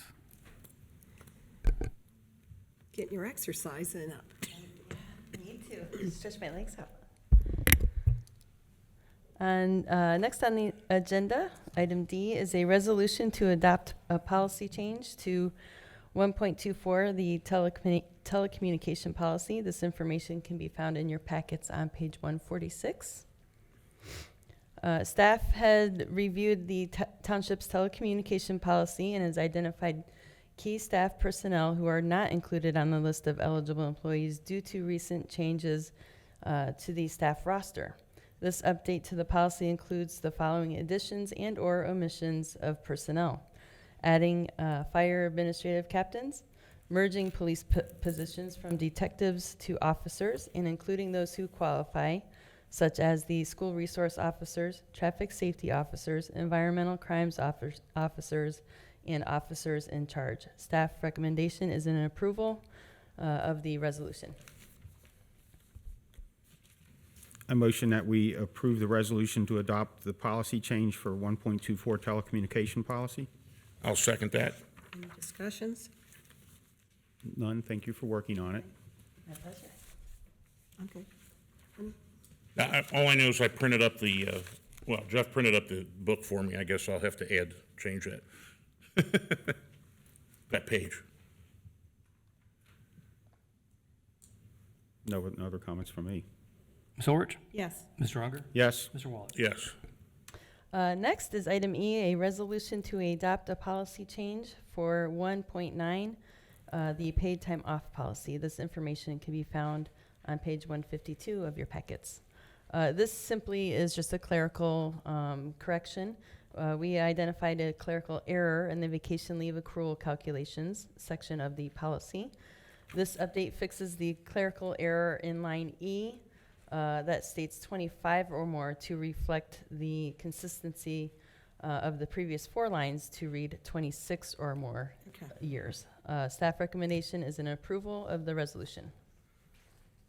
I'll motion to approve the resolution to adopt the policy change, 1.9 paid time off policy. I'll second. Any discussion? None from me. None. Ms. Orich? Yes. Mr. Unger? Yes. Mr. Waller? Yes. Thank you, Board. Thank you. Thank you. The next item will be presented by Assistant Administrator McElravy.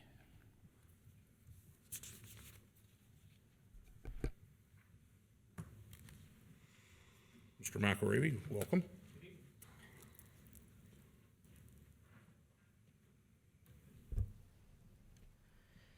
The next item in your packet is a resolution to amend appropriations for the 2023 strategic plan and budget. It is on, begins on page 161 of your packet. This resolution would amend appropriations in 4 funds: the CDBG Sidewalk Maintenance Program, the General Fund, the Road and Bridge Fund, and also the Parks Fund. The first change in appropriations is to increase appropriations in Fund 2402, that's Community Development Block Grant Sidewalk Maintenance Program, to $50,457. And that will allow us to enter into a contract with Jackson Construction for the 2023 sidewalk maintenance program. The balance of that contract will be funded through the general fund.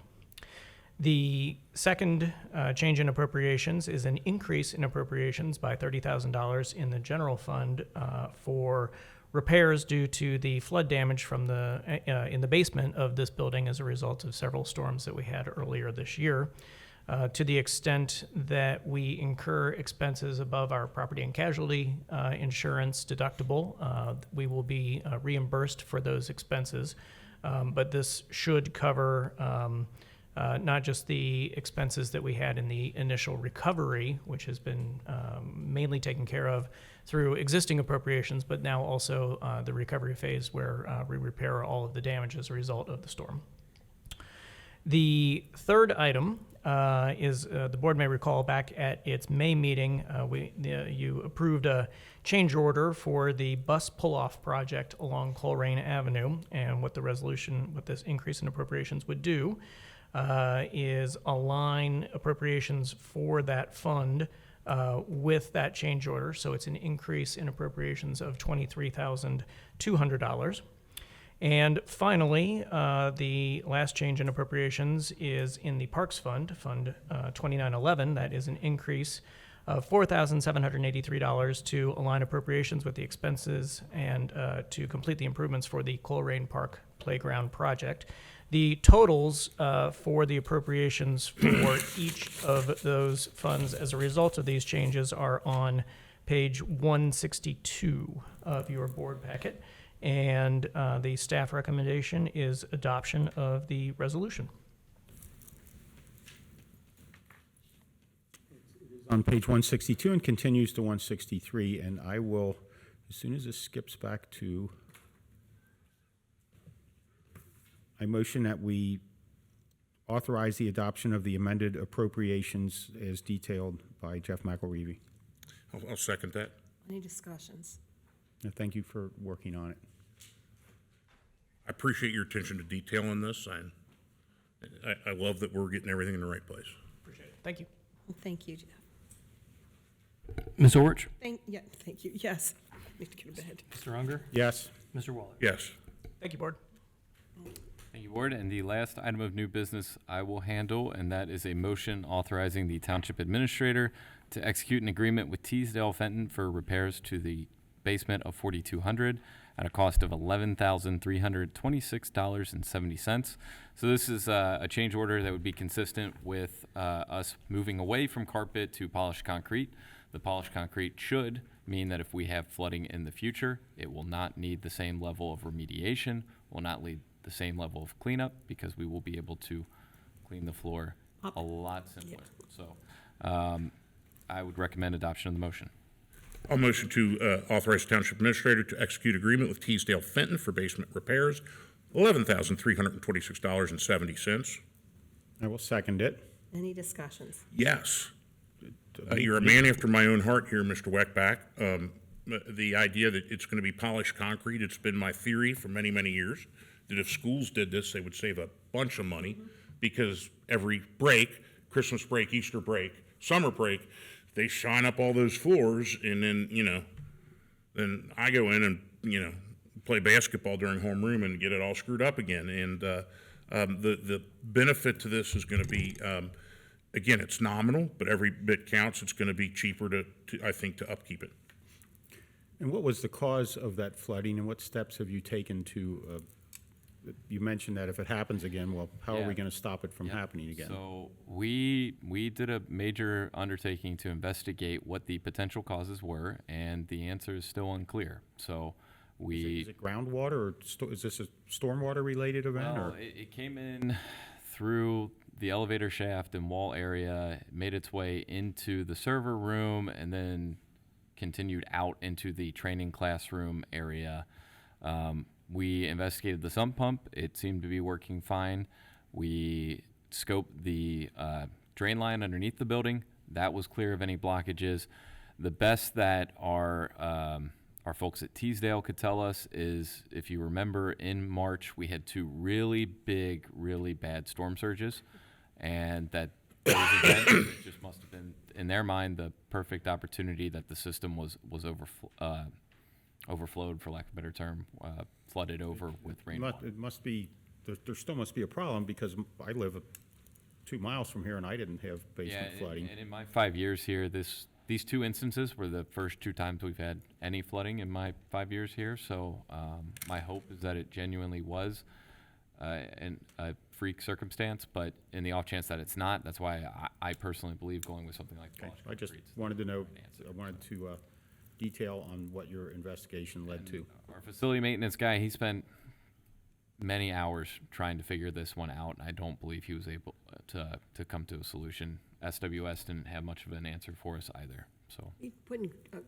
a concrete instead of board versus a drywall board on the bottom? I think it's still going to be drywall board, so that would still be something that Okay, would we have potentially, to but redo, then instead okay. of it being, full-scale job with lots of fans and things like that, the clean out will be a lot cleaner, so.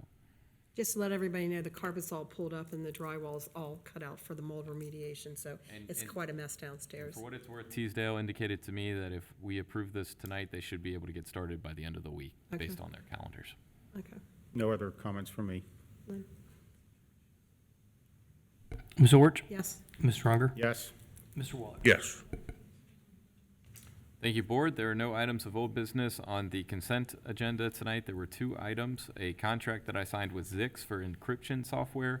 That is $5,578.13 for a 1-year term.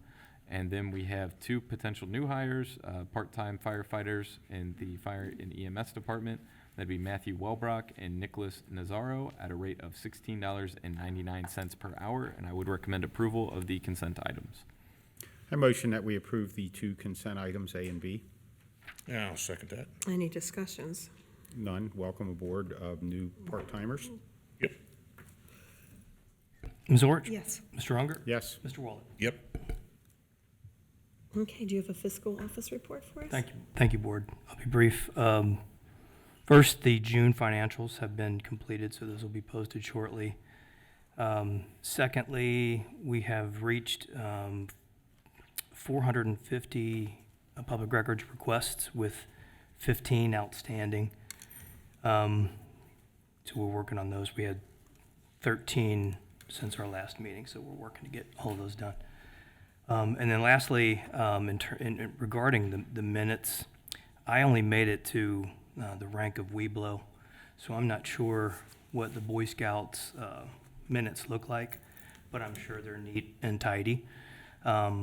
But I do take the minutes very seriously, and I spend several hours completing them and editing them, so I take pride in the minutes. And I would just recommend anybody out there that hears these types of things regarding public records requests and minutes to take a little bit of time and search around other townships, Springfield Township, Green Township, Delhi Township, whatever township you want to pick, and take a look at their minutes and take a look at their public records requests. And that will shine some light on what we deal with here. So that is all I have. Thank you. Is there a need for an executive session? I will leave that at the discretion of the Board. You don't have any? I don't have anything pressing, but if you all do, then certainly we can. No, thank you. No, thank you. I'll pass. Thank you. I have a motion for adjournment. I'll second that. No comments? Ms. Orich? Yes. Mr. Unger? Yes. Mr. Waller? Yes. Okay, meeting is adjourned at 10:48 PM. Thank you.